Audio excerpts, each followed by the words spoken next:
Anh đoán nhé. Dễ lắm, ở đây em vẽ là chính Thôi xác. thế thì đoán trước đi, anh biết rồi, anh không đoán. Anh biết à? Anh biết anh đoán thì em chưa biết. 1, 2, 3. Tới vô. Tôi Igo á? Không biết. Phải tôi Igo không? Em vẽ gì đây? Em vẽ sim nai. Cái gì? Xem này á? Cái gì đây? Nó vẽ cái gì đây? Ok, như vậy thì tôi nói thật với cả quý vị khán giả, bây giờ thì không biết là quý vị khán giả đoán ra hay không thì tôi chịu rồi, tôi chịu hình phạt luôn. Tôi với cả NέφTi thì là hai người đoán sai nên là thôi em vẽ NέφTi trước. Vẽ như này ai đoán được.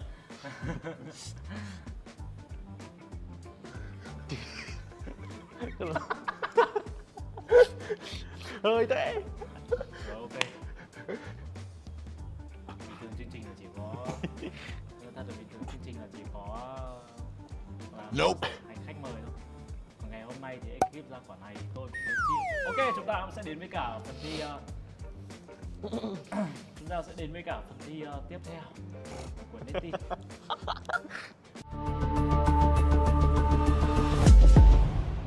Vâng, và chúng ta cùng đến với cả phần thi của NέφTi.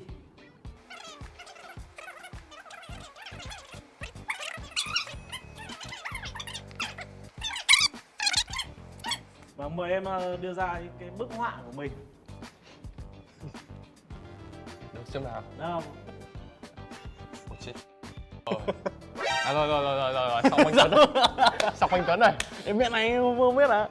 Cho về 30 giây mình vẽ thêm nhá. Thôi để em đoán Vẽ luôn này này. làm gì nữa? Này là Tô Đắc. Rồi nào. Bên Malay. TDK. Kìa phạt anh nhỉ?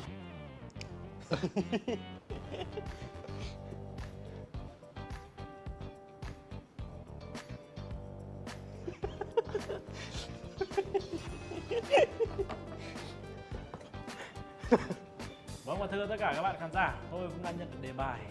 Tôi nói thật là ngày hôm nay ekip chơi thôi. Nôn.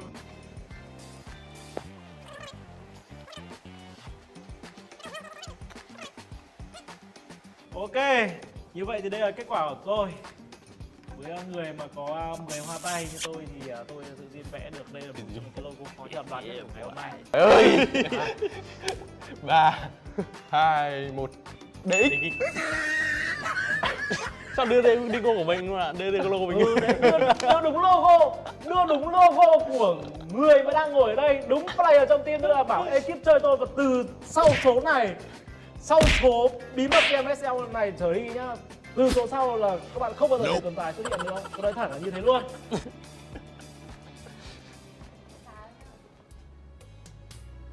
Còn gì nữa đâu mà khóc với sầu, còn gì nữa đâu mà buồn với nhau. Ok, vâng, xin chúc mừng Trắng 19 cùng với cả NέφTi là hai người chiến thắng ở trong chương trình ngày hôm nay. Mặc dù thì NέφTi cũng có chịu một phần hình phạt, nhưng tôi nghĩ đấy là hình phạt mà tôi cái nỗi đau đấy là nỗi đau của con bé. Anh nói thật với em là như thế, đúng không? Trắng 19 thế nào? Em quá vui. Nhìn thẳng mắt anh là chỉ nhìn thẳng mắt anh trả lời.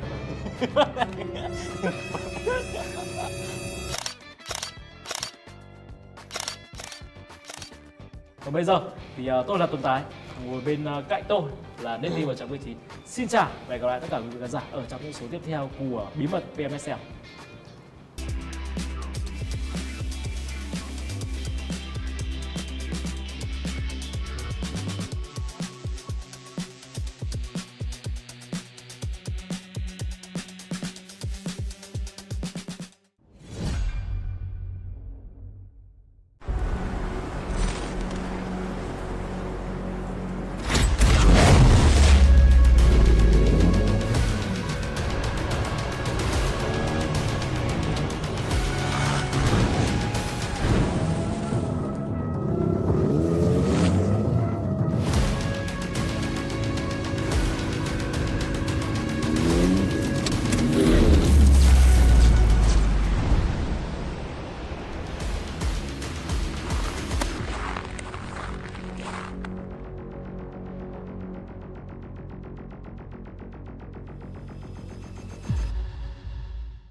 Jadi pertanyaannya adalah, kan tahun kemarin nih kamu nggak berhasil masuk sampai ke final ya kan?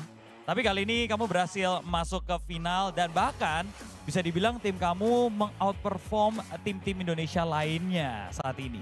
Mungkin bisa cerita nggak apa yang berubah nih dari tim season ini dibandingkan dengan season atau tahun lalu?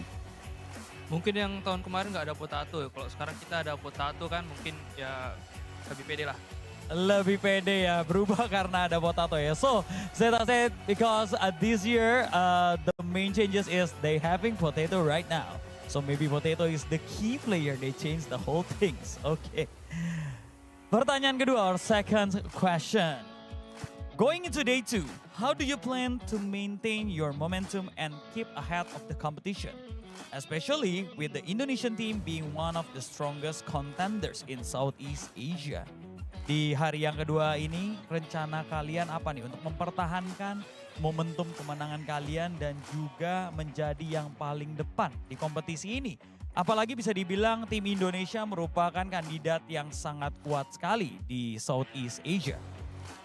Ya nggak ada planning apa-apa sih, ya tetap main have fun aja mungkin. Okay, so they said that they didn't have any specific plans. They only want to have fun and play what best they can. Jadi memang cuma pengen, yang penting have fun aja ya, enjoy the game ya. Ya. Okay. Now going to Potato.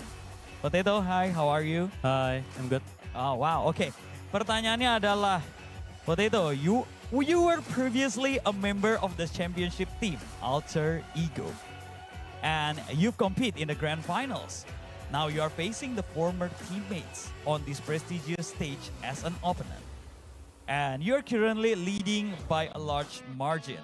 Do you have anything you'd like to say to them?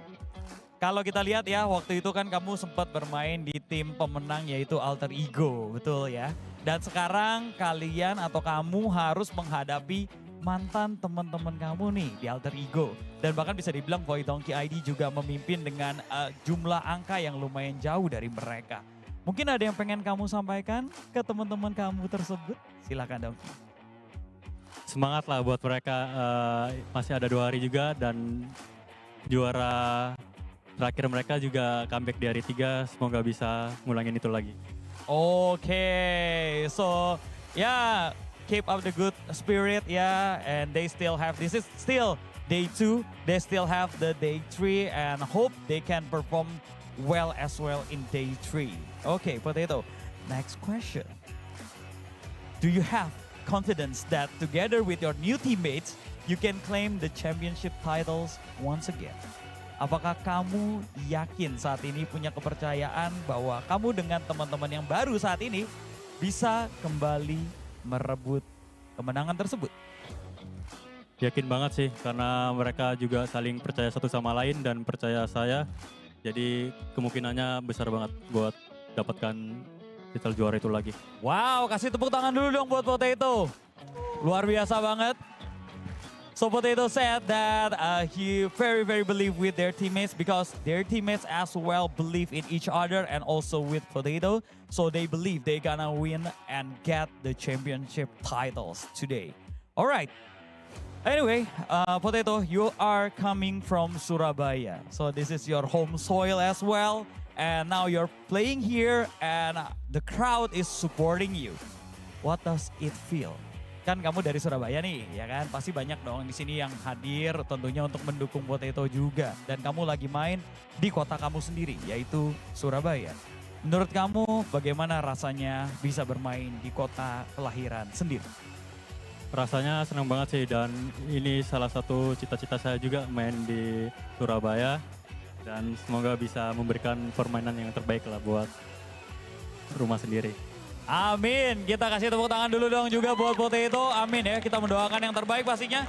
So this is one of his dream as well, to play in his hometown as well and to able perform the best for the hometown.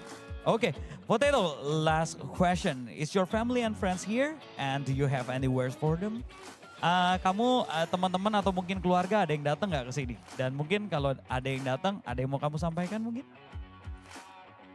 Minta supportnya sih dari kerabat ataupun keluarga, doain terus biar VINH dan NGI bisa memberikan permainan yang terbaik lah. Oke, tapi datang. Teman-teman atau keluarga datang? Datang semua. Mana tuh? Ada kelihatan nggak di sini? Tapi datang ya? Itu tuh, ujung Mana? sana. Keluarganya Potato mana? Keluarganya Potato. Wow. Coba-coba yang mau dukung Potato sekali lagi suaranya boleh lebih kencang. Wow. Alright. So we have a lot of supporters here supporting you, rooting for you, Potato. And what Potato want is please keep supporting him. Also supporting Void, Donkey, ID as well. And hopefully they able to get a great score on today's match. Oke, sekali lagi boleh kita kasih tepuk tangan dulu dong untuk kedua tim. Yang luar biasa sekali, dua player ini ada Zeta dan juga ada Potato. Dan kita doakan yang terbaik tentunya untuk pertandingan hari ini, oke? Semangat ya teman-teman ya. Good luck juga nanti di match berikutnya. Dan kita sebentar lagi akan segera mulai, tapi sebelum ini, sekali lagi Surabaya, boleh kita dengar suaranya? Alright, dan nampaknya di sana juga di bawah udah ada Sanskuy ya, udah ada Dona, udah ada Jelly juga yang mau membantu meramaikan. Mungkin boleh dipimpin Sanskuy sekali dulu. Coba.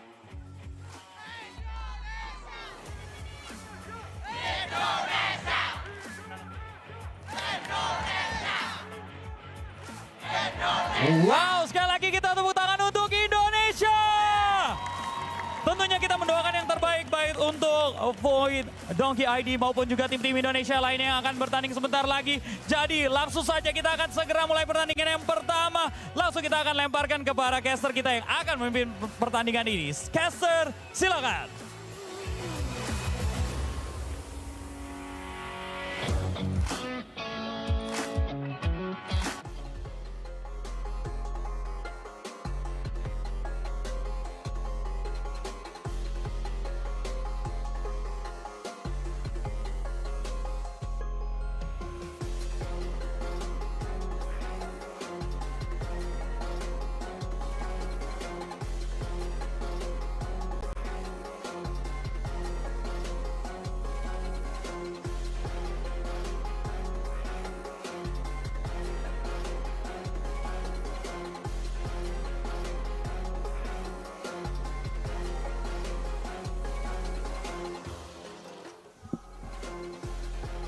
Vâng, và xin chào tất cả các bạn đã đến với giải thi đấu PUBG Mobile Super League 2024 SEA FALL. Và chúng ta cũng đã đến với đó là ngày thi đấu thứ hai trong khuôn khổ vòng thi đấu Grand Final tại giải thi đấu lần này.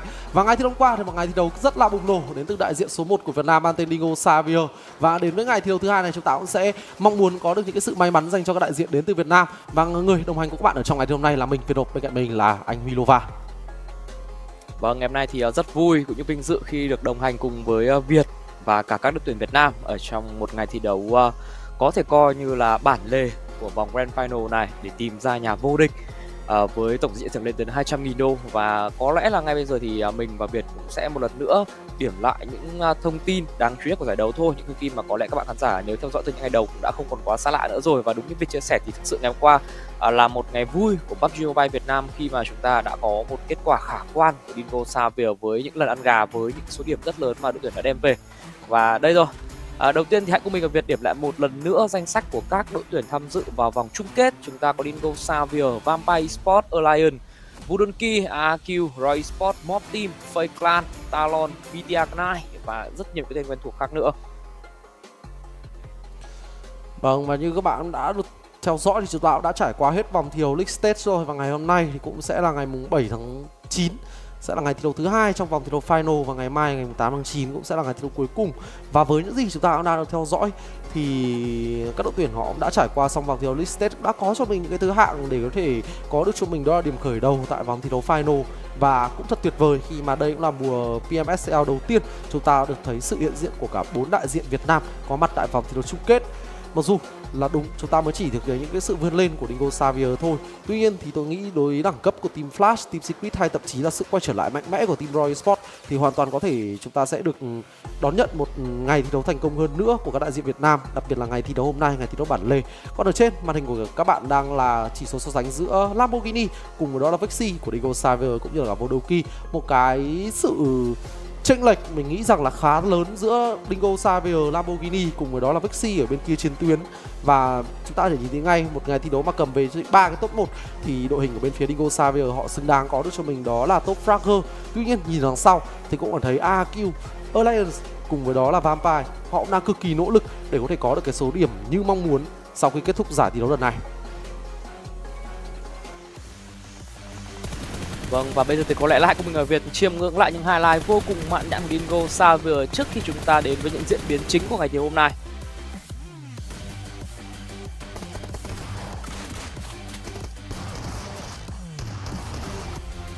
Đạt chưa?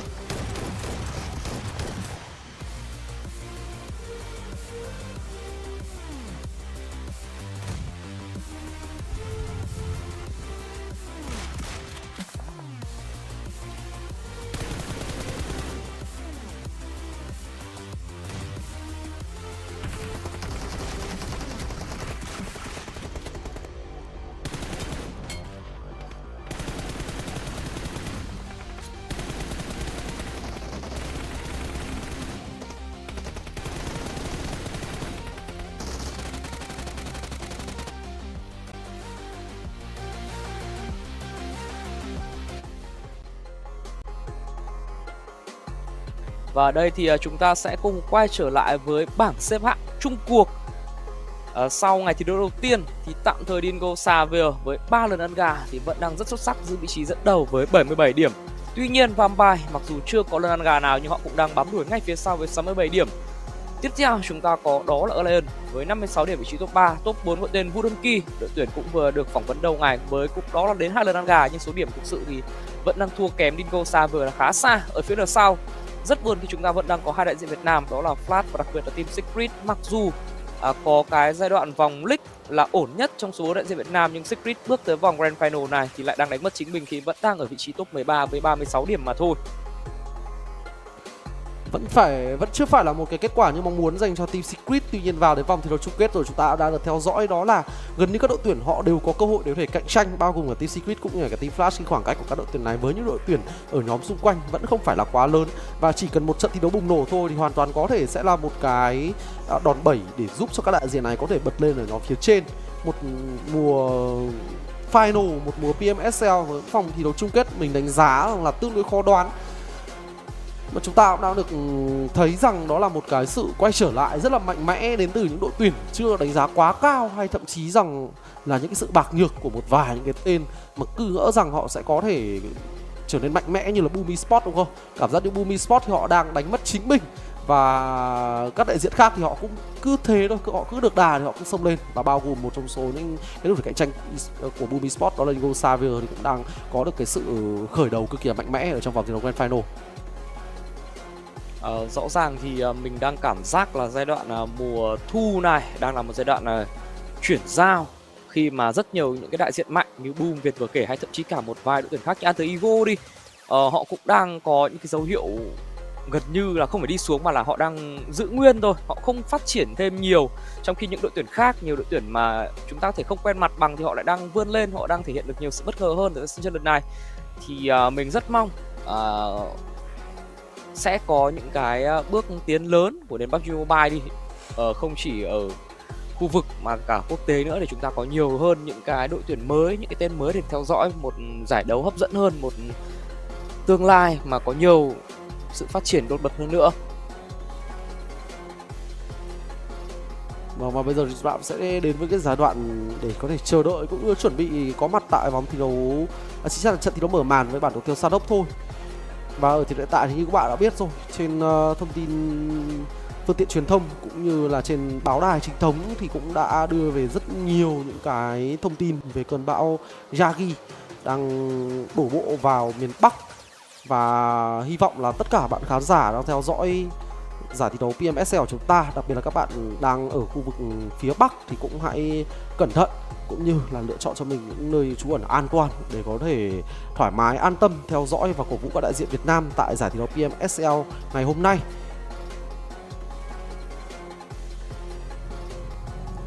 Vâng, quay trở lại với giải đấu thôi thì các tuyển thủ họ cũng đang rất sẵn sàng rồi. Và có lẽ chỉ ít phút nữa thôi chúng ta sẽ theo dõi những diễn biến đầu tiên của ngày thi đấu hôm nay ở tại bản đồ thi đấu quen thuộc map thi đấu San Hốc.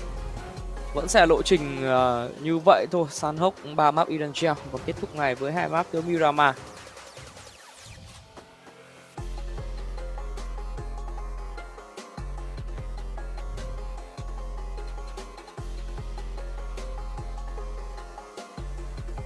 Vâng, ở khu vực thi đấu thì có thể thấy rằng hàng ghế khán giả cũng đang rất đông. Những cổ động viên đến cổ vũ cho các đội tuyển. Ở hàng ghế thường thì đã chật kín rồi, ở hàng ghế VIP thì mới chỉ đón nhận là vài vị khách quý đầu tiên thôi. Ở đây thì chúng ta có đó là Tony K cùng những đội của Vampire. Có vẻ như đang hơi lạnh đến từ Tony K.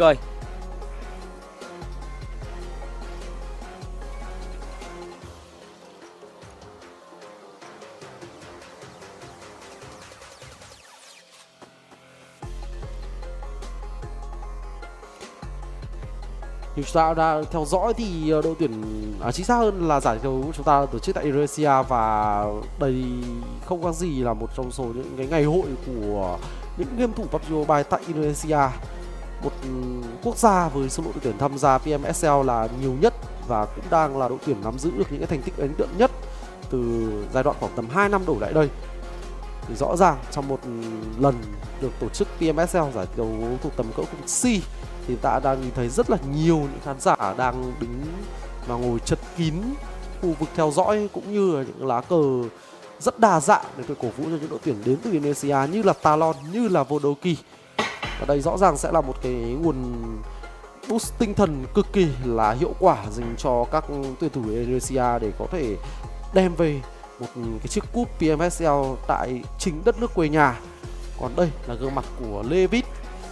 Một mùa PMSL mà chúng ta đang cảm thấy rằng Dingoz Xavier họ trưởng thành hơn, ổn định hơn và có được cái sự thực dụng trong cái lối chơi, giúp cho DX họ gần như là giữ vững được một cái số lượng điểm rất là tốt qua thời gian, qua từng vòng thi đấu.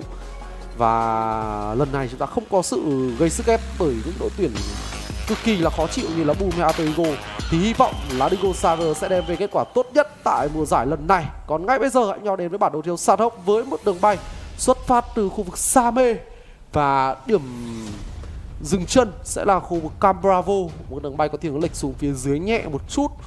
Và đây cũng sẽ là một cái đường bay không quá khó khăn dành cho đại diện đến từ Việt Nam để thể lựa chọn những cái điểm loot, kể cả là Dingoz Xavier ở khu Paradise Resort đi chăng nữa. Sẽ chỉ mất thời gian nhiều hơn một chút giai đoạn ban đầu đến từ Dingoz Xavier để thể trở về được cái khu vực nhảy quen thuộc của mình thôi, đó là Paradise Resort, khi mà đây cũng là một vị trí nằm ở phía gần cuối đường bay và khoảng cách đến thì cũng không phải là gần. Thế nhưng mà với cái map thiếu nhỏ ở San Hốc thì vẫn là vấn đề ok thôi. Còn đây thì có một tiếng tranh chấp khu vực Sa Mê rồi. Mob Team cùng với Sep này đang lựa chọn một tình huống chơi eco luôn, và với một thành phố không quá rộng lớn như Sa Mê như này, với việc hai team chạm trán và thậm chí có thương vong là điều hoàn toàn thể xảy ra thôi. Khi mà đang dần di chuyển đội hình đến từ Mob Team rồi, họ lút rất nhanh và Zero sẽ là người kiểm soát vòng ngoài để có thể lấy thông tin tránh tình huống đối phương đẩy sang trước.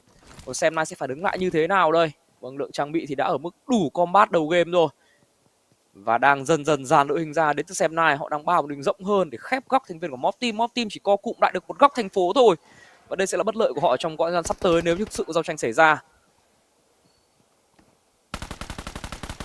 Liên tiếp những phát đạn được trả ra đến từ phía chiều Firen, tuy nhiên thì lượng sát thương là chưa đủ.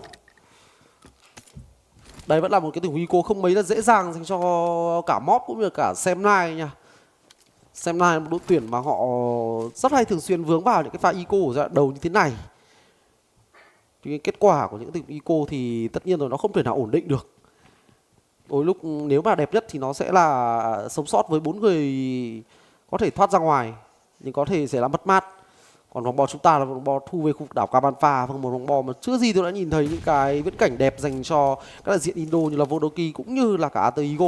Còn ở đây thì Xem lại đã mở bát với một quả nết tốt. Và giờ thì một người bị knock out bên phía team Mob, họ vẫn chưa tìm ra một phương án nào để có thể lao ra và hỗ trợ đi vị trí Flippy. Có lẽ Flippy sẽ là người đầu tiên phải ngã xuống tại trận thiếu này thôi. Còn GIliwoo, vâng, GIliwoo nghe đến rất nhiều tiếng và vẫn đang cầm trong tay đó là quả nết, sẵn sàng ném ra những tham hình của GIliwoo. Vâng, GIliwoo vẫn chưa bị lộ vị trí. Và giờ GIliwoo đang cố gắng ném cho quả nết đập tường, độ hiệu quả gần như là không có. Một pha di chuyển là cực kỳ táo bạo đến từ GIliwoo. Còn Flippy thì đã đề cập thì không có cách nào để có thể được cứu lại cả. Vẫn đang là một cái thế trận không mấy là dễ dàng bên phía team Mob nha. Ba người của họ thì gần như đang thiếu những cái sự liên kết với nhau. Còn xem này thì với việc tốc độ lút đồ họ rất nhanh, họ đem đến những cái tình huống và những cái phương án để có thể công vào một cách khá là đa dạng. Và cảm giác như nếu như Mob họ không có những cái sự đột biến thì rất khó lòng có thể đem về chiến thắng. Nhưng khi nhìn về lượng đồ của họ tôi cũng cảm thấy quan ngại về cái cơ hội để họ có thể vượt qua được cái sự khó khăn này. Chưa có bất kỳ một cái mảnh trang bị phòng ngự nào đến từ Juju. Và những đồng đội tôi tin là cũng không khá khẩm hơn là mấy. Thậm chí những cái quả nết của họ trả ra nó còn có cái sự thiếu chính xác.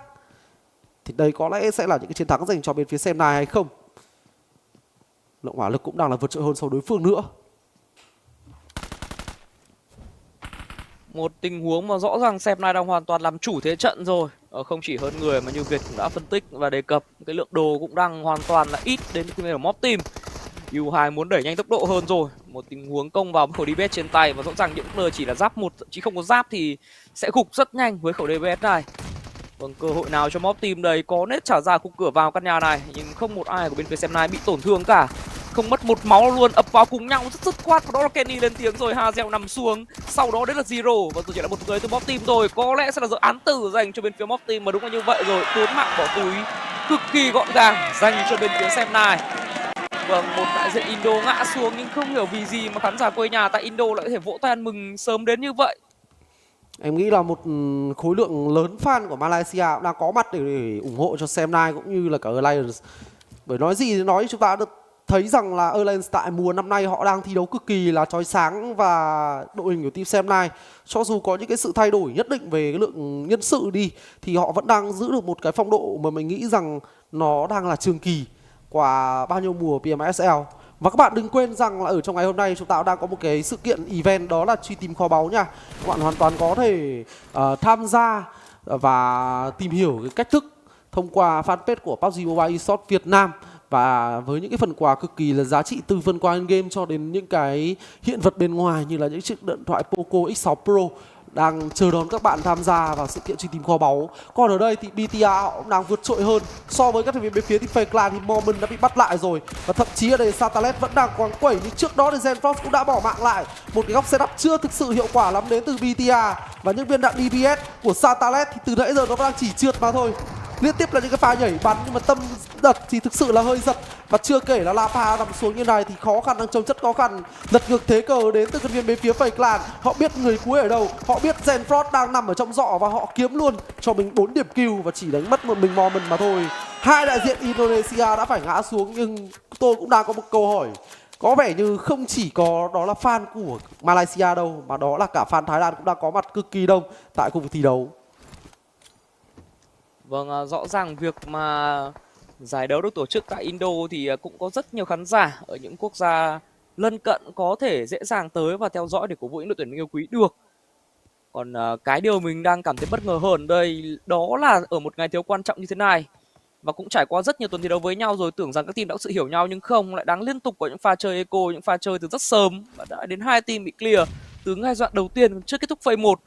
Và liệu rằng có cái tên tiếp theo hay không đây? Misery đang tò mò căn nhà ở Fair Clan vừa giao tranh xong. Thế nhưng mà rõ ràng với việc thân cô thế cô chỉ có một mình thì Misery quyết định đó là chơi an toàn và rút lui thôi. Một điều cũng rất là vui và lạc quan thì đó là những đại diện Việt Nam vẫn đang biết cách để lẩn mình, tránh khỏi những tương giao tranh thời điểm ban đầu. Mặc dù ROY thì đang nhận một chút sát thương từ Blue Zone, nhưng điều đó cũng sẽ giúp cho họ có thể giữ người ở giai đoạn ban đầu, sẽ chỉ tiêu tốn đi lượng trong yêu phục đến từ ROY thôi. Thậm chí có lẽ cũng chẳng tốn quá nhiều đâu khi mới chỉ là vòng bo đầu tiên. Cái lượng sát thương này thì gần như là không đáng kể. Boom Esports thì họ cũng đã đưa ra phương án của mình, đó là lao thẳng con thuyền vào khu vực nhà của chàng Rayzek. Khó rồi, một khẩu vét to trong tay. Vẫn đổi được cho mình đó là một mạng. Và đó vẫn đang là pha xử lý 2 nhát double knockout luôn. Đổi được 2. Và liệu có phải là mạng thứ 3 hay không đây của Yummy May? Vẫn đang gặp rất là nhiều những sức ép. Rayzek đang cố gắng quẩy nhưng đồng đội anh ta đầu rồi. Đây sẽ là thời điểm cần đồng đội nhất. Nhưng khi đối phương bắt đầu đẩy vào thì vị trí Rayzek có thể xử lý không phải là quá nhiều, nhưng trên tay là một quả nết. Một quả nết đang cực kỳ được căn chỉnh. Và đó là quả nết confirm được vị trí của Frenzy. Thậm chí là Rayzek có đang xử lý tốt hơn rất nhiều so với gì tôi nghĩ. Nhưng quả nết nó chưa được ném ra, nhưng việc ăn phải quả lửa và một quả nết quá điệu đà đến từ Yummy May này thì cũng đã chấm hết đi những cái sự nguy hiểm. Nhưng đồng đội của chúng ta cũng đã đến. Yummy vừa rồi knock out được vị trí của Potato. Rizai sẽ cần phải tốn thời gian để cứu. Và đây là cơ hội dành cho team Secret để đẩy thẳng lên cho mình, đó là góc 1 giờ, 11 giờ để thể gây ra những cái sức ép. Vòng bo chúng ta ta đang thu về trung tâm, đó là các bên phía team Vampire. Và Flash cũng đã di chuyển được ở góc 6 giờ rồi. ROY Esports quyết định đã đi bo muộn. Và đây có lẽ sẽ là một quyết định giúp cho cái khoảng thời điểm đi bo của họ gặp tương đối nhiều những cái sự dễ dàng. Còn đối với Dingoz Xavier thì chúng ta đã tiếp cận được sang khu vực đảo Cabanfa. Những cái tín hiệu tích cực dành cho đại diện Việt Nam là có, khi mà các đại diện khác thì họ nó cứ va vào với nhau. Vâng, nhưng ở chiếu ngược lại thực sự chúng ta đang được chứng kiến một vòng bo cực kỳ khó tại cái map tiểu san hốc này. Một vòng bo mà ở phase 2 nó vẫn đang có một phần lớn diện tích nước biển. Và tôi thì cũng đang dần dần nhìn ra chân dung đội tuyển nằm trong top 3 game đấu này rồi, khả năng cực cao sẽ là Eagle thôi, khi mà khu vực đỉnh núi đá của họ thì kiểu gì kiểu đến phase 3, phase 4 nó cũng sẽ nằm lọt thỏm ở trong trung tâm vòng bo thôi. Còn quay trở lại với cả phần tàn dư của VINH. Làm gì đây? Một mình chẳng XC. Bất lực rồi, một tình huống di chuyển quá chậm trễ. Và giờ thì sẽ không còn điều gì mà anh chàng này có thể làm ngoại trừ việc đó là sinh tồn và có chăng là di chuyển theo sau bên phía team Boom. Chứ còn tầm này mà lộ diện ra thì chắc chắn cũng sẽ là đi theo những đội của mình thôi. Một tình huống mà khởi đầu là Ray rắc quẩy một mình rất tốt, thế nhưng mà đồng đội khoai tây đến thì anh ta ngã quá nhanh. Và đưa về tình huống 4-2 thì gần như không còn cơ hội phản kháng đến từ VINH nữa. Một đại diện mà ngày hôm qua thi đấu cũng khá xuất sắc, nhưng đến ngày hôm nay thì ngay khi đấu mở màn thôi đã gặp những bất lợi rồi. Còn ở đây thì chúng ta sẽ đến với góc máy của Alliance. Khác với thành viên VINH thì Alliance đang chơi chậm hơn một chút và cũng đang tương đối thuận lợi ở góc đâu đó khoảng 3 giờ của bản đồ. 3 giờ vòng bo chính xác hơn.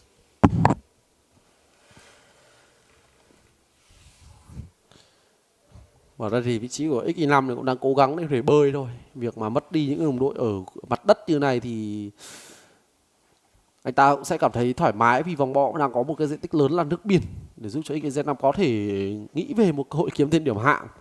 Trận này kiếm thêm được điểm Q thì tôi nghĩ rằng nó bài toán khó giải. Còn đây thì team Flash đây rồi. Không có lời giải. Vậy. Team Flash đây thì cũng đã nhẹ nhàng mở bát.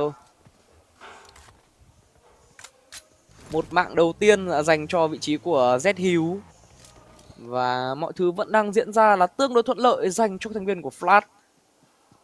Nhưng đó là khi và chỉ khi họ clear nốt thành viên của GIG thôi thì sẽ có một cái góc 5 giờ của bản đồ, 5 giờ vòng bo nó thoáng hơn nữa. Và để xem rằng Z có giữ vững được phong đội không đây. Z là một trong những người chơi có chỉ số cá nhân tốt nhất ở trong màu áo Flash giai đoạn vòng league. Auri đang cố gắng tiếp cận. Z có vẻ đã biết rồi, đang chĩa súng thẳng về hướng của Auri. Đồng đội ra hút đạn đây. Một tình huống phối hợp là tốt nhưng Auri phản ứng lại là rất nhanh thôi, xong Z ngã xuống mất rồi. Không có lợi thế về người dành cho bên phía team Flash nữa. Một màn phản công, một câu trả lời rất sắt đá đến từ Auri, nhưng anh ta vẫn thêm một quả nết và lượng máu bây giờ thì cực kỳ nguy hiểm rồi. Chỉ cần một quả nết chính xác thôi Flash có thể gạt được player Auri này, và bây giờ thì Auri vẫn quẫy được. Vâng, quẫy rất mạnh đến từ cái tên Auri. Và bắn cho Batman bên phía bên kia thì cũng yêu máu không kém gì mình cả. Một mình anh chàng Auri đang gây ra rất nhiều sức ép và Sonic cũng đã xuất hiện để có thể hỗ trợ rồi. Trong một diễn biến khác thì phần còn lại của GIG đó là anh chàng Damrut đã bị bắt bớ lại bởi Talon, và đây là một thế bị kẹp đến cái viên của bên phía team Big Farm. Và ngay tức Batman tận dụng để knock out được vị trí Audrey, phát hiện đối phương ở khu vực đỉnh núi thì không có một quả nét hay quả lửa nào có sót lại dành cho team Flash cả. Gosu ở đây thì cũng đã hết đồ, Gosu cũng đang phải lùi thôi. Vòng bo, trời ơi vòng bo gì kia, một vòng bo rất ối rồi ôi, rất oai oăm. Một vòng bo mà thật sự tôi chưa bao giờ từng thấy ở trong bản đồ thi đấu san hốc. Tất nhiên thì với vòng bo này thì team Flash và cả ROY thì em nghĩ là sẽ di chuyển thuận lợi thôi, nhưng mà những đội tuyển khác như thế nào thì cũng quá khó nói đúng không anh Huy? Đúng là như vậy rồi. Khi các bạn có thể tua lại khoảng 2 phút trước tôi đã đề cập là tôi nghĩ đến 99% là bo sẽ về đỉnh núi đá của Eagle rồi, khi mà cái khu vực đảo Narib, cái diện tích trong bo nó lớn hơn rất nhiều so với đảo Ruin. Thế nhưng mà đến phase 3 thì bằng cách đó lại tiếp tục thu về hướng đảo Ruin, và đảo Narib bây giờ thì còn chỉ còn lại một cây cầu và một chút ít diện tích đất liền thôi. Một vòng bo rất xấu. Còn đây thì điều mà Việt đề cập đã xuất hiện rồi. Anh chàng còn sống cuối cùng VINH đang sinh tồn và cố gắng kiếm thêm điểm và vẫn có thể làm khó được với team Secret. Một tình huống 1 đổi 1 rất đáng tiếc dành cho Secret, không hề lãi một chút nào đâu. Còn ở phía này thì sao đây? ROY cũng đang cố gắng tanh bo, đang cố gắng chơi nốt phần còn lại của Talon, anh chàng Misery. Trong bo thì có vẻ như Dingoz Xavier đang liên tục báo với tin vui rồi, khi đó là những điểm áo gục của Erlen liên tiếp bỏ vào túi thành viên Dingoz Xavier. 2 rồi, và liệu phải là 3 kill luôn hay không đây? Không biết là có được nhiều hơn hay không, khi mà ở đây thì Sunoa knock out vị trí Misery, tuy nhiên thì GB99 cũng đã knock out được vị trí của Chùa Con. Chúng ta đã có được cho mình đó là 2 góc máy để theo dõi. Tuy nhiên thì đội tuyển chính là đại diện đến từ Việt Nam vẫn đang tỏ ra là quá lướt trước Malaysia, và bản thân ROY Esports thì cũng đang có được những câu trả lời trước đại diện đã từng làm khó mình Mante Talon. Dingoz Xavier đang đứng trước cơ hội để có thể kiếm cho mình điểm kill thứ 3. Và cuối cùng thì điểm kill còn sót lại đã thuộc về FaZe Clan và Alliance đã dừng chân lại ở top thứ 13 mất rồi. Một ngày mà các đại diện của Thái Lan đang bắn rất gắt nha, và FaZe Clan họ hết bắn Alliance thì họ đã chuyển sang bắn qua DX. Vì DX thì chúng ta cũng đã vừa cứu lại được một người và chúng ta cũng sẽ cố gắng setup thêm đồ để có thể cứu được nốt người còn lại mà thôi. Còn đối với ROY Esports, đây mới là bài toán khó. Họ không có xe, và họ đã phải chạy bộ với một cái lượng máu gần như cũng không còn quá nhiều. Và nếu như giai đoạn phase 4 bắt đầu thôi thì cái tình trạng mà chỉ có lại khoảng tầm 1-2 big first aid như này thì chắc chắn sẽ là không đủ để có thể vào được bó 5. Còn đối với Dingoz Xavier thì sao? Khi mà vòng bo không ủng hộ được khu vực đảo Narib nữa thì ngay lập tức Dingoz họ quyết định bơi ngược lại sang khu vực đảo chính và có những cái phương án phòng ngự trước đội hình của bên phía team FaZe Clan. Levit đang cố gắng đón. Levit còn rất nhiều spot thì tôi tin với việc là nhiều spot này làm bộ sẽ được cứu thôi. Tuy nhiên thì vị trí của Chua cần phải bảo vệ được cái góc cover dành cho người đồng đội. Còn đây là pha sấy xa, Parazil cũng cực kỳ là dính vì nó vẫn chưa phải là điểm đấu ảo. Trong các đại diện Việt Nam hiện tại thì Dingoz Xavier dù gì vẫn là cái tên có thể nói là có thế trận lạc quan hơn cả.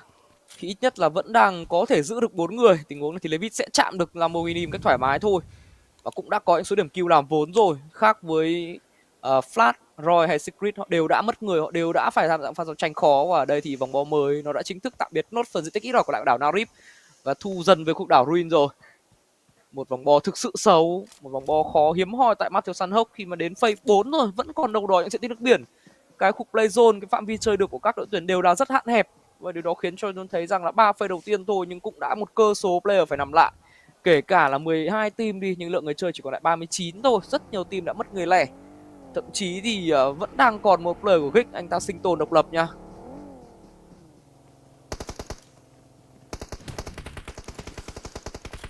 Alpha 7, chính xác hơn là Alpha cùng với đó là Atigo đang đưa ra những phương án để có thể phòng ngự trước boom.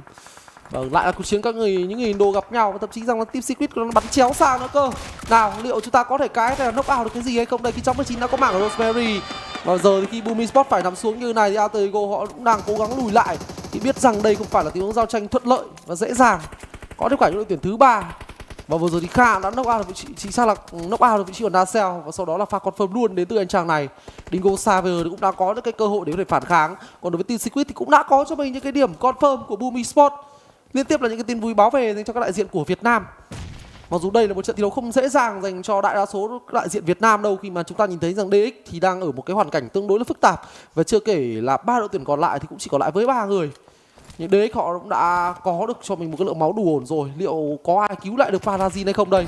Câu trả lời là không, khi vòng bo đốt là quá đau. Levit vẫn còn cực kỳ nhiều nết ở trong tay. Levit biết rằng bên trái mình có người. Levit đã muốn gọi đồng đội của mình để có thể hạ được Mela. Nhưng Mela đừng bao giờ coi thường anh chàng này khi mà Lamborghini vừa rồi đã bị knock out. Nết được trả ra và Mela nằm xuống. Cơ hội đã được mở ra nhưng Onzen đến. Onzen pha cover là quá hay. Và Dingoz Xavier dừng chân lại ở top thứ 12 chỉ với 3 điểm cầm về. Một trận thi đấu mà chúng ta chưa kịp giải quyết xong Alliance thì lại gặp phải FaZe Clan. Và đó là một pha cũng phải nói là quá phức tạp và khó đoán. Còn đối với cả bên phía ROY Esports thì cũng đã có mặt tại khu vực Rune. Đây cũng sẽ là một cái vị trí mình nghĩ là thuận lợi ở trong khoảng tầm ít nhất là 3 phút nữa. Tuy nhiên chúng ta cần phải giải quyết được Joru và đúng chỉ cần một quả nết đến từ Potter thôi đó là quá đủ. Và Redface cũng đã để lộ ra vị trí thì cũng không có cơ hội nào để ROY Esports họ có thể bị mất thêm người. Thậm chí là có thể gia tăng điểm số nha. Khi mà Redface thì có lẽ các thành viên của ROY cũng sẽ nghĩ cách để giải quyết sớm thôi. Không ai muốn có một cái biến số ở ngay cạnh mình mà không thể giải quyết được cả. Vòng bo mới thì có lẽ nó cũng sẽ thu về phần còn lại của Ruin thôi. Kết thúc đi nốt cái diện tích nước biển ít ỏi còn lại. Cây cầu thì cũng đã hoàn toàn ra khỏi bo rồi. Và giờ thì đẹp nhất lại đang là chú ma cà rồng. Một cái công trình, một cái khu vực nhà hiếm hoi trong vòng bo này. Và họ vẫn đang sống ở quãng thời gian ban đầu là tương đối thoải mái. Một đội tuyển mà gần như từ đầu đến giờ chưa nhận sắc. Họ tranh thủ gạt được một mạng và cũng không mất mát gì. Lượng tài nguyên trên người chắc chắn sẽ nhiều hơn phần còn lại rất nhiều. Một đội tuyển cũng đang có một cái thế trận lợi thế khác, đó lại là NgəNG. Vâng, mặc dù thì cũng đã trải qua một vài pha giao tranh rồi nhưng họ vẫn đang giữ người tốt và còn có một số điểm kill lớn hơn Vampire đó có số 5. Còn quay trở lại đây thì không phải ROY giải quyết Redface mà anh ta đang tiếp tục cầm chân các thành viên của ROY. Một tiếng ngoi ra và bắt được một. Rồi thì có giải quyết được gọn hay không? Đây câu trả lời là không. Botcher đã bị confirm rồi. Redface chơi cực kỳ trì và lì. Anh ta vẫn đang nhấp nhá một cuộc SMK tầm gần, cũng cực kỳ nhiều sự nguy hiểm. Nhưng Vintoret bắn từ phía sau, Redway gần như không còn phạm di chuyển rồi, khi bom vào thì có lẽ anh ta cũng sẽ nằm thôi. Nhưng vẫn đang cố gắng làm khó cái việc ROY tình huống này đến từ Redway. Kha thì cũng đã Cũng có bạo chỉ Red tới Phây rồi. Đúng vậy. Vẫn đang cố gắng để đi tiếp. Từng team Secret thì cũng đang gặp quá nhiều những cái sự trở ngại khi mà chúng ta bị knock out tận 2 người. Đối với Faye Clan, và Faye Clan thì họ cũng đã nhận quá nhiều những cái sự mất mát sau cái cuộc chiến với Dingoz Xavier, và bây giờ thì quả nét bằng Mela không kịp rút chân ra. Và đó là pha knock out thứ 2 liên tiếp dành cho Mela. Đồng đội thậm chí còn đào những tình huống cover và nét liên tiếp được giã vào như này thì nó lại là một cái miếng mồi ngon dành cho Vampire Tony K với những tình huống bắn tầm xa và AQ bay màu ở vị trí top thứ 9. Thực sự đây là một mùa giải của các đại diện đến từ Indonesia, họ gần như là bị bay màu. Một hàng dài cái quốc kỳ Indonesia đang ở cùng giữa bảng xếp hạng chứ không phải là nhóm đầu những gì chúng ta theo dõi ở những mùa giải trước. Còn đây thì Vintoret vẫn đang cố gắng tìm đường để có thể đi tiếp. Tuy nhiên vượt qua cái khu vực cầu này thì mới là khu vực vào bo. Và rõ ràng đây không phải là một bài toán dễ. Còn đối với cả ôi ROY Esports Onzen trả lời quả nét nó quá là đánh đà. Và ROY mất đi một người. Liệu đồng đội có thể đến để cứu kịp hay không đây, khi mà khu trung tâm không có đội tuyển nào cả mà tất cả những đại diện khác họ đang phải bắn bám viền. Và Đồng Bo thì lại cứ ôm viền của Vampire thôi. Vâng, đây không chỉ là một trận thi đấu mà Vampire họ không thi đấu nhiều, mà là bởi vì họ đang có cho mình một vòng bo đẹp, thành ra không phải di chuyển. Tuy nhiên việc mất người lẻ cũng đang xảy ra liên tiếp khiến cho Vampire gặp quá nhiều những cái sức ép. Họ đang chỉ còn lại cho mình đó là 2 người rưỡi mà thôi. Và một người đã bị knock out thì có lẽ sẽ được cứu được theo thời gian, và mong rằng điều đó cũng sẽ xảy ra đối với ROY Esports. Một game đấu mà các đại diện Thái Lan đang thay nhau lên tiếng thôi. Cả Vampire cả Faye đều đang có những lợi thế khổng lồ, đặc biệt là Faye Clan. Một game đấu mà kể cả bây giờ họ có ngã xuống luôn đi thì cái điểm số mang về cũng đã là rất lớn rồi. Trong khi đó ở đây thì Vampire một chút sự khó khăn khi mất đi một người. Thế nhưng mà khi vẫn còn cái tên như Tony K thì vẫn không thể xem thường các thành viên Vampire một chút nào cả. Sau khoảng 5 phase đầu tiên cực nhanh thì phase thứ 6 này là một cái phase hiếm hoi mà tốc độ trận đấu có phần bị giảm lại một chút.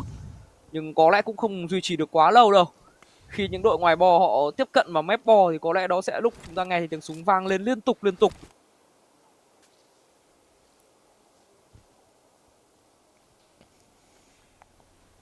Thật sự là không phải là một bài toán dễ dàng, một vòng bo khó khăn như thế này. Cho dù diện tích biển cũng đã bị giảm thiểu đi khá nhiều, tuy nhiên thì cái diện tích đất liền nó cũng không thể nào sử dụng một cách hiệu quả đến từ nhiều đội tuyển. Giờ chúng ta chỉ còn lại ROY cũng như cả Flash mà thôi.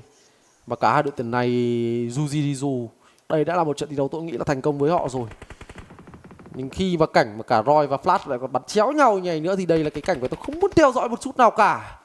Cho dù là ROY đi tiếp hay là Flash đi tiếp đi chăng nữa, dù một người hay là 2 người thì nó cũng đều là một cái hoàn cảnh khó. Mà chưa kể là chúng ta đang phải ăn những cái áp lực đến từ đội team Vampire và những cái pha sấy tầm xa cơ. Gosu cũng đã vừa rồi bị knock out. Và giờ thì Flash họ cũng chỉ còn lại có đúng một người thôi. Trong khi đó cái farm trước đây cũng đã phải dừng lại ở top thứ 7. Cần thêm những đội tuyển khác ngã xuống để có thể gia tăng thêm điểm hạng.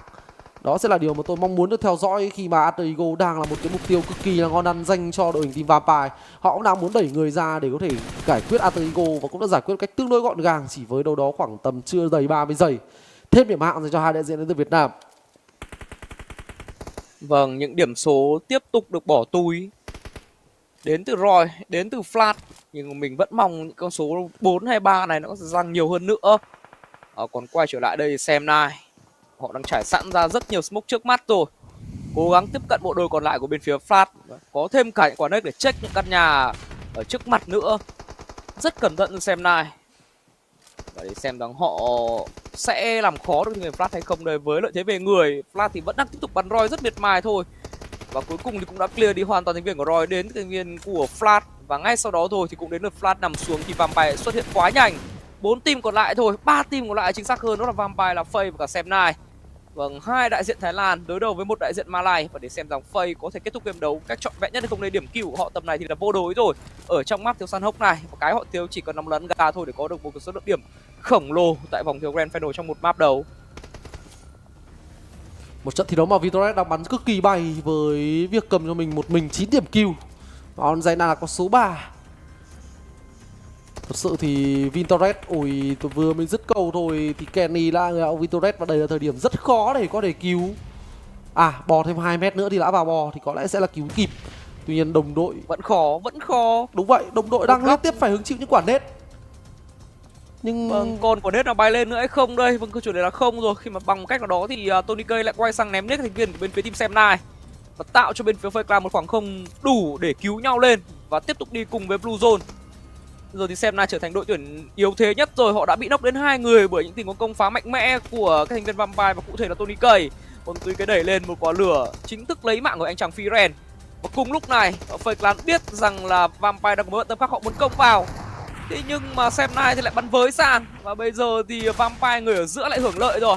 Vampire bắn Xem9 nhưng Xem9 lại bắn FaceClan thì chắc chắn top 1 sẽ gọi tên thành viên của Vampire thôi. Nhưng không, 1 đấu 1 vẫn chưa biết mèo nào cắt mìu nào đâu. Khi ở đây thì đang có tiếng bắn phản công rất gắt đến từ vị trí của anh chàng Onzen. NgəNG yêu máu, Onzen khỏe hơn một chút. Stone thì đã hồi máu lên rồi, đưa về thế 2-1. Ăn thêm quả nết này thì có lẽ vẫn sẽ là top 1 dành cho Vampire thôi. Quá khó để Onzen thể quậy được. Và đó là chiến thắng dành cho team của Vampire. Và Tony K đang cực kỳ vui mừng với điều này. một top 1 quan trọng dành cho đội hình team Vampire. Để nói một cách hơi buồn là chính Vampire sẽ vượt qua Dingoz Xavier thôi. Một trận thi đấu mà đế không được ủng hộ đến từ vòng bo khi mà chúng ta đã phải vướng vào những cái tình huống giao tranh nó tương đối là phức tạp.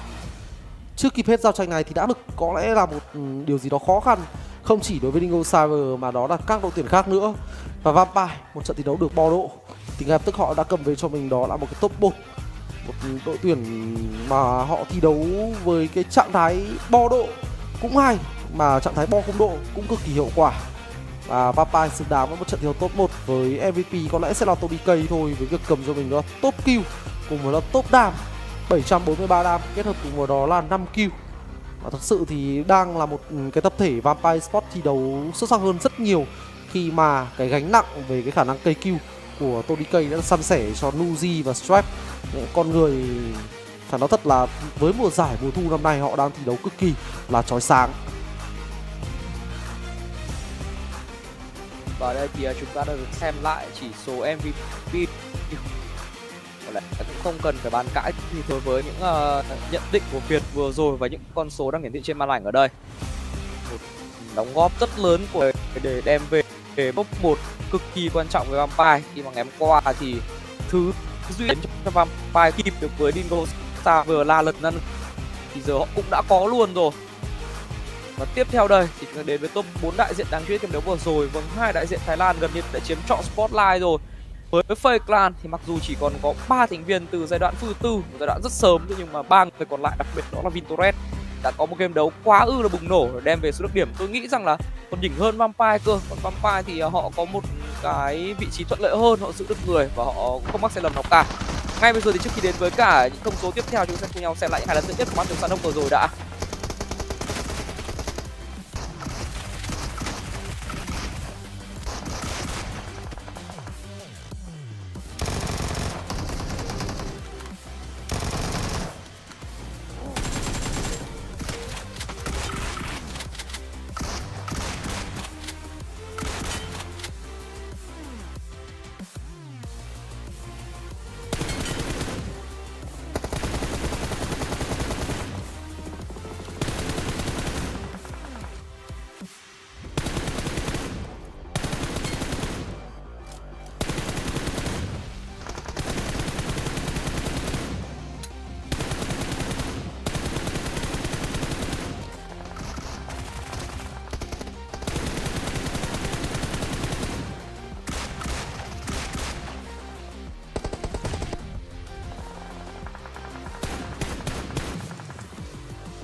Và bây giờ thì chúng ta đang có được số điểm chính xác mà các đội tuyển kiếm được ở trong game đấu vừa rồi. Và như vậy thì với một vòng bo cuối cùng vô cùng bùng nổ, Vampire họ có được số điểm vô cùng lớn là 23. Vẫn như vậy là vẫn cao hơn FaZe Clan, khi mà FaZe Clan thì chỉ có 18 điểm thôi. Còn trong khi đó thì ở phía sau chúng ta có xem này với 14 điểm, Flash có 8, 7 dành cho ROY, Secret là 4. Và những đại diện còn lại từ Alter Ego đổ về phía dưới thì có lẽ sẽ đều là những số điểm rất khiêm tốn thôi, khi mà hai đại diện Thái Lan đã gần như là chiếm trọn những cái lượng điểm kill trong cái đấu vừa rồi. Hai đội tuyển bắn 25 kill, hai team này bắn 1/3 bản đồ rồi, quá ghê gớm đến những đại diện Thái Lan. Và như đã đề cập thì đây là một trận thi đấu mà Dingoz Xavier chúng ta không kiếm được cho mình đó là quá nhiều điểm, một cái top 12 với 3 kill cầm về. Thực sự thì đó là những cái nỗ lực đáng ghi nhận đến từ Dingoz Xavier trong một trận thi đấu khó. Một game đấu săn hốc với vòng bo cực kỳ là oái oăm như thế này thì không hề dễ dàng để Dingoz Xavier họ có thể đưa ra những phương án xử lý. Và như chúng ta thể nhìn thấy VINH Esports họ có cho mình đó là đúng một lần top 1 thôi, họ đã có cho mình đó là vị trí dẫn đầu với việc cầm về của mình đó là 90 điểm. Tất nhiên điều này nó cũng đến với việc đó là cái số điểm khởi đầu của Dingoz Xavier và Vampire là hai con số khác biệt với nhau khá rõ nét. Thành ra rằng xét về mặt bằng chung thì DX họ vẫn đang kiếm điểm tốt hơn với việc có mình tận 3 lần ăn gà. Tuy nhiên thì cái áp lực là không hề nhỏ. Và chúng ta thì nhìn thấy được cái là top 4 thì có đến tận 2 đại diện của Việt Nam. Nhưng chúng ta sẽ mong muốn rằng sẽ có một cái cúp của PMSL sẽ có thể đem về cùng với một đại diện như là DX hoặc thậm chí có thể sẽ là ROY, những đội tuyển đang cực kỳ sáng cửa để vươn lên. Còn đối với Flash cùng với đó là Secret thì cơ hội chưa phải là đã hết. Như tôi đã đề cập rồi, khoảng cách các đội tuyển ở trong nhóm phía dưới từ top 9 đến top 16 chỉ là 17 điểm mà thôi. Một số mình nghĩ rằng nó quá mỏng khi mà vẫn còn là tận 11 lượt trận ở phía trước. Thành ra vẫn chưa biết điều gì có thể sẽ đến khi mà chỉ cần một trận thi đấu bùng nổ như FaZe Clan ở game đấu trước thôi thì cả Flash hay thậm chí tất cả team Secret hoàn toàn có thể bứt phá lên những vị trí cao hơn để xếp hạng. Còn ở đây chúng ta đã có một cái bảng so sánh giữa Vitoret và Torikay, một trận thi đấu mà bản thân Vitoret đã gánh toàn bộ điểm dành cho đội hình FaZe Clan, một cá nhân đóng góp đến tận 51% điểm thì các bạn đủ hiểu rằng cái khả năng của Vitoret có thể lớn đến như thế nào trong bên phía FaZe Clan. Rất đáng gờm đến từ đầu tàu của FaZe Clan. Sự ở thời điểm hiện tại thì khá ít người chơi có thể vừa côn team vừa có được một cái phong độ cao như là Vitoret ở trong màu áo FaZe Clan. Ở giai đoạn vòng league thì Mela là người có phong độ khá chói sáng và có thời điểm bùng nổ. Mặc dù ở những tuần cuối thì anh ấy cũng bị thay ra rất nhiều, nhưng mà không thể phủ nhận tài năng của Mela. Tuy nhiên đến với những ngày đấu quan trọng nhất thì Vitoret mới đang là phao cứu sinh của FaZe Clan. Còn có lẽ là trước khi đến với cả map theo Uyên tiếp theo thì hãy cùng mình và Việt nghỉ ngơi trong ít phút trước đã.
Vâng, và sau khoảng chờ đợi không quá lâu thì chúng ta đã quay trở lại ngay với map thi đấu thứ hai của ngày thi đấu hôm nay. Ngày thi đấu thứ hai tại vòng thi đấu Grand Final, và chúng ta đang có hình ảnh về một đường bay xuất phát ở khu vực Christmas và cắt chéo sang đó là cục Muta Power. Một đường bay bay ngang bản đồ như này, có phần lệch nửa dưới thì sẽ là một cái thiệt thòi cho với những đội tuyển ưa thích những vị trí góc nhảy phía nửa trên bản đồ. Tuy nhiên thì với các đại diện Việt Nam thì có lẽ cũng không phải là vấn đề, khi mà những khu vực nhảy quen thuộc thì đa phần chúng ta đều nằm ở phía nửa dưới này, có Chiki hay khu vực cảng Novo. Đây là một đường bay không mấy thuận lợi, khi mà nó lại thu về khu phía dưới nhiều như này thì sẽ là một bài toán khó để team Flash có thể áp sát vào một thành phố Yarapoliana. Và thực tế cái việc mà áp sát vào thành phố mình muốn lút nó cũng là một câu chuyện mà mình nghĩ rằng là các đội tuyển họ cũng quen rồi, nhưng cái vòng bo mới là cái yếu tố gần như là định hình được cái lối chơi các đội tuyển nó sẽ thay đổi ra sao. Tôi muốn nhìn xem ROY Esports đang ở đâu. ROY Esports họ quyết định là bỏ khu vực nhà nước để có thể áp sát vào khu vực 12 nhà. Đấy là một cái vị trí đánh giá là khá ổn, góc 6 giờ ở khu vực đảo chính. Với một cái vị trí này thì trừ khi cái vòng bo của chúng ta giật về phía trên thôi, chứ vòng bo như thế này thì nó vẫn đang là tương đối thoải mái. Đây là vòng bo mình nghĩ rằng nó là đẹp nhất trong cái trường hợp là vòng bo sẽ thu về đảo quân sự rồi. Nó vẫn có một diện tích lớn ở khu vực đảo lớn để giúp cho các đội tuyển họ có thể dễ dàng có thêm thời gian lút đồ và di chuyển. Tuy nhiên thì với việc mà có thêm thời gian lút đồ như này thì cái việc tranh chấp những cái phương tiện di chuyển ở giai đoạn giữa game, hay thậm chí là tranh chấp tàu bè thôi, nó hoàn toàn có thể sẽ đẩy cái căng thẳng lên cao, và một cuộc giao tranh là điều khó có thể né tránh.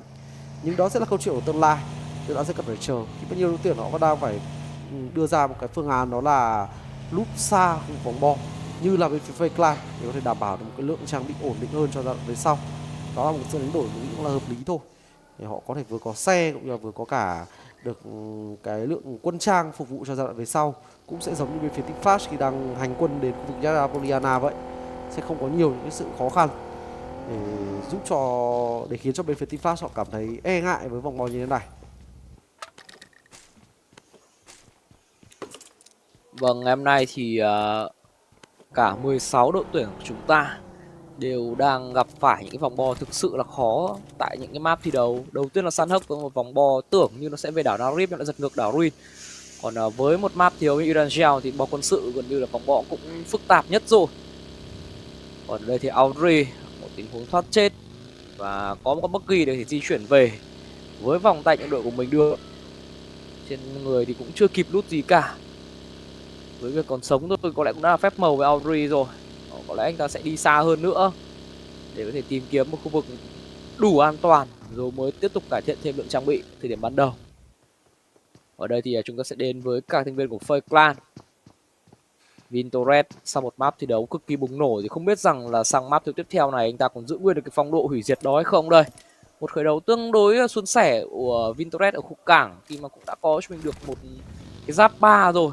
Tuy nhiên thì súng ống vẫn đang hơi lởm đến từ Vintoret, có lẽ sẽ cần thêm thời gian để anh ta thể tìm kiếm được những trang bị hoàn chỉnh nhất cho mình. Có thêm phụ kiện rồi, rút rất nhanh đến từ vị chủ Vintoret thôi.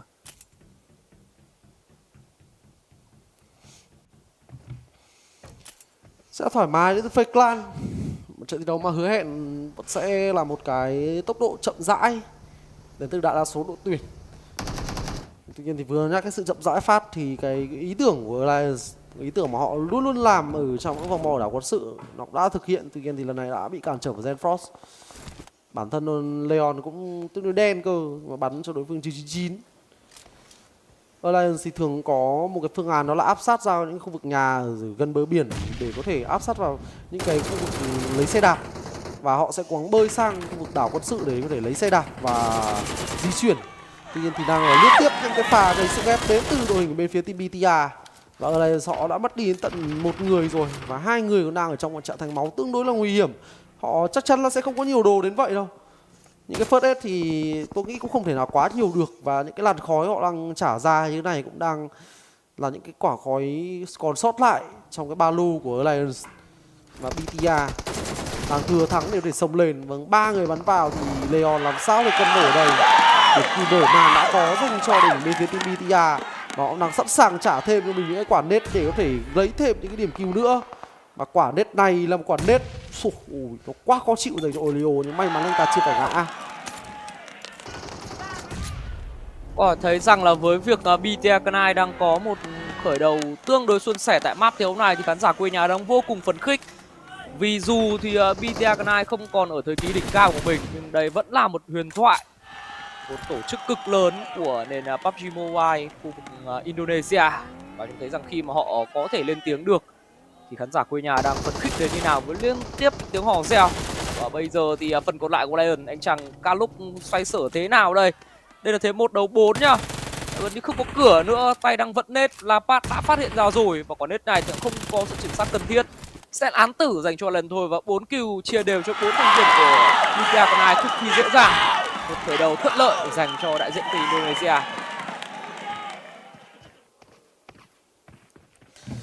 Khó dành cho Lions ở trong một cái giai đoạn nó đang cực kỳ nhạy cảm này, lần việc mà họ nằm xuống sớm thì nó lại là cơ hội quá rõ nét để các đội tuyển ở phía dưới có thể băng lên. Và trong đó có cả team Flash nữa. ROY Esports thì họ đang thể hiện một cái sự quay trở lại và nói rằng là quá ấn tượng. Ngày thi đấu kiếm về được đâu đó khoảng tầm 50 điểm ở trong vòng thi đấu chung kết, rõ ràng là cái con số quá lớn trong lần đầu ra đến vòng chung kết của một giải thi đấu SEA của ROY. Còn đây là thành phố Muta, có thể bên phía Ego đi chung thì cũng sẽ không có nhiều những cái sự khó khăn dành cho Ego. Còn team Flash cũng đã đưa ra phương án của mình rồi, tuy nhiên đây là một cái khu vực mà có vẻ như là đang bị cam. Nào, team Flash liệu họ còn đường lui hay không đây? Tôi nghĩ là khó còn đường lui dành cho vị trí của Hosu. Hosu vẫn đang cố gắng quẩy bằng cái xe couple này, nó vẫn là đủ rộng để có thể có được một cái chỗ trú. Tuy nhiên khi đối phương ập vào tôi cũng không thể nghĩ được ra là Hosu có thể đi được xa hơn, nhưng mà đó lại là những phát đạn táp từ thành phố Muta bắn ra. Đó là của Rosemary. Hơi khó chịu. Nhưng thôi, việc mất đi một tanker như này thì đó là điều phải chấp nhận đến từ bên phía team Flash rồi. Họ đã không có được cái lượng thông tin đủ nhiều tại khu vực cầu phía dưới. Và chưa kể là Batman vừa rồi bị knock out với ông Tà. Cần phải cẩn thận. Vì mà bên phía team Flash, đội hình của họ đang bị xé lẻ ra là khá nhiều.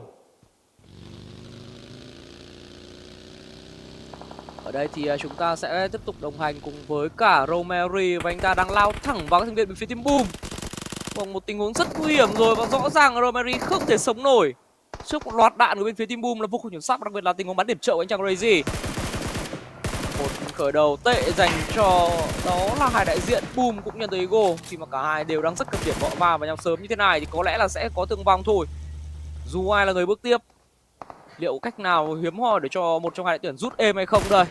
Rosemary vẫn đang ôm bụng, Reggie thì vẫn đang cover bắn phá từ trên cây cầu xuống là cực kỳ dính. Và giờ thì đó là Batman bị nhắm vào, một tình huống mà chỉ đi ngang qua xem tin tức thôi, nhưng Batman cũng bị vạ lây trong pha giao tranh giữa thành viên của Boom và Ego. Rosemary đang được cứu lên rồi và sớm thôi sẽ đưa trở về một thế cân bằng người giữa Boom cũng như là Ego, khi mà Yumi May thì cũng đang được hỗ trợ bởi những đội của mình. Bóng bó tiếp theo và để xem có bất ngờ có biến số nào hay không đây. Câu trả lời là có. Một phần cực lớn của cuộc đọc sự đa Bo và chúng ta đều biết rồi, khi mà nhìn cái bản đồ như thế này thì chắc chắn là Bo sẽ về đất liền thôi chứ không thể lên đảo quân sự nữa, nơi mà đã có rất nhiều team lao lên từ điểm ban đầu. Bo này tôi đề nghị là team Flash họ nên đưa ra một phương án an toàn hơn và tránh những tình huống giao tranh nhỏ này ở thời điểm hiện tại khi mà chỉ còn lại với hai người thôi. Thậm chí khi mà Boom Esports cùng với Ego họ lại va bao nhiêu nào thì thực sự là quá khó đoán. Liên tiếp là những người phải bỏ mạng lại, nhưng Boom Esports lượng máu mất đi của họ trong thời gian là khá lớn nhá. Nhưng Frenzy vẫn đang cố gắng, nhưng cái xe nổ đã khiến cho Frenzy phải nằm và Rizai bắt buộc là người phải quay trở lại để hỗ trợ. Hai người cover tầm xa của cả hai đội tuyển sẽ cần phải tham gia cuộc chiến với những cái pha giao tranh tầm gần. Và bây giờ thì Alpha là người đến sau. Liệu rằng người đến sau có phải đem lại một cái lợi thế nhất định hay không đây? Thì tôi không biết Alpha liệu anh ta có quả nết nào trong tay hay không. Đang cố gắng để cứu người nhưng Frenzy thì có. Frenzy biết rằng Alpha đang đứng ở đâu. Frenzy đang cố gắng gồng nết. Và quả nết đến từ vị trí của Frenzy là một quả nết ném ra nóc cao ông ta lại một lần nữa và lao vào xử lý Alpha. 5 điểm kill dành tặng cho Boom Esports và họ sẽ không đánh mất bất cứ một ai trong pha giao tranh này. Một ngày thi đấu mà chúng ta đã được liên tiếp chứng kiến những vòng bo rất lừa. Map 1 cũng vậy, giả vờ giật về đảo Narib nhưng bất ngờ thu ngược về đảo Ruin. Còn map này thì cũng giả vờ giật về đảo quân sự để rồi cũng có một pha quay xe luôn về đất liền. Và như đã đề cập rồi, quãng thời gian ban đầu thì quá nhiều team họ cũng nghĩ rằng là Bo sẽ về đảo quân sự và họ đã lao lên rồi. Bây giờ là lúc mà rất nhiều team đang quay xe. Team Secret là một team trước thời cơ là tốt nha. Chưa kịp hồi phục sau pha giao tranh với Dingoz và bây giờ thì liên tục là những màn xả súng thoải mái. Team Secret thôi. Brick là người đầu tiên ghi điểm. Và tiếp sau đó thì có lẽ cũng sẽ là những mạng gục nữa dành cho các thành viên bên phía Secret. Trắng là người có mạng gục thứ hai. Frenzy đã nằm rồi, Trắng thậm chí là còn có thêm mạng nữa luôn cơ. Không, đó là mạng dành cho chịu số ad. Trắng chỉ là confirm hộ thôi. 3 điểm kill có thể coi là cực kỳ dễ dàng của Secret khi mà player còn sót lại cuối cùng của Boom là ROY quyết định cao chạy xa bay rồi.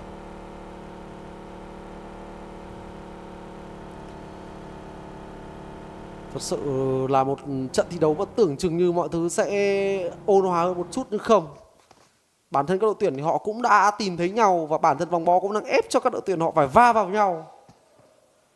Chưa biết là diện tích nước biển nó sẽ là giảm theo đi ở vòng Bo thứ mấy. Tuy nhiên đây là một cái giai đoạn mà gần như không còn quá nhiều nhà và bắt buộc phải có những pha công như mê lạ rồi. Nọc chưa có một pha húp. Và giờ thì hai người còn lại đến từ Dingoz Xavier tại khu vực nhà này sẽ xử lý như thế nào đây? Parazin đang cố gắng để quay trở về. Nhưng đây là một quả nét tốt đến từ Lamborghini. Tiếp tục là quả nét để confirm được vị trí ở Vintorres. Parazin đã quay trở về rồi. Chúng ta cho đối phương một căn nhà, chúng ta vẫn còn 3 căn để có thể phòng ngự. Tuy nhiên Parazin bất ngờ lại bị bắn lại bởi đó là Zuke bên phía ROY.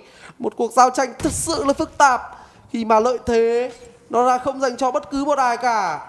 Clan họ sẽ cảm thấy thở phào. Và vòng Bo của chúng ta thời điểm này cũng đã bắt đầu xuất hiện rồi. Vòng Bo giật sang khu vực trung tâm là của AQ. Đúng cái vị trí mà bên phía team ROY Esports họ lút từ lúc trước. Và bây giờ họ đang có mặt đối quay Tây để dòm ngó sang những tuyển khác. Bao gồm cả cuộc giao tranh giữa Dingoz Xavier cả Clan. Còn đối với team Flash cũng đang đưa ra phương án để phải bơi. Một trận thi đấu đang thực sự là khó đoán. Team Secret ngỡ rằng là họ sẽ không cần phải di chuyển quá nhiều. Thì đây là thời điểm mà họ cần phải đưa ra các bản lĩnh của mình.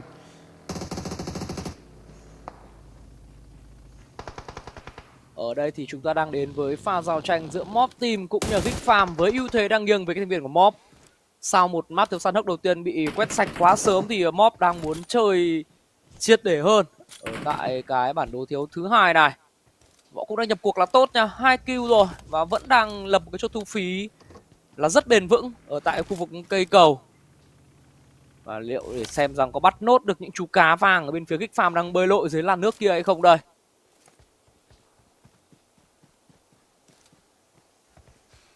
Đây không phải là một cái thời điểm, một cái khu vực dễ dàng để có thể di chuyển. Ở GIliwoOM họ gặp khó. Còn với Mob thì họ cũng đang phải cắt cử người để có thể đi scout rồi. Đây là một cái trận chiến mà có lẽ nó không chỉ dừng lại ở mặt vị trí đâu, mà nó còn về mặt thông tin nữa cơ.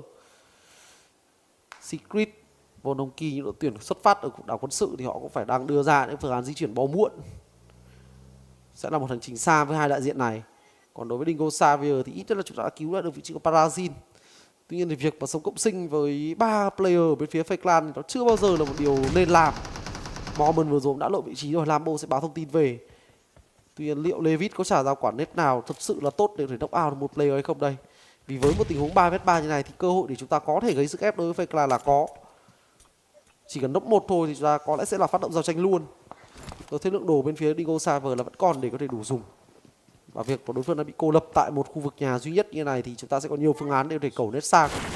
Còn đối với cả Vodoki, quyết định của họ sẽ là lao xe thẳng xuống khu vực bờ sông để có thể bơi. Và đây là một cái quyết định thực sự là liều lĩnh khi mà ở khu vực đảo quân sự vẫn còn có đó là BTR. Và chưa kể đầu bên kia họ không biết. Thì tôi muốn nói với họ rằng là có AQ, có Dingoz Xavier, có ROY Esports đều là những cái con quái vật. Họ đang có mặt để có thể chờ sẵn những cái đối thủ đang có mặt đảo quân sự định bơi sang. Và bản thân Vodoki thì trông giống họ sẽ mất người và mất đi đúng chủ công dè tài này thì khó khăn, đang trông rất khó khăn này có đại diện của Indonesia. Tình huống chơi rất khó chịu đến từ BTR này. Và họ đang liên tục đem về những số điểm quý báu cho mình. Cố gắng câu nốt chú cá mang tên Rayjack này thôi. Rayjack thì cũng không còn phạm vi di chuyển nữa rồi. Chỉ cố gắng chơi quanh cái con xe. Mình đã lao xuống nước. Vòng Bo tiếp theo cũng chuẩn bị tới và không có bất ngờ gì cả khi nó đã tạm biệt nốt phần diện tích ít ỏi còn lại của khu đảo quân sự. Trung tâm vòng Bo bây giờ thì đó đang là Talon. Nhưng các đại diện Việt Nam thì sao đây? Secret đang vào được từ góc 3 giờ của vòng Bo. ROY thì có cánh 12 giờ cũng tương đối thoáng, nhưng bên cạnh đó là một vampire vẫn rất thiện chiến nha. Và có lẽ ROY sẽ phải giải trừ cái tên này trong quãng thời gian sắp tới.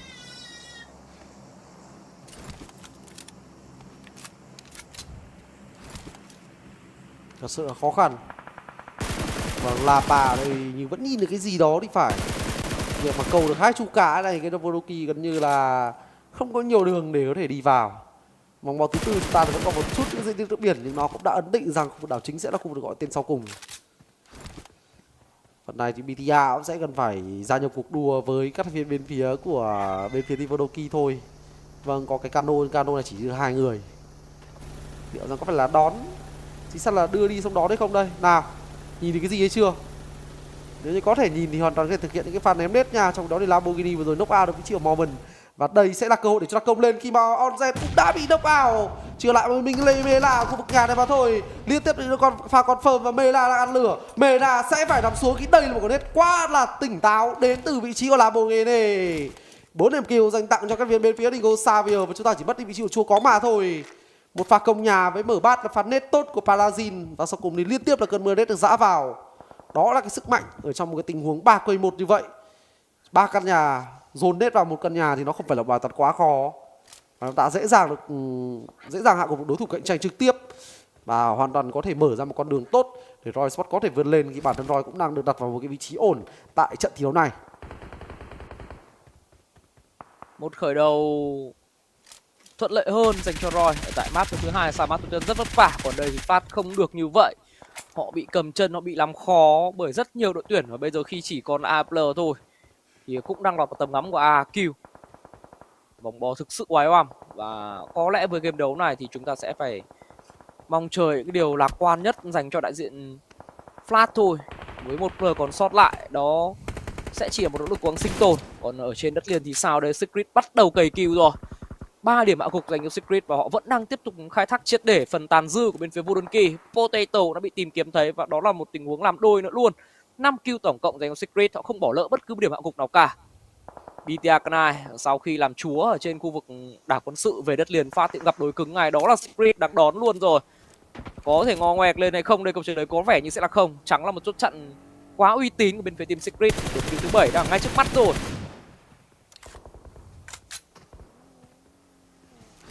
Nào, team Secret cũng đang muốn đưa ra những phương án, tuy nhiên thì vừa rồi là những phát đạn bắn đến từ Verco. Cái break đang có ý định muốn nằm xuống để thể lấy những góc bắn sấy. Giờ thì thôi, để cho chóng 19 xử lý cũng được. Một trận thi đấu mà team Secret cũng đang có mình tận 7 kill. Vâng, một trận mà chúng ta dự báo về một cái tình huống di chuyển khó dành cho team Secret, nhưng họ cứ trên hành trình đi đến đâu thì là người nằm xuống đến đó rồi. Một team Secret đang có được cho mình một cái kết quả thực sự là cực kỳ tích cực. Vòng bò tiếp theo chúng ta sẽ thu về khu vực nào đây? Khả năng cao sẽ là giảm nốt đi dưới nước biển thôi. Tôi không nghĩ là vòng bò sẽ giật xuống khu vực phía dưới. Vậy là câu trả lời vẫn là giật xuống phía dưới nhẹ nhẹ một chút. Điều này đang ép cho các bên phía team ROY Esports cần phải di chuyển cùng với nhau, và cái vị trí đứng sẽ không còn lại quá nhiều. Khi mà ở bên kia khu vực đường cái, chính xác là cái đường cái này là một cái khu vực đường cái tương đối là bằng phẳng. Thành ra nếu như ROY Esports họ thật sự muốn chơi thì họ sẽ phải công lên hẳn khu vực bờ đá của bên phía AQ cơ. Chứ còn nếu như quét viên vòng bo thì khả năng cao sẽ là một cái vị trí xấu. Vì vừa rồi một player của ROY Esports cũng đã bị knock out. Còn đối với ở bên phía team BTR thì cảnh của họ cũng chẳng khác Vodoki là mấy, có lẽ cũng sẽ là nằm xuống sớm thôi. Còn đối với team Secret thì cần phải cực kỳ cẩn thận nha. Biết là ở trên khu vực đài quan sát kia là có địch rồi, nhưng chúng ta không nên để mất người ở trong một cái thời điểm nhạy cảm như thế này.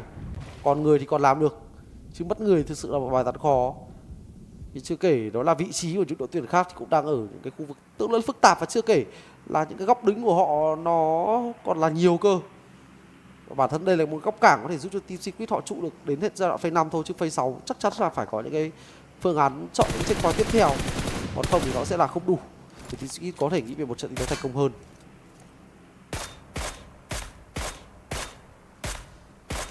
Một tình huống phá xe đến từ Bobohu. Một nỗ lực thôi để yểm trợ, nhưng đội đã lọt qua được chốt chặn bằng tên team Secret. Thậm chí ở đây thì đang gây rất nhiều sát thương từ Bobohu nha. GK cũng đã phải lẩn khuất đi rồi, nhưng bây giờ thì Bobohu lại lộ ra với tầm ngắm của AQ quay trở lại với ROY. Thì vừa rồi Du đã bớ nốt anh chàng Razy rồi, không còn cái biến số bất ngờ nào nữa cả. Và sẽ có tiếp một khu vực công trình, một cái căn nhà vệ sinh nho nhỏ để có ROY có thể tạm thời an toàn ở trong phase thứ 5 này. Quay trở lại khu bờ biển thì sao đây? AQ vẫn đang là người giữ được ở khu vách đá một cách khá thoải mái, và có lẽ cũng sẽ là giữ nguyên tại khu vực này đến hết phase 5 thôi. Còn đối với team Secret thì sau một khởi đầu thuận lợi với sự hy sinh của Brick thì những player còn lại cũng tạm thời an toàn khủng ép bò. Mặc dù bên cạnh thì vẫn đang còn những mối nguy hiểm tiềm tàng thật đấy, nhưng có lẽ trốn trong kho thì cũng sẽ giúp Secret qua được quãng gian hiện tại thôi.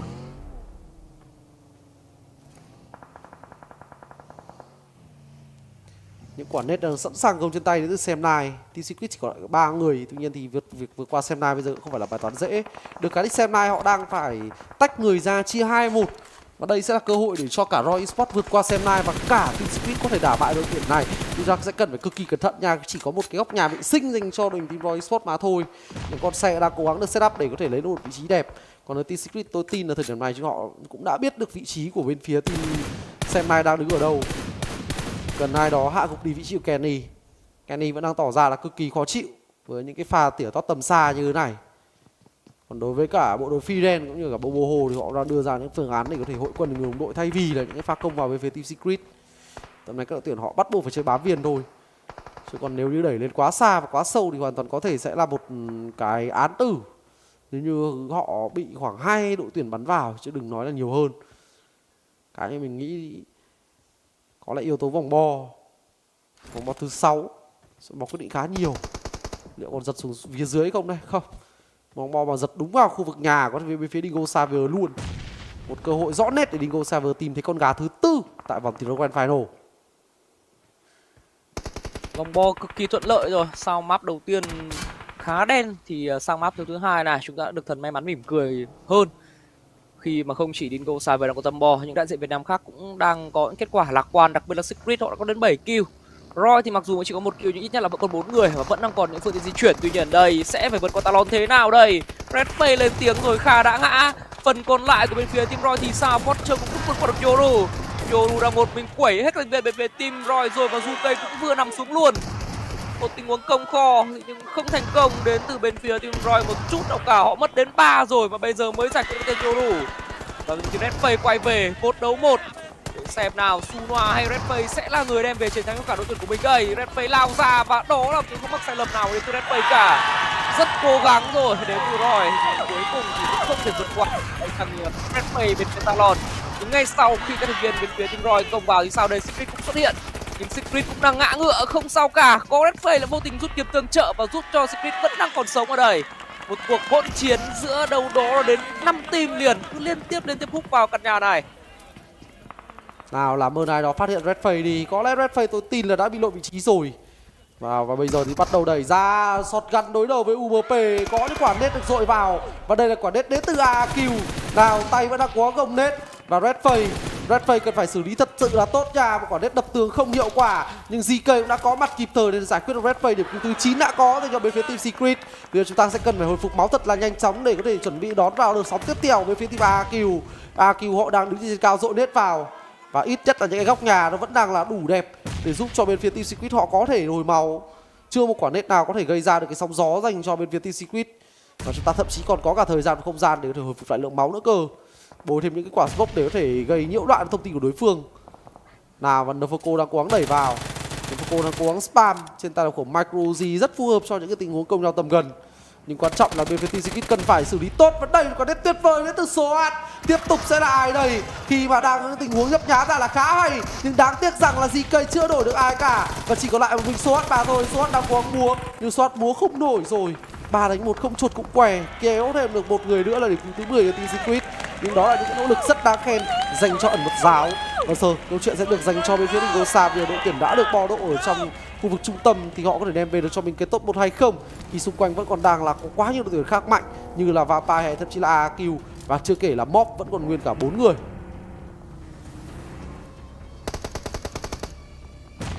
Vâng, Dingoz Xavier sẽ phải tìm cách vượt qua Mob cách nhanh chóng nhất nhưng không ổn rồi. Parazin vừa ngã nhưng đổi mạng là rất nhanh đến từ Levit.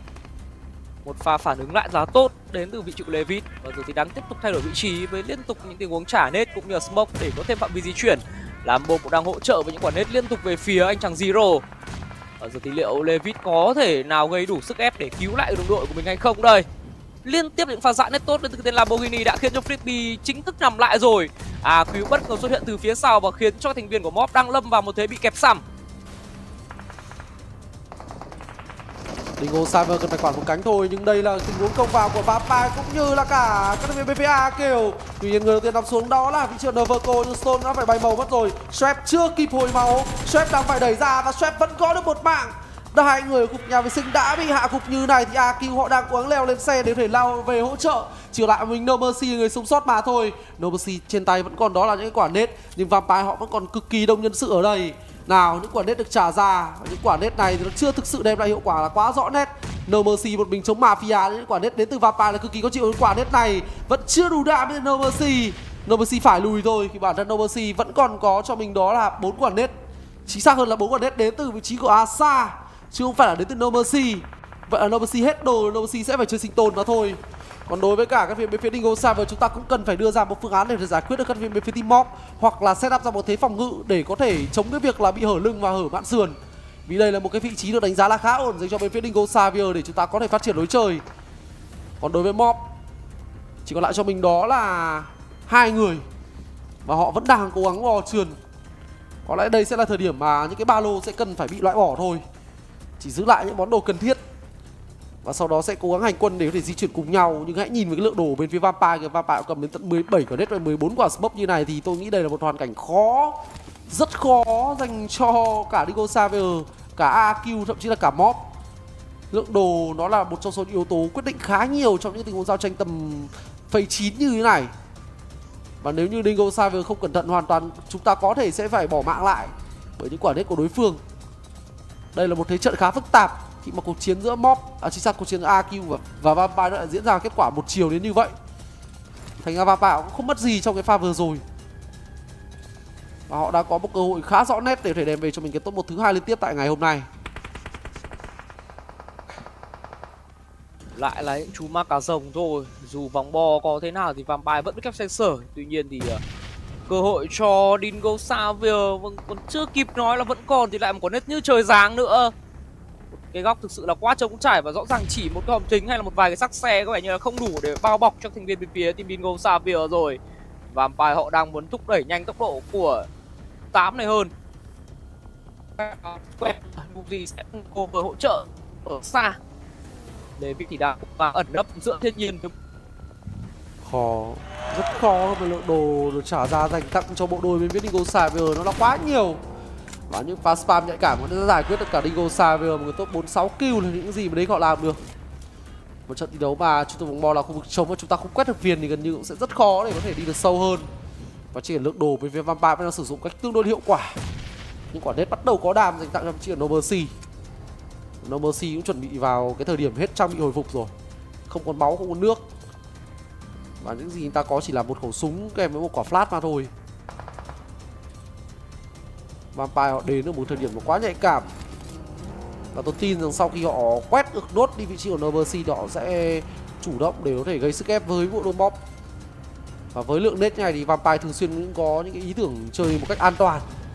Họ không quá vội vàng và thường xuyên có những cái sự chờ đợi để đối thủ chịu phải những cái tác động của vòng bo hoặc là của ngoại cảnh, thì sau đó Vampire họ mới công lên. Đó là một cách chơi thực sự là thực dụng để giúp cho bên phía Vampire họ có thể nghĩ về một trận đấu thành công. Không hề dễ dàng một chút nào khi NgəNG cũng đã bị gạt giò bởi vòng bo, và đó chỉ là top 3 với 7 điểm kill dành cho đại diện Indonesia mà thôi. Và như chúng đã đề cập rồi, một khi mà họ phải ngã xuống như này thì Vampire họ sẽ thực hiện đi công luôn. Vâng, công bằng xe cho nó cẩn thận đến từ đội team Vampire. Nhưng vừa rồi thì play zone kết liễu strap, nhưng bản thân Zero thì cũng không thể thoát được đầu. Và đó là cái top 1 thứ 2 liên tiếp dành cho bên phía Vampire. Vâng, lại một trận thi đấu thành công nữa dành cho Tony K và những người đồng đội. 2 cái top 1 liên tiếp dành cho Vampire. Vào ngày thiếu thứ 2 thì Vampire đang đòi lại tất cả những gì họ đã để lỡ ngày đầu tiên. Ngày đầu tiên là ngày thiếu họ thi đấu cực kỳ hay, nhưng luôn thiếu may mắn để cho phải các quyết định để có được cho mình những cái top 1. Nhưng ngày thiếu hôm nay thì đã khác, trực tiếp đoạt lấy 2 cái top 1. Và điều này sẽ khiến cho cái khoảng cách mà Vampire tạo ra so với nhóm bám đuổi được gia tăng thêm một bậc nữa.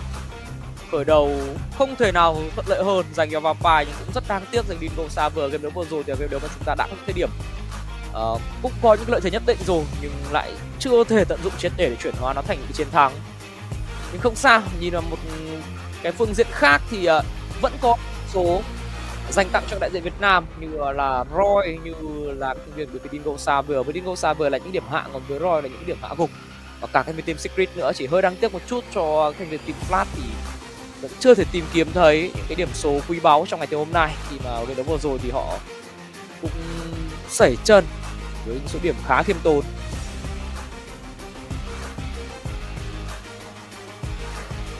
Và MVP không phải là THậC thì đó là với chiều NGØI với 2 điểm kill 575 được gây ra và có cho mình đến tận 29% tỷ lệ headshot đến từ NGØI. Và này nó làm khẳng định thêm những gì tôi đã đề cập ở trận đấu trước thôi. Đội hình của Vampire tại sân chơi PMSL lần này là một đội hình đã san sẻ được cái gánh nặng về khoản cày kill dành cho chiều THậC, với việc mà NGØI cũng như Stress cũng đang có một cái phong độ cũng như là một cái lối chơi cực kỳ là phù hợp dành cho những chú Mạc Rồng. Còn ở đây thì chúng ta có mắt recap, ngoại trừ Vampire chúng ta cũng có một đại diện của Việt Nam là team Secret. Trong trận thi đấu với team Secret họ phải di chuyển bó khó thì họ vẫn biết cách tìm về cho mình đến tận 10 điểm kill, con số rất ấn tượng tại game thi đấu thứ hai của chiều ngày hôm nay. Cho dù điểm hạng không phải là quá cao nhưng với việc điểm kill đảm bảo như này nó cũng sẽ là một cái nguồn động lực dành cho team Secret để họ được vươn lên. Và ngay bây giờ hãy nhau theo dõi lại đó là highlight tại game thi đấu vừa rồi.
Vampire có cho mình đó là 16 điểm tại trận đấu vừa rồi. Team Secret cũng đã rất nỗ lực với 13 điểm về với việc là một trong số đại diện có mình cực kỳ nhiều điểm kill. Mob cũng có cho mình đó là 12 điểm dành A kill, 10 điểm dành Dingoz Xavier, BTI là con số 8, Tala là con số 7, 6 điểm dành có Boom. Một trận thi đấu mà các đội tuyển họ dựa vào điểm kill khá là nhiều. Chúng ta nhìn thấy rằng đó là trong tổng số 8 đội tuyển dẫn đầu ở trong game vừa rồi thì best nhất là có 6 kill, còn lại là 7 và Team Secret làm tốt nhất là 10. Một trận thi đấu mà giao tranh đã phải nổ ra ở quá nhiều nơi trên bản đồ và khiến cho các đội tuyển họ phải lấy điểm kill làm cái số vốn thay vì là điểm hạng như những trận đấu trước. Một trận đấu vòng bo khó và cũng đã ép cho ROY Esports cũng như là team Phát cũng chỉ cầm về khoảng 2 đến 1 điểm mà thôi. Một số là có phần khiêm tốn nhưng đó là do yếu tố ngoại cảnh. Tôi tin là với một cái trận đấu thành công hơn, may mắn hơn thì có thể sẽ là những con số tốt hơn dành cho các đại diện như là Flash hay là ROY.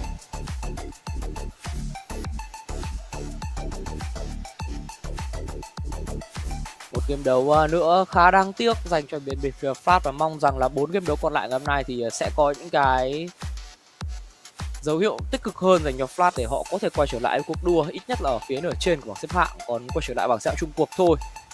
Sau cái lần ăn gà vừa rồi thì gần như không có xê dịch nào đến từ giữa Vampire, Dingoz Xavier, cả cách biệt vẫn được giữ ở khoảng 16 điểm giữa hai đội tuyển. Nhưng AQ thì cũng đã có một chút sự tiến bộ khi họ vươn lên được vị trí top 3. Fake Clan map 1 bắn hay bao nhiêu, bùng nổ bao nhiêu thì vừa rồi họ cũng ra đi nhanh bấy nhiêu và cũng đã bị tụt lùi xuống ở vị trí top 4. ROY bị đẩy lùi xuống vị trí top 5. Mob vươn lên được một chút ở vị trí top 6 và top 7, 8 thì đó là hai cái tên Alien cũng như là Golden Key bị ép xuống. Còn ở phía nửa sau, vâng, như ở đề cập rồi, một game đấu không mấy là lạc quan đến từ Flash thì họ tiếp tục bị đẩy xuống một lần nữa vị trí top 13. Secret cũng đang có những cái bước tiến dù chậm của mình nhưng vô cùng chắc chắn, đã leo lên top 10 rồi. Họ khởi đầu ngày ở vị trí hiện tại của Flash nhưng bây giờ thì cũng đã leo thêm đó là 3 bậc nữa. Mong rằng những cái tiếp theo thì Secret cũng sẽ tiếp tục có những số điểm để có thể quay trở lại đường đua cùng với ROY hay đặc biệt là Dingoz Xavier. Còn ở phía cuối bảng xếp hạng thì gần như không có sự biến động nào nữa rồi, vẫn là sự thất vọng của những đại diện Indo thôi, như là Dingoz hay đặc biệt là Boom, đã từng là những nhà vua, những nhà vô địch thì nhưng mà cuối cùng thì vẫn đang ngụp lặn khi mà chúng ta đi được qua đó là gần một nửa hành trình của vòng chung kết rồi. Tiếp theo đây thì là top 4 Gunslinger, những player gầy đam lớn nhất trong game đấu vừa rồi, phải kể tên. Đầu tiên là Double, tiếp theo là Trắng 19, vị trí top 3 của Lucy, và Boboho là người đứng ở vị trí top 4.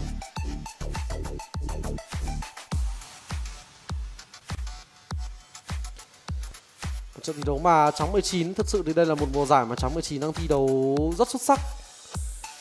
Một mùa giải mà bản thân Trắng 19 đã trưởng thành hơn rất là nhiều và có được những cái ý tưởng cũng như những cái quyết định đưa ra là khá quyết đoán. Và mình nghĩ đó là một trong số những cái điều tích cực của team Secret tại mùa giải năm nay. Bây giờ thì hãy cùng nhau nghỉ ngơi trong ít phút, xem những cái food stage cùng với đó là chờ đợi đến với game tiếp theo nha anh em.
Vâng, và ở đây thì chúng ta đang có một đường bay xuất phát ở khu vực Souvenir, cắt qua một vài vị trí nóng như trường bắn Rozok, School, Pochinki và kết thúc ở khu vực Ferry Pier.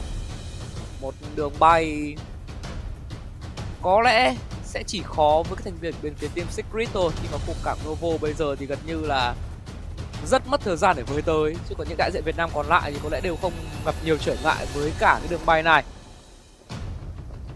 Từ khu vực nhà nước hay là Pochinki đều là những vị trí gần như ở rất gần với đường bay và cũng rất sớm có thể với tới được.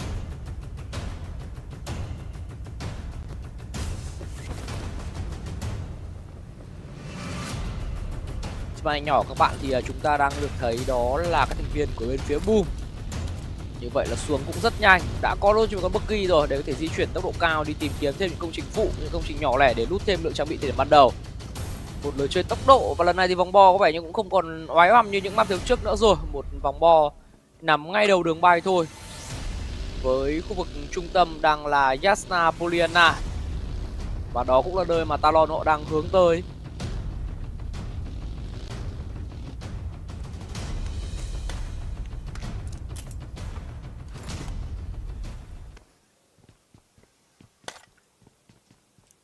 Secret thì có vẻ như họ vẫn đang trung thành với các thành viên với khu vực nhảy của mình, đó là khu cảng Novo, khi mà chúng ta vừa nhìn thấy là vẫn đang hướng bung dù về khu vực đảo quân sự, mặc dù cái vòng bo thì đã thu hoàn toàn bên phía ngược lại rồi.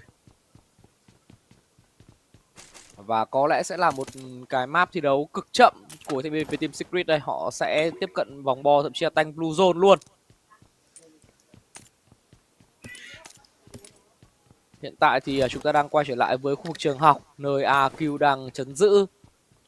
Với một vị trí như trường học thì có lẽ cái khởi đầu của AQ cũng sẽ dễ dàng hơn thôi. Lượng đồ rất nhiều, cộng hưởng ở việc không mất thời gian đi bo như một vài đội tuyển khác. Còn ở đây thì chúng ta được xem đó là NgəNG. Có thể nói là một ngày thi đấu rất thành công của tập thể Vampire. NgəNG thì cũng đã có những đóng góp của riêng mình rồi, và đặc biệt là trong map thứ hai. Map thứ đầu tiên thì cũng chưa được lên tiếng quá nhiều đến NgəNG, khi mà có lẽ là cái tên phải được khen ngợi thì phải là chữ Stone hay là Swap, và đặc biệt là Tony K. Khởi đầu tương đối suôn sẻ dành cho NgəNG, một set 2, một khẩu shotgun cũng như là cả một khẩu súng để thể giao tranh tầm xa. Rõ ràng đây không phải là những cái vị trí chính xác hơn, đây không phải là một đội hình Vampire giống như trong thời điểm quá khứ nữa. Họ đã có những cái sự đồng đều hơn, họ đã có những cái tính toán, đã có những cái sự chia đều về cái mặt trách nhiệm cũng như công việc của mỗi đội tuyển.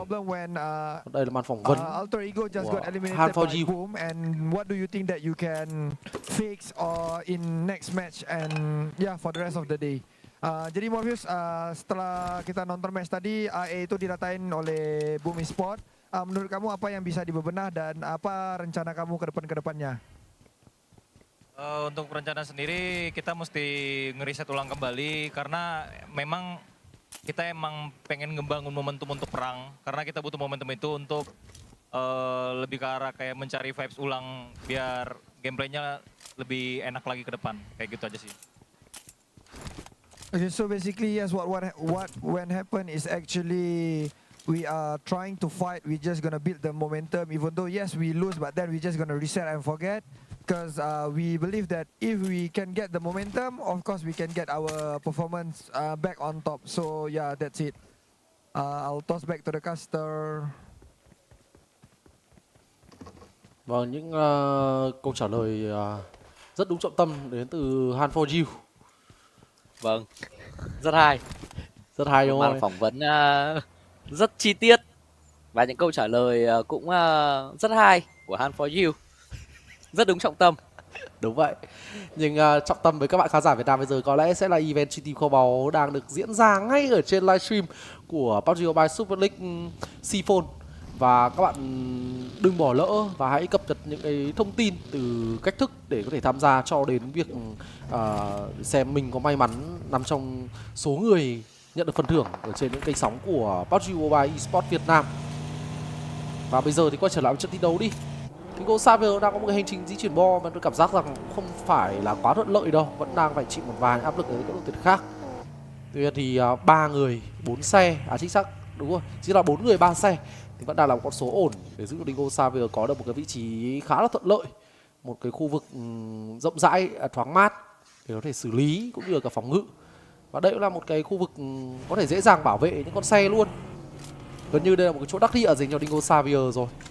DX thường xuyên làm rất là tốt trong những cái việc đi bo như thế này. Có chăng thì việc mà Vampire họ mở ngày với 2 trận đấu top 1 đã khiến cho những gì DX làm được ngày hôm qua gần như bị xóa nhòa. Tuy nhiên thì như mình cũng đã đề cập rồi, việc mà Vampire họ đang hơn chúng ta 18 điểm khởi đầu thì nó cũng là một con số không hề nhỏ. Nó không khác gì là hơn Dingoz Xavier một trận thi đấu top 1 8 kill.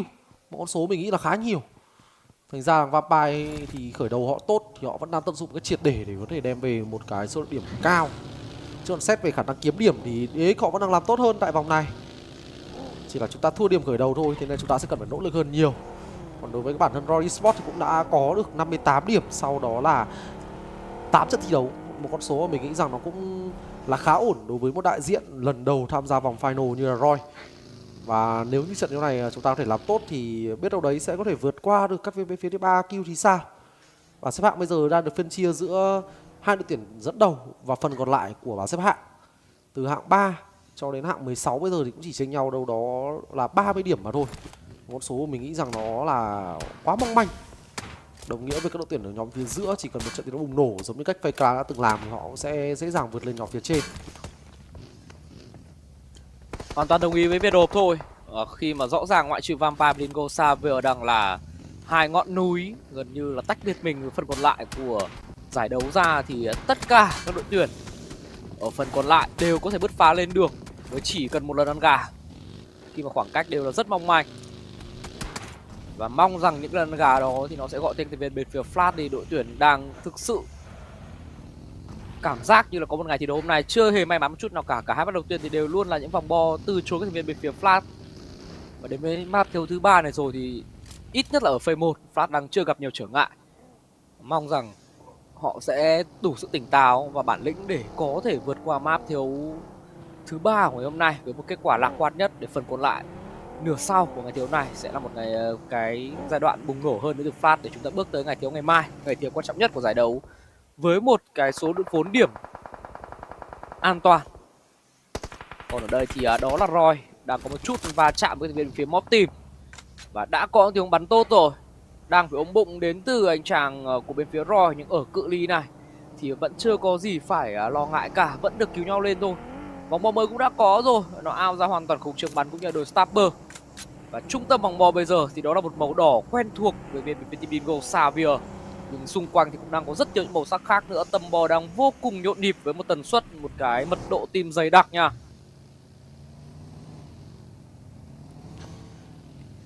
Rõ ràng meta ở thời điểm hiện tại thì các đội tuyển họ đều muốn hướng vào khu vực trung tâm để có thể dễ dàng phát triển lối chơi của mình theo cái độ giật của vòng bo. Và đây thì là một cái vòng bo mà khu vực trung tâm cũng sẽ không quá khó khăn để có thể tiếp cận. Thành ra hứa hẹn đây sẽ là một trận thi đấu tốc độ còn chậm hơn nữa. Có lẽ sẽ phải khoảng đến tầm giai đoạn phase thứ 3, phase thứ 4 thì chúng ta mới thấy những cái giao tranh. Hay thậm chí là giai đoạn cuối phase 4 đầu phase 5 mới có bắn nhau là điều mà tôi cũng đã từng được theo dõi rồi. Cơ bản đây chỉ sắp map thi đấu là map thi đấu mà nó cũng không quá khó để có thể xử lý về mặt yếu tố chiến thuật, chọn vị trí, đặc biệt là vào những cái khu vực thành phố lớn như thế này. Còn đây ROY Esports cũng đã đưa ra những phương án di chuyển của mình rồi. Sunoa đang là người đi sau cùng để có thể hỗ trợ phần đuôi dành cho những người đồng đội. Bản thân ROY cũng đang có được một cái không gian rất là rộng rãi để có thể kiểm soát. Và phần nào đó thì ROY cũng đang muốn tìm một cái căn nhà. Tầm này nếu tìm được nhà thì nó sẽ là ổn hơn rất là nhiều. Nhưng không, quyết định của ROY đang là lao ngược ra ngoài khu Blue Zone để thể chuẩn bị cho một cuộc chạy Việt dã. Hứa hẹn đây là một quyết định táo bạo đến từ ROY, và đây không phải là đầu tiên ROY Esports làm điều này. Họ đã từng tập trung rất là nhiều những cái lượng trang bị hồi phục của mình để có thể hỗ trợ cho việc đi bo. Và sau khi họ trải qua khoảng tầm một phase tanh bo thì họ sẽ có được một cái vị trí ổn. Và thường những cái trận thi đấu này thì bên phía team ROY Esports có những cái vị trí phải nói là nếu chúng ta nhìn về thì cảm thấy rất là ảo. Chả biết là tại sao ROY Esports lại mọc ra từ đấy. Nhưng đó là phong cách của ROY Esports tại PMSL năm nay, và đó là phong cách giúp cho họ có được vị trí tạm thời là top thứ 5 trên bảng xếp hạng, một vị trí mà có lẽ rằng là ít người nghĩ đến trước khi chúng ta có mặt cả 4 đội tuyển tại vòng thi đấu Grand Final, và đặc biệt là dành cho ROY. Còn ở cuộc đấu khai Tây đang là Vampire. Vampire vào đến vào chung kết thì họ đang có một cái lối chơi cực kỳ là cẩn thận. Họ không phải là một tuyển thiếu những cái trận thi đấu quét viền, cày kill. Nhưng vào đến vòng chung kết này chúng ta thấy một Vampire đang có một cái phong thái thi đấu cẩn thận hơn khá nhiều. Họ muốn đảm bảo cả mặt điểm hạng nữa. Nhưng mà rõ ràng cái áp lực mà ngày hôm qua Dingoz Xavier đem đến cho Vampire đó là 3 cái top 1 là 30 điểm hạng, thì đấy không phải là con số nhỏ.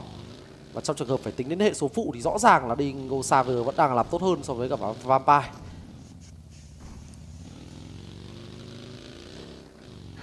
Đúng là đường dài thì mới biết ngựa hay. Có thể thì Vampire vừa có 2 top 1 rất bùng nổ, mà đúng như việc chia sẻ về những cái điểm số, về cái tần suất kiếm điểm của từng game đấu thì rõ ràng cái thành viên Dingoz Xavier họ vẫn đang nhỉnh hơn. Còn đây thì vòng bo mới nó giật về góc 7 giờ, 6 giờ ở vòng bo trước. Một vòng bo mà công trình cũng khá thưa thớt, và các team đều đang phải bắn dựa vào địa hình, những cái mỏm đất hay là những cái khu vực hõm nhấp nhô là những cái phạm vi di chuyển rất quý báu, là những nơi các team có thể cùng với những con xẻ mình dựng thành những căn cứ được.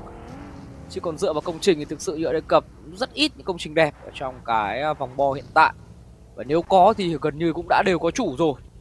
Ở đây thì NgəNG rất mất thời gian để cất xe. Boom thì sao đây? Boom di chuyển sớm ở khu vực góc 12 giờ vòng bo mới, và họ có vẻ như đã lấy thông tin của bên phía mob team rồi. Liệu có cú va chạm nó xảy ra ở khu vực viền vòng bo này không đây? Zero thì cũng đã biết luôn các thành viên mob ở đâu. Chính xác là các thành viên bên phía team Boom ở đâu. Vampire thì họ vẫn đang giữ những con xẻ mình rất triệt để, vẫn đang chia ra mỗi người một xe thôi. Ý định của các thành viên Vampire sẽ là gì, như vậy thì quyết định chốt sổ luôn tại vị trí hiện tại rồi. Như mình vừa nói thì những con xe bây giờ sẽ trở thành những vật backup cho các player ở trong cái vòng bo hiện tại. Cùng với đó là một vài cái cây tự nhiên thôi, rất ít nơi có thể ẩn nấp.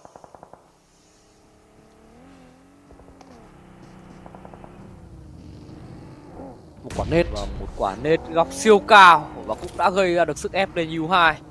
Nhưng mà sẽ cần thêm ít nhất là 2 trái nết như vậy nữa, như U2 thì cũng đã cao chạy xa bay rồi. Lên xe và di chuyển đi đến từ vị trí U2. Trong một diễn biến khác thì có pha va chạm giữa Bobo và Moment, và người chiến thắng là Bobo. Các thành viên còn lại của Phây đang cuồng đến cứu. Bobo vẻ như hơi mất thời gian để confirm, không, anh ta đang muốn bắn những người đến cứu hơn. Nhưng làm sao mà một mình bắn hết được đây? Kenny lại có pha cover, Vintoret ngã xuống. Bobo đã bị phơm, còn với Phây thì họ vẫn còn gội cứu nhau lên. Với việc trải ra quả smoke ở đây cũng chỉ là Phây thứ 3 thôi. Sát thương vòng bo là đau nhưng nó không đủ đau để thể dứt điểm đi coupler bên phía team Phây Clan, và đã cứu nhau lên thành công rồi. Phây 3 thì vẫn có thể đứng dậy và hồi máu luôn, hồi máu first aid luôn. Và sau khi phát hiện ra được Free Ren đang ở đâu thì tôi tin là khi mà Phây Clan họ có 4 người thì họ sẽ lao thẳng vào Free Ren. Kenny đang cố gắng sủi ra những cái khu vực khác, U2 đang cố gắng cover tấm xa với cổng M4X3. M4X3 tôi đánh giá nó sẽ là hơi khó nhìn. Đừng quên là hai đội tuyển này họ đang quyết định là tanh bo để có thể giao chiến với nhau. Thì đây sẽ là một cuộc giao tranh tốn cực kỳ nhiều tài nguyên. Nào, đẩy vào và Kenny xiên đôi. Đó là cái sự khó chịu đến từ Kenny, nhưng không thể làm 3 đến từ Kenny, và sau đó bị cán bởi Vintoret. U2 bắt buộc phải bỏ súng lên xe, nhưng lên xe để chạy chứ không phải lên xe để có thể chơi đôi công với các bên phía Phây Clan. Phây Clan sẽ còn cơ hội để cứu, nhưng vòng bo một lần nữa lại gọi tên Vampire. Thực sự ngày hôm nay Vampire đang có được cái sự ủng hộ vòng bo là khá nhiều, từ trận 1 cho đến trận 3. Một vòng bo mà khả năng cao nó sẽ lại thu về cuộc đối khoai tây thôi. Và với vòng bo như này thì ROY Esports sẽ cần phải có một cái phương án thật sự là khôn ngoan. Chúng ta hoàn toàn có thể chơi quét viền bo luôn từ thời điểm này cũng được. Và kể cả là có phải gặp team Secret chăng nữa thì hãy cố gắng đánh động thật là mạnh mẽ để có thể đẩy Secret ra những cái khu vực khác. Còn đối với Phây Clan thì việc mà họ đang phải tanh bo để cứu nhau như này thì nó cũng gây ra rất là nhiều sức ép. Từ cái lượng máu mất đi cho đến việc lượng người bị giảm sút khi mà Moment nó không chịu nổi rồi. Nhưng NgəNG đây vẫn kiếm được cho mình đó là một điểm knock-out, và có thể sẽ là điểm kill luôn. Và nó dành cho ai đây? Dành cho CHÍNH. Đúng là thôi thì ăn một cục khế trả một cục vàng thôi, không thể nào dễ dàng. Còn đối với cả bên phía team Team Flash đang đảo xe liên tiếp để có thể gây sức ép tại cuộc đối khoai tây của bên phía team Vampire. Họ đang muốn ép Vampire phải lùi về đằng sau, nhưng đằng sau thì team Secret đã chiếm được khu vực đỉnh rồi. Nếu như chúng ta có thể set up một cái thế bánh mì kẹp thịt Vampire ở đây thì nó sẽ là kịch bản đẹp nhất, không chỉ dành cho các đại diện của Việt Nam đâu, mà nó dành chính cho đó là Dingoz Xavier ở vị trí top 2.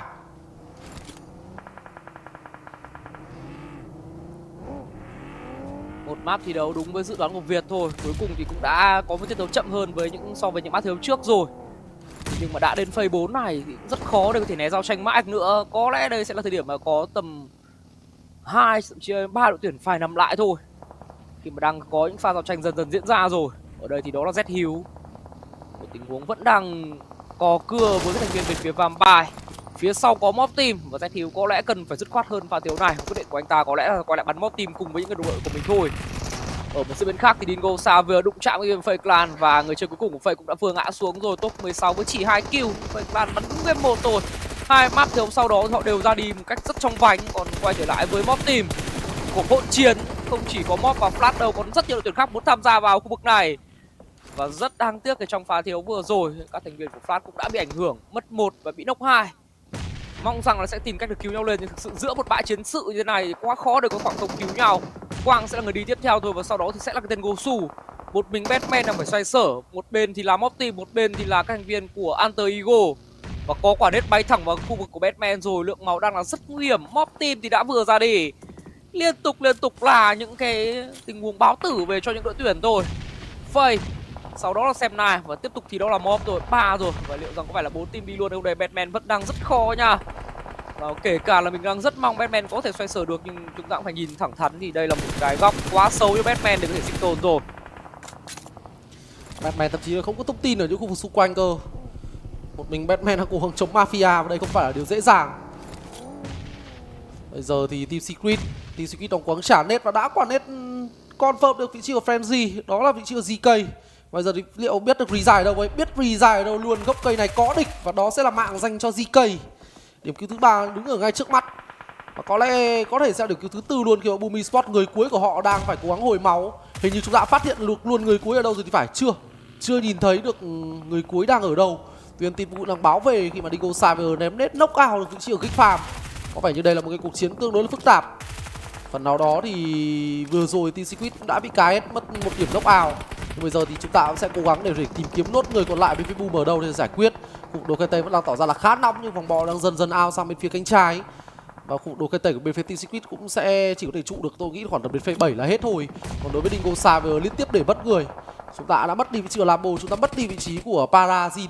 Bây giờ chỉ lại đúng một player trong mình với Dingoz Xavier, đó là Levit mà thôi. Bản thân Levit cũng đã bị hạ gục rất nhanh và chóng. Và cuối cùng thì Chua bị bắt lại thì không vượt qua được GIliwoA đến từ Dingoz Xavier và chỉ là top thứ 11 với 3 kill thêm một lần nữa đến từ Dingo mà thôi. Nhưng Mika bắn như này thì tôi hiểu tại sao đấy họ lại thua. Bắn quá nét đến từ vị trí của Mika. Và GIliwoA thì họ vẫn đang có thể sinh tồn được với 2 người.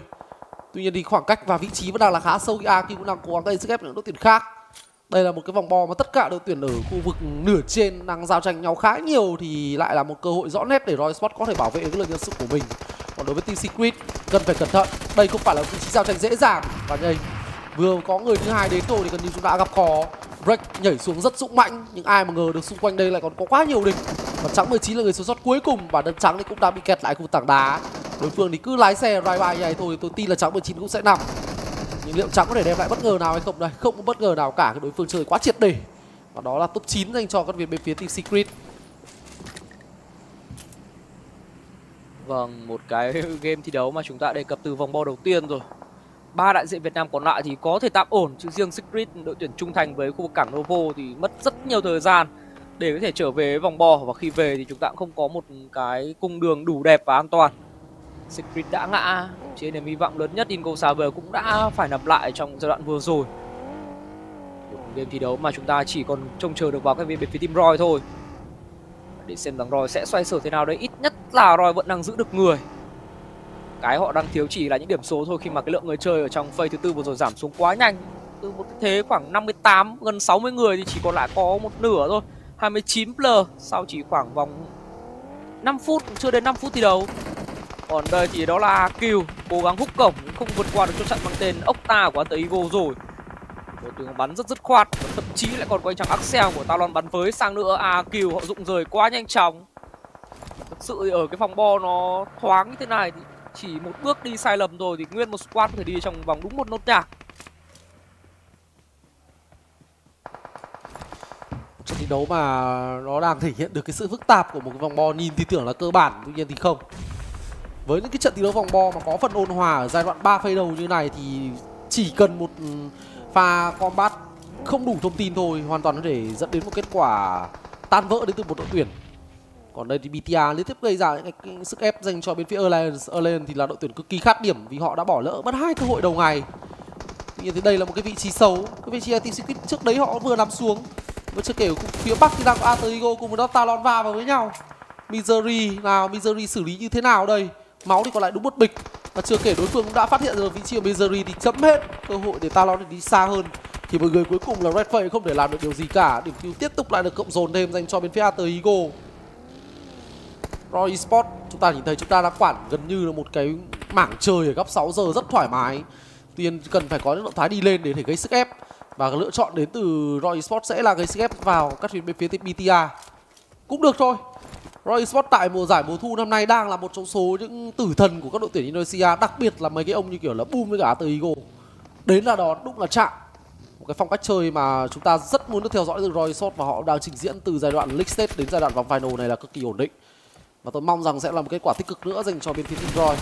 Nhưng mà cái số lượng thông tin còn sót lại ở trong giai đoạn vòng bo bây giờ nó cũng không phải là quá nhiều. Và ROY bắt buộc cần phải đẩy người để có thể đưa ra những quyết định chuẩn xác hơn. Ở đây thì Rosemary vẫn đang có một game đấu hiếm hoi mà Antego giữ được người đến tận phase thứ 6 này. Nhưng một số điểm thì liệu có thể gia tăng đáng kể hay không đây? Hiện tại đã là 4 kill rồi. Tiếp tục di chuyển từng bước nhỏ đến từ Antego để thâm nhập vào trong phase sau. Và vừa đi vừa bắn phá sang những đội tuyển xung quanh đến từ Antego. Hands for you ở đây sẽ là người quản các thành viên của bên phía trung tâm vòng bo. Nhưng với việc Rosemary vừa ngã thì lại phải chậm lại một nhịp nữa Hands for you rồi. Quay ngược về cứu. Một cái thế mà thực sự thì dù không muốn nói nhưng trông bắt đầu giống là Vampire lại có một cái lượng điểm khổng lồ rồi. Và nên nhớ rằng ở trong game đấu này thì Dingoz Xavier cũng chẳng còn để mà tiếp tục bám đuổi Vampire nữa. Và tôi sợ rằng sau game đấu này thì Vampire họ sẽ tạo ra những cách biệt dành cho Dingoz Xavier và cả phần còn lại của giải đấu luôn.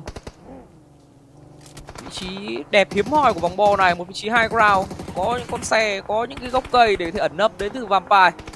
Và họ đang thoải mái quấy phá tất cả đội tuyển Montman vào từ khúc mép bo.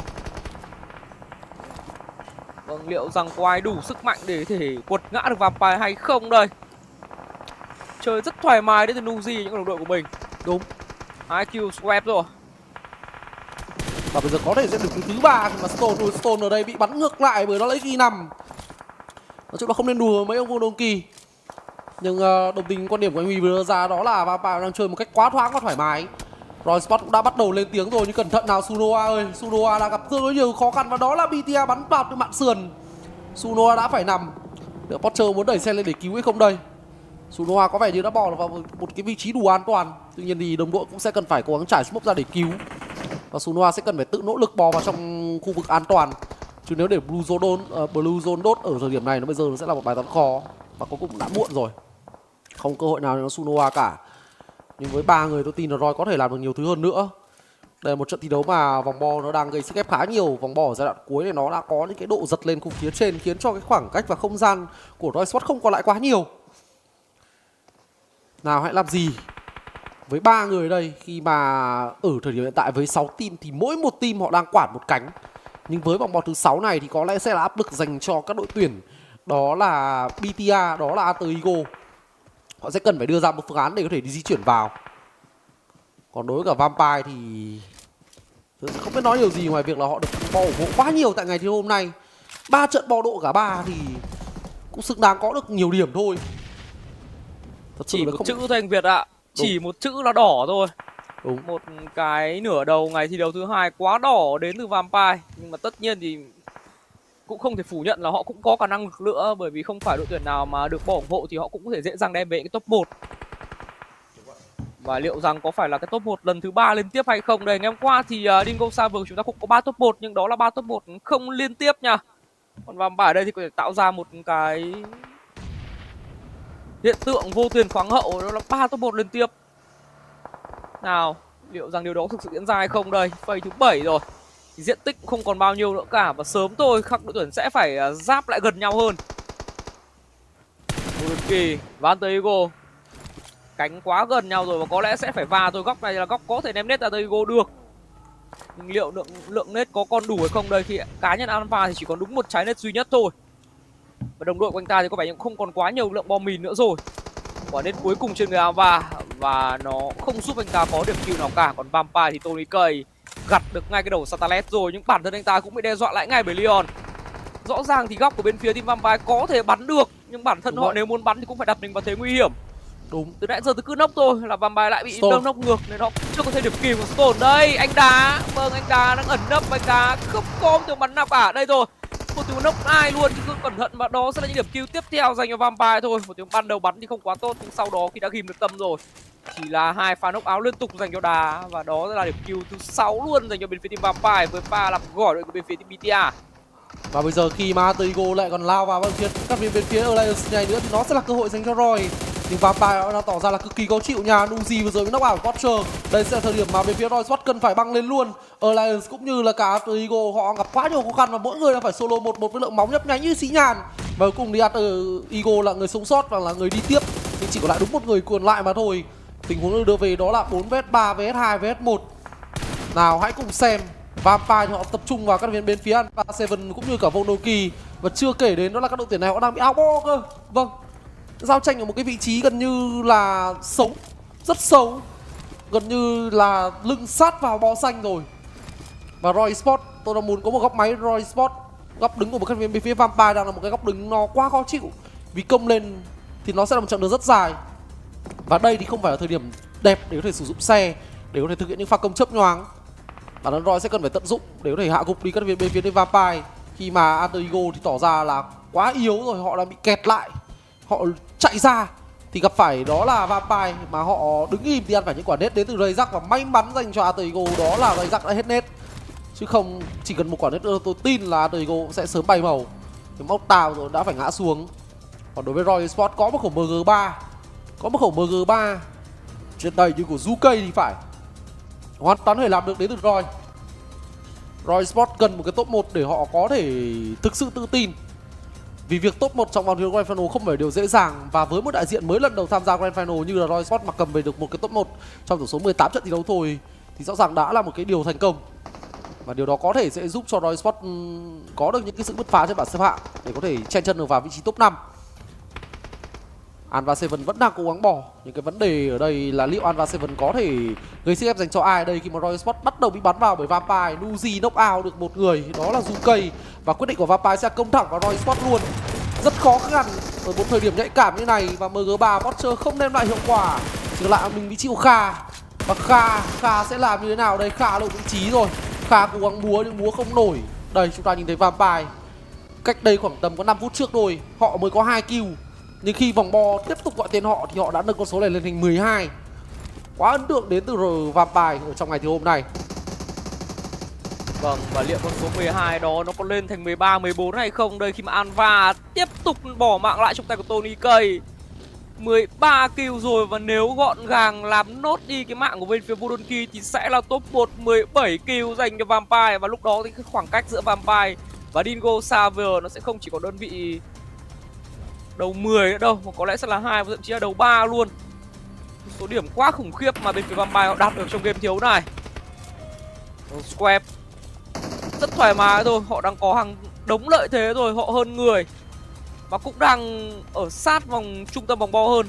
Khi mà vòng Blue Zone, vòng bo cuối cùng này thu vào thì các thành viên của Vodoki sẽ phải di chuyển trước. Thực sự là một rất bài cố gắng khó. trả nết, rất cố gắng trả nết đến từ các thành viên của Vodoki. Thế nhưng mà đều là những quả nết nó không gây được những sát thương quá lớn, chỉ tầm khoảng 20 đam thôi, nó không phải là vấn đề. Nhưng mà thì Tony Cây một tình huống di chuyển hớ hênh rồi và đã phải nằm xuống, không lấy về người nữa, nhưng Swap đòi lại ngay một mạng rất nhanh. Rayzack đã ngã và có thể coi như Rayzack là một trong những họng súng chủ lực bên phía Vodoki nha. thì khoai tây đang lên tiếng. NGØI nằm xuống, Ray Jack bị phơm bởi sát thương bóng cỏ. Vẫn là một thế 2 đánh 2, cân bằng về người thôi. Ép vào gần, anh chàng đó là ta bắt được Stone rồi, nhưng đổi mạng lại nhanh đến Sweat, và Sweat được thì có một bên một, và đó là chiến thắng dành cho các thành viên của Budonkey chứ không phải là Vampire. Vâng, 4 vs 3. Chỉ sẽ là 3 vs 4 thì đúng hơn, và Budonkey đã đem về niềm vui dành cho con dân Indonesia. Nhưng mà đó không phải là một pha giao tranh dễ một chút nào cả, một pha giao tranh mà họ phải leo lên đồi để họ có thể lấy góc bắn nhau. Nhưng Vampire thì họ lại tỏ ra là khá cầu thả, mở bát với một cái pha mở cánh mà tôi cảm giác là không thực sự cần thiết lắm đến từ Tony K, và Tony K nằm xuống luôn. Cho dù là Strap cũng đã cố gắng để phải đổi mạng rồi. Và trong cái pha 1v1 cuối cùng thì tôi tưởng rằng đã là chiến thắng dành cho bên phía Vampire. Cái lượng máu của người chơi bên phía Budonkey là quá thấp, nhưng cuối cùng lại là shotgun, lại là đặc sản của PUBG Mobile, lại là shotgun đã đem về cho Indonesia và Budonkey thêm một cái top 1 nữa. Thực sự kịch bản này đang là khá giống với ngày thi đấu hôm qua. Ngày hôm qua chúng ta nhìn thấy Dingoz Xavier mở bát với 2 trận thiểu top 1. Và đến trận thiểu thứ 3 thì là một cái top 1 dành cho Budonkey. Nhưng đến trận thiểu thứ 4 thì là một cái top 1 nữa dành cho Dingoz Xavier. Không biết ngày hôm nay thì có phải là Vampire hay không. Nhưng Vampire tôi nghĩ rằng cái sự may mắn của họ đã dồn hết vào 3 trận đấu đầu tiên rồi. Và rõ ràng với những lượt trận cuối thì tôi không tin là họ có thể may mắn được hơn nữa. 3 trận được cả 3 vòng bo độ thì họ xứng đáng có được một số điểm khủng lồ. Nhưng 3 top 1 thì tạm thời vẫn chưa đến. Nhưng mà đó là Budonkey và lại là cái tên Zeta, mà một số những cái ngôi sao sáng của làng PUBG Mobile Indonesia lại lên tiếng với 517 đam gây ra và 3 điểm hạ gục. Tất nhiên với cái top 1 này nó sẽ không thể nào thỏa lấp được cái điểm số với các viên bên phía Vampire tại trận đấu vừa qua. Tuy nhiên thì như vậy tôi nghĩ đã là quá đủ rồi. Khi mà Budonkey tầm này họ cũng giống như một vài đội tuyển như là Fake Clan hay là ROY Esports vậy, họ cần điểm để có thể trụ được một cái vị trí an toàn nhằm cạnh tranh trong những lượt trận cuối khi mà chúng ta đã đi được hết nửa chặng đường của vòng thi đấu final.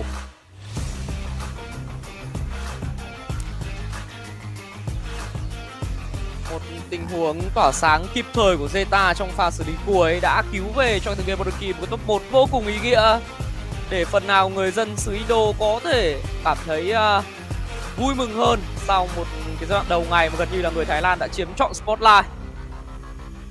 Một bộ chỉ số cá nhân không quá cao đến từ Zeta, nhưng quan trọng là nó đến đúng thời điểm thôi.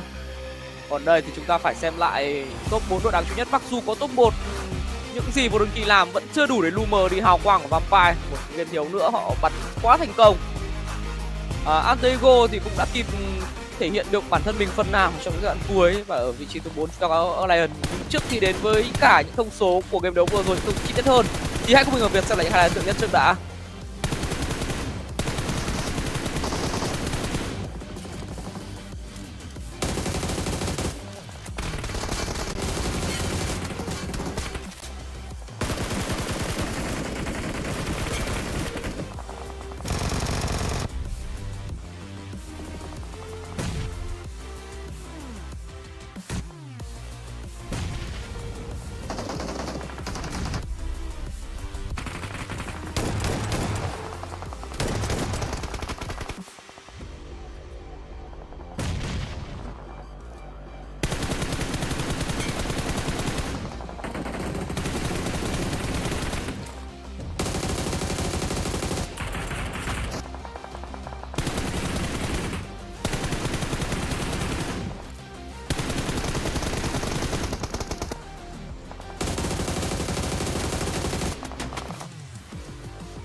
Vâng, lại là một trận đấu thành công nữa đến từ Vampire. Cho dù họ không có cái top 1 thứ 3 liên tiếp đi chăng nữa thì họ vẫn cầm về cho mình đó là 20 điểm ở trong cái thi đấu vừa rồi, và Voloki đó là 17 điểm, 12 điểm là Digo. Và chúng ta có thể nhìn thấy ngay 4 đội tuyển dẫn đầu gần như cũng đã hút hết điểm của những đội tuyển phía sau. Từ top 5 đó là Talon cũng chỉ cầm về 5 điểm, top 6 là 4 điểm dành cho ROY Esports, BTA cũng như là cả AQ. Và tôi nghĩ rằng ở phía dưới cũng sẽ không thể nào có được nhiều điểm hơn đâu. Khi mà chúng ta đã nhìn thấy một trận thi đấu với một cái vòng bo tưởng chừng như là ôn hòa, nhưng chỉ cần một cái ngòi nổ thôi, chỉ cần một cái combat được xảy ra ở một cái địa điểm nóng thôi, hoàn toàn có thể sẽ là một hiệu ứng domino đi kèm. Nhưng mà tất cả đội tuyển họ cần phải va vào nhau để có thể tìm kiếm cho mình một đường sống sót. Và Vampire cũng như là Voloki là hai đội tuyển làm tốt nhất. Một top 1 là Voloki để cắt chuỗi của Vampire, nhưng Vampire thì họ cũng không quan tâm lắm. Đến thời điểm hiện tại họ kiếm về, tôi tính nhanh thì chắc khoảng tầm gọi là 60 điểm sau 3 game thi đấu. Rõ ràng là con số nó quá khủng khiếp ở trong một vòng thi đấu như là vòng thi đấu final như thế này. Vâng, game 3 thì không phải là top 1, không phải là lần ăn gà chính xác hơn, nhưng mà vẫn là top 1 về điểm đến từ Vampire, đó cũng là điều quan trọng. Và cái điều mình lo sợ nhất thì có lẽ nó đã xảy ra rồi, khi mà cách biệt giữa Vampire và Dingoz Xavier trước khi game đấu thứ 3 diễn ra thì nó rơi vào khoảng 16 điểm. Khi kết thúc game đấu này thì chắc chắn nó lên đến đầu 3 rồi, không biết là 3 mấy điểm thôi, 3 điểm chăng. Khả năng làm toán mình thì nó cũng không quá xuất sắc ở đây rồi, không phải làm toán nữa mà bây giờ chúng ta đã có số điểm chính xác. Và như vậy thì đang kém các thành viên của Vampire đến từ Dingoz Xavier là 33 điểm thật. Wow, số điểm thực sự là cũng bắt đầu là hơi lo đến từ Dingoz Xavier nha. Chúng ta phải nhìn thấy ngay là về cái điểm hạng đi thì chúng ta thậm chí là còn đang vượt trội hơn so với cả Vampire cơ. Tất nhiên thì đó là do hiệu ứng của việc 3 cái top 1 thôi, và cũng là vượt hơn so với cả Voloki, nhưng cái điểm kill mới là cái vấn đề, bởi vì kill của bên phía team Vampire họ bắn kinh quá. Họ bắn đến được 63 kill và bỏ xa so với cả Dingoz Xavier và những đội tuyển ở phía dưới. Đó là cái điều mà tôi cảm thấy quan ngại, khi mà gần như ngoại trừ Vampire ra tất cả đội tuyển từ top 2 đổ xuống thì cái số lượng điểm kill của họ gần như nó cũng chỉ gọi là ngang nhau một chút thôi, loanh quanh dao động đâu đó khoảng tầm gọi là 30. Những đội tuyển nào khoảng 30 kill thì họ đã có mặt ở nhóm phía trên. Có lẽ là ngoại trừ xem nay cái điểm hạng của họ là tương đối thấp, chính xác hơn là điểm khởi đầu của họ thấp, thành ra họ vẫn chưa thể vượt lên được những nhóm phía trên. Tuy nhiên thì phải nói thật, đây là một trong số những cái vòng thi đấu final mà mình cảm giác rằng nó rất khó đoán, và mong rằng là nó khó đoán ở vị trí top đầu thôi, chứ đừng cho Vampire ăn mừng sớm. Tôi không muốn kết thúc ngày thì hôm nay Vampire họ sẽ bỏ xa Dingoz Xavier đâu đó khoảng tầm 50 điểm, bởi vì cái mình đánh giá 50 điểm tại những cái tựa game Battle Royale này nó không hề dễ để thỏa lấp. Cho dù trong quá khứ đã từng có điều đó xảy ra, nhưng với một cái phong độ còn đang đi lên như thế này của Vampire thì nó quá khó để có thể thỏa lấp được họ, để có thể vùi dập được họ. Khi mà đây top 4 Clan Singer nó tận 3 Vampire và một ông là Han For You, một ông cũng là tay to của Arthur Eagle, quá dã man. Một game đấu mà chỉ cái chỉ số Gunsinger thôi thì cũng đã phản ánh luôn được diễn biến trận đấu rồi. Vampire phần còn lại 3 người bắn tổng cộng đến 2.500 sát thương thì chúng ta biết là khủng khiếp đến cỡ nào rồi. Và thậm chí đây là một game đấu mà Tony Kay còn không cần thể hiện quá nhiều cơ, khi mà Swap phần đó là cả NgəNG đã lên tiếng rất nhiều ở trong giai đoạn cuối. Swap thì từ giai đoạn vòng league mình đã đánh giá là có phong độ rất chói sáng rồi, thậm chí có phân đỉnh hơn Tony Kay. Thế nhưng mà ở trong những ngày đấu quan trọng nhất thì Tony Kay lại vẫn có thể vươn lên để là player có chỉ số cá nhân ấn tượng nhất ở giai đoạn vòng league.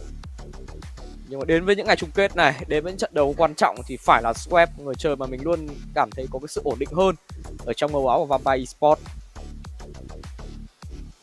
Nhớ đề cập thì Vampire của mùa giải năm nay họ đã gần như là san sẻ cái nhiệm vụ cày kill sang cho cả Swap và NgəNG, và hai player này thì họ phải nói thật là càng bắn càng hay. Chúng ta không ít lần nhìn thấy những cái MVP của NgəNG và của Swap rồi, chứ không phải là của Tony Kay. Mặc dù Tony Kay vẫn là phần đa thôi, đó mới là đẳng cấp của ngôi sao. Tuy nhiên những đồng đội vẫn đang làm quá tốt, thành ra đã có một đội hình Vampire phải nói là thật sự mạnh. Một đội hình Vampire mà có lẽ là cá nhân tôi còn đang phải xem họ phục thù ở trong PMGC 2024 như thế nào. Chứ còn giải PMSL thì từ giai đoạn vòng bảng chúng ta đã luôn luôn cảm thấy Vampire là một trong số những ứng cử viên cực kỳ sáng giá trên vô địch. Còn ngay bây giờ hãy nhau nghỉ ngơi trong ít phút trước khi chúng ta quay trở lại với phần còn lại của buổi tối ngày hôm nay.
Hello, welcome back everyone to the 2024 PMSL Southeast Asia Fall. And before we jump into the second half of the day, I'm gonna Vizca, we're gonna have a little bit of chit chat with two of the players of Vampire who almost got triple winner chicken dinner today. And join me on stage here, I have NgəNG and also Swaps. Hi. Hai NgəNG, hai Swaps. Hai. Jadi teman-teman semuanya, sebelum kita move on menuju ke arah second half dari hari ini, kita bakalan ngobrol-ngobrol terlebih dahulu dengan NgəNG dan juga Swaps di sini. So NgəNG, so talking about your performances, you're currently in the first place, and yesterday you started at the top as well, at the top of the leaderboard for the overall league. But Xavier came up with the triple winner chicken dinner on the first day. What are your thoughts on their performance yesterday? ก็คำถามแรกสำหรับนูซี่นะครับตอนนี้ทีมเราเป็นอันดับหนึ่งอยู่แต่ว่าเมื่อวานทีมเราก็อยู่หัวตารางเหมือนกันแต่เมื่อวาน DX เนี่ยเขาจัดไปถึง3ไก่เลยเราคิดยังไงกับฟอร์มการเล่นของเขาบ้างครับครับก็สำหรับฟอร์มของ DX ครับผมคิดว่าเขาเป็นทีมที่แข็งแกร่งนะครับก็เหมือนเราแบบม้ามือด้วยแล้วก็เหมือนเมื่อวานเขาเป็นวันแรกด้วยแล้วเขาทำได้ดีในการแข่งขันครับเหมือนวงเข้าแล้วเขาปิดไก่ได้ตลอดอย่างเงี้ยก็เหมือนก็ยินดีกับเขาด้วยครับ So in my opinion they are really one of the strongest team in the tournament and yesterday there was so luck because the circle really got them and I have to say congratulations to them on the first day of grand finals. Oh, luck. Really? Oke then. Jadi tadi saya bertanya kalau misalnya mereka of course berada di posisi yang pertama dari leaderboard sementara waktu, apalagi dapetin 2 kali WWCD barusan. Terus kemarin The Xavier berhasil mendapatkan 3 kali winner chicken dinner dan menurut NgəNG sendiri, The Xavier memang adalah menjadi salah satu tim terkuat untuk saat ini. Namun untuk di hari yang pertama kemarin kayaknya kata NgəNG mereka agak-agak hoki karena mereka dapetin circle terus-terusan. Tapi pastinya NgəNG memberikan selamat dan juga good luck untuk pemain dari The Xavier. So now NgəNG, you've overtaken them for today. แบบนี้ต่อไปจนถึงจบการแข่งขันครับ So we basically learn from our mistake from the group stage from yesterday and we'll try our best to keep this performance until the last day of grand finals. Oke, jadi karena mereka ini bisa comeback stronger untuk hari ini, cara mereka untuk maintain momentum dari pemain-pemain Vampire ini adalah dengan cara mengeluarkan semuanya, try hard terus-terusan untuk di hari yang kedua ini. So move on to the Swaps. Hi Swaps. So talking about today's matches have been very competitive. Even though you got the double winner chicken dinner, what has been your team's key to focus or team's key focus to stay consistent and avoid mistakes under pressure?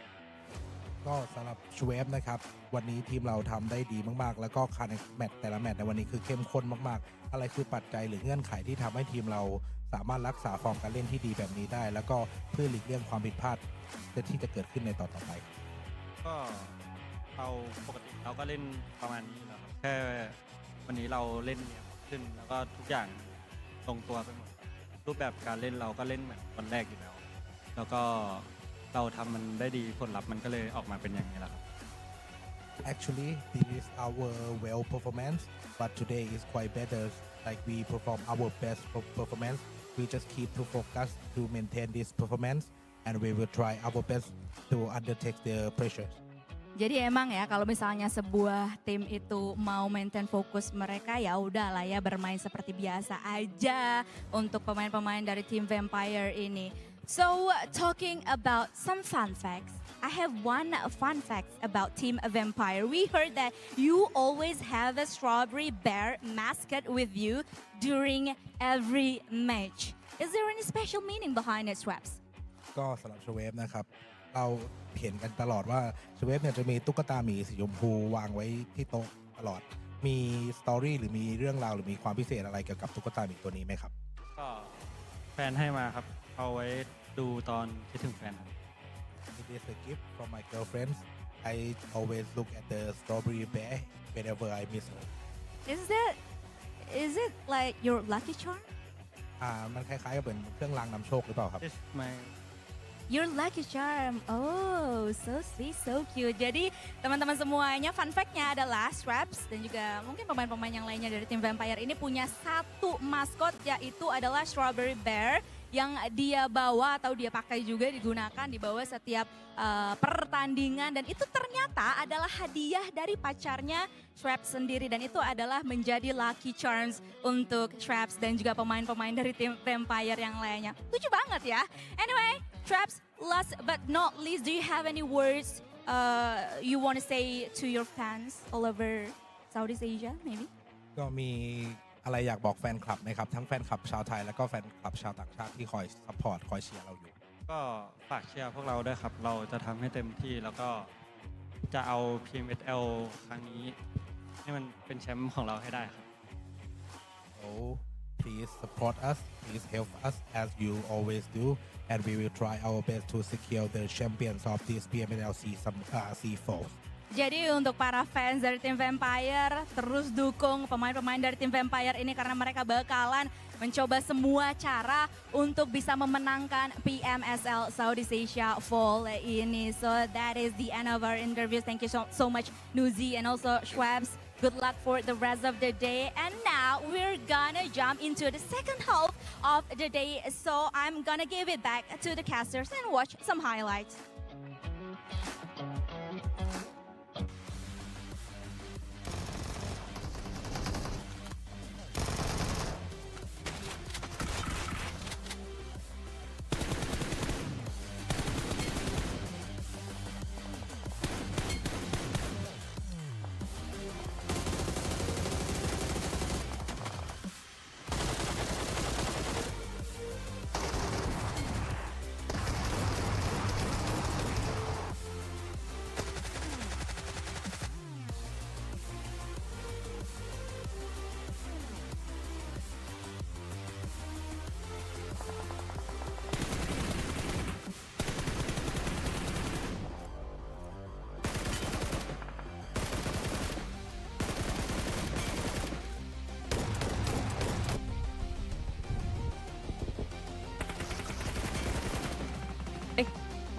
Yep, send your love. Even though, well, we don't know if she's actually there, but if she's not physically there, then yeah, these are nice reminders of your boyfriends being away. I'm just saying, right? There's a lot of reasons to remind if they're away, right?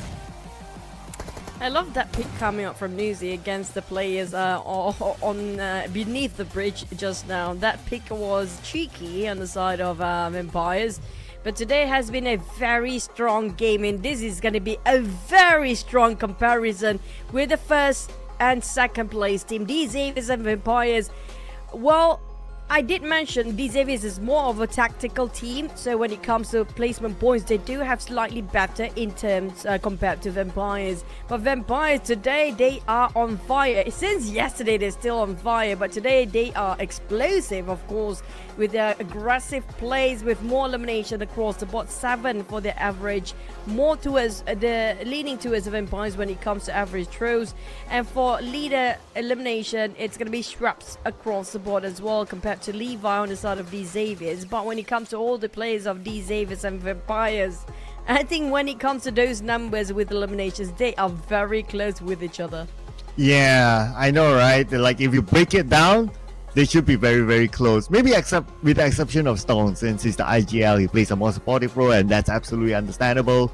But yeah, everyone is re-stepping up the game. And let's see if they can step up the game in our final Erangel for day number 2 as we'll return from the break. And if you just join us, yes, you're not wrong. Vampire Esports scored a back-to-back chicken dinner. And VOINH just finished off the last Erangel FZF chicken dinner. So far, we only have 3 teams that scored chicken dinner across 1.5 day here. That's going to be 3 on the Xavier's yesterday. 3 including +2 yesterday of VOINH. And then we have somebody else. Morph did score 1 yesterday. And that's going to be a lot of Vampires today. And also another back of VOINH now. Will be the same teams that we're gonna look over for the next Erangel map, including the double Mirama for wrapping up of the day as well. Or will finally the second half of the second bracket, the bottom 16 teams, start to realize, hey, we are in the grand finals, hey, we are here to showcase our performance as well, or they would just, you know, watch the other teams like in awe. Wow, these teams are amazing. Where are we, you know? Yeah, if there's that one team that is probably still not at all and they're focusing on their own performance at this moment, it's probably RRQ.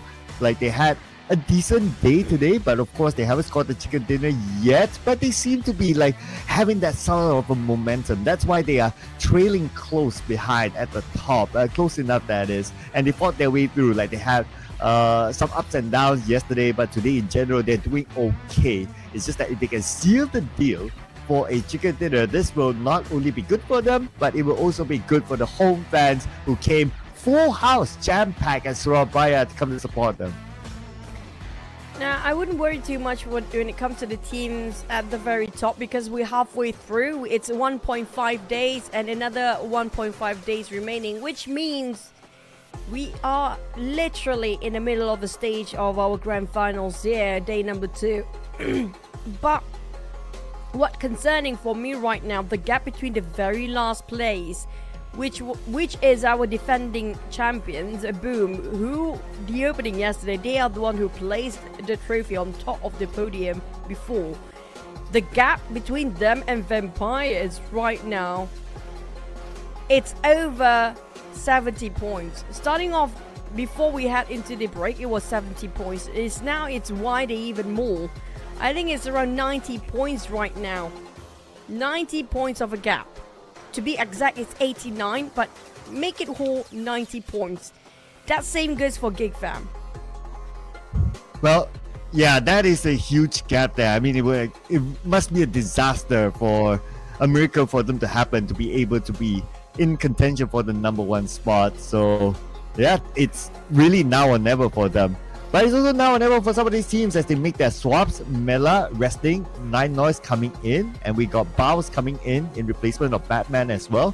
So these are some of the swaps that we kind of expect coming from the break. Different from yesterday. Yesterday was a bit unusual, the fact that we did not get any swaps at all after the break. But now we're seeing at least 2 teams making their substitutions. Probably more as we do notice on camera that the players are not really getting into the game yet. So maybe some of the substitute players are prepping themselves up to be on stage. Now, when it comes to the players as well, we don't see a lot of many hot swaps except for Nኢና just now. And other than that, we can see pretty much the same lineup as their starters for day number 2 here. For Vampires, I want to see how much can they push forward. It was so close for them to have a back-to-back triple chicken. That's going to be better, like more flax than Xavier's yesterday triple chicken. Yes, Xavier scored a triple chicken, but it wasn't a back-to-back. It was a double back-to-back, and they had a gap in between.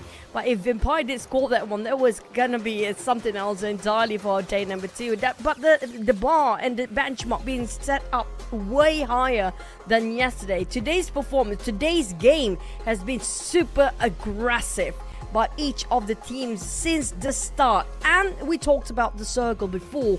Today's circle has not been easy at all.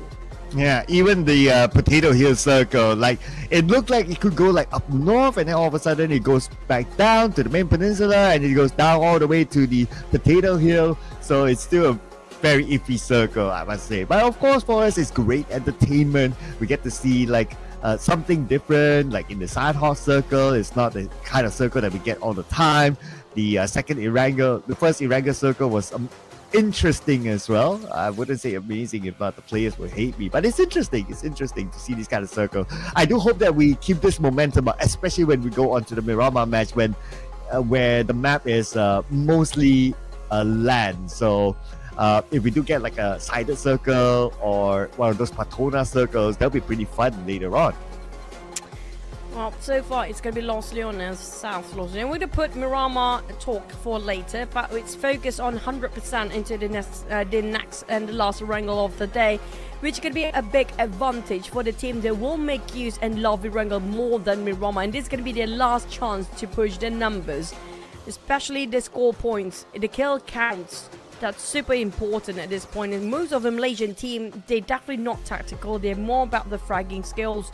They're all gun blazing out, including Alliance, including Sam9. GIANH not so much. And GIANH, that last map, Wolves Jepachinki here, they laugh a bit too early. Now it's going to be redemption time as we walk and fly into our last Erangel in Day 2 Grand Finals.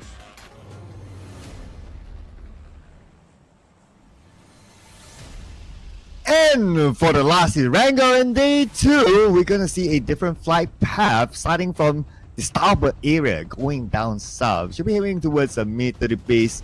Earlier it was right on top of Severny, but this time we're gonna get a left-sided or right-sided sort of flight path. So that means teams on the left side will need to travel a bit to get to their regular drops. So Boy Donkey, North Jogopo, South Jogopo is going to be FaZe Clan.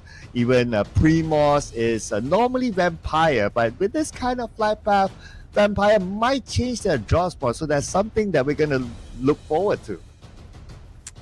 Usually it's going to be still Primos. We saw how they tried to just trot themselves away from the other places. Didn't work out so well for Vampires. So depending on the circle, still for Vampires, those late drop probably going to be Milter Power here, because that's going to be the secondary spot of drop after Primos based on this flight path. So we're going to have to wait and see what Vampires can actually make their initial drop of Milter Power work again, because last time we saw it didn't work out so well. This time we have Sam9 dropping himself not on the northern side, but it's going to be SMB once more. They had this drop early on today. Team Secret and BTR as well. Maybe some of them have a hunch it's going to be SMB circle. Probably we're going to have to wait and see first. And the only one dropping on the very northern side is going to be VOINH, and it's a big win for the teams dropping themselves on the northern side like VOINH. Talent is always going to be Yes9, Team Flash around there somewhere as well. So for the teams that used to drop themselves on the left side, this is going to be the biggest time for them to do rotation early, to go straight towards the left and enter into the circle on the northwest side, because it's a very vacant on the left side. Yeah, so that's the thing. That could be an advantage for FaZe Clan, because they would still go to South Jogopo irregardless. But for VOINH, normally North Jogopo, they switch up to Starboard Kameshki. Okay, so but with me right anyway, now the is circle's not too VOINH, far. which But we'll is head on to good interview for with VOINH. So VOINH. right now, the question is, VOINH is performing exceptionally well. Before the competition, no one had high expectation from them, and as they barely made it to the final. So right now, Coach Devian, what are your feelings towards these 2 days right now, as we can see your boys are performing really, really well? So do you expect that they will perform this well? Okay, jadi Coach Devian, apakah kamu sendiri nyangka yang anak-anak bisa perform? Dan bagaimana kedepannya kamu bakal mempersiapkan anak-anak buat lolos ataupun mungkin juara PMSL kali ini? Kalau ditanyain nyangka nggak nyangka, ya jawabannya memang nyangka nggak nyangka sih. Karena yang penting kita udah persiapkan yang terbaik kan. Dan di final ini benar, memang nggak ada yang expect sama sekali VOINH itu bakal bagus atau gimana. Apalagi dengan head start point dari paling bawah. Jadi kita expect-nya kita di sini untuk happy aja. Kita enjoy, ini panggung yang spesial buat kita. Nah, yang saya ingatkan kepada player adalah enjoy, nikmati, have fun. Ini game yang kalian senangin, main sebaik mungkin. Udah gitu aja. Okay, so basically, yes, of course, we are not really expect. I mean, sometimes we expect it, but then, yeah, it's really, we can't describe what our feeling right now. But then, yeah, of course, we came here to the grand final, especially with the lowest head start point. I'm trying to tell my boys that we are definitely going to enjoy this, because try to enjoy, they need to enjoy the stage of PMSL, which is this stage is very special for us, as in we still play in Indonesia as well. So yeah, of course they are enjoy, and right now we are not focusing on other thing. We just focus on ourselves, which is we just gonna enjoy this game. So yeah, that's it. Thank you so much, Chunks, for the interview. And also Dafian, coming out from Alter Ego last year, now being the coach of VOINH starting in 2024. Definitely makes such a big change for VOINH's performance as well when it comes to him getting into VOINH this year. And I like his mentality that being set up for the players there. You know, overthinking definitely will be very counterproductive for the players. So you want them to relax and just play their game. And because these guys been playing for like what, 90% of their teenage years to their adulthood, and now they know it more than the coach themselves, and they've been living this game day and night. And this is going to be Zeta when it comes to the stat, and 416 is always going to be the priority for these players, and he's one of the biggest fragger. We saw him tanking so much damage before, but amazing player as always coming up from Void Donkey. Yeah, and also, since you also pointed out that the fact Defiant, he was with Alter Ego previously, right? If somehow Void Donkey becomes the champion this season, then Defiant will be that one coach who has coached 2 different teams and becomes champion of PMSL. That would be an amazing history mark there. So I'm pretty sure he's motivated for himself as well to do his best as the coach to bring Void Donkey to glory. And that's going to be one of the most expensive coach, because wherever the coach went over to another org or another team, his golden teachings will actually secure them those trophies. Gonna need a couple of seasons to build up, but by end of the year, I mean, like, give him a year, then he can actually give the trophy to as the teams that he's coaching on. So I mean, like, that's true. He's one of the most valuable coach out there. But when it comes to the current voting, seems to be not shifting so much. Still favors towards Indonesia and Vietnam at 2,189 when it comes to the voters. I think he's going to be voting towards who's going to get the trophy. But I mean, right now, when it comes to the numbers, Thailand have the least amount, but right now, Vampire is actually leading the chart. Yeah, the funny thing is that yesterday when the vote came out, Vietnam had the least votes, but Xavier performed. And now Thailand had the least votes, but Vampire performed. I don't know. Is this a voting curse or something that we're looking at? Probably just going to change of tide because of how yesterday Xavier has been performing so well, and the poll seems to be quite early being put up for the netizens and the audience as well. So maybe because of the yesterday's performance aftermath, that actually changed so much of the voters' mindset here today. Maybe tomorrow the voter will be favors towards more of Thai regions because of today's Vampire's position as well. So numbers change according to the situation, I assume.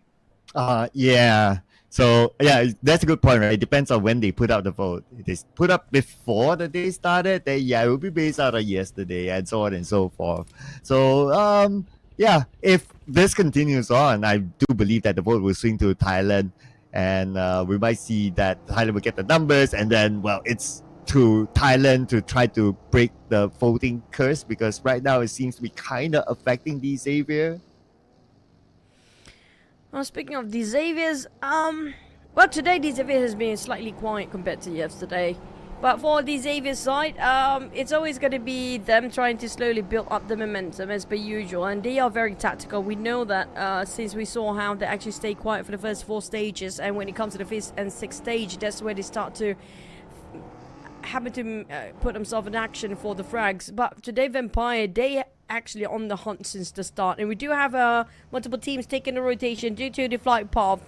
Contradicts towards the circle before. It was a right side flight path, and the circle happened to be in the center slightly towards the left, and most of the team happened to drop on the right side instead. So a lot of early transition. We can assume Rozhok, maybe even especially Rozhok, and maybe even Pochinki Hills will be one of the hardest spots for the teams to actually contest for.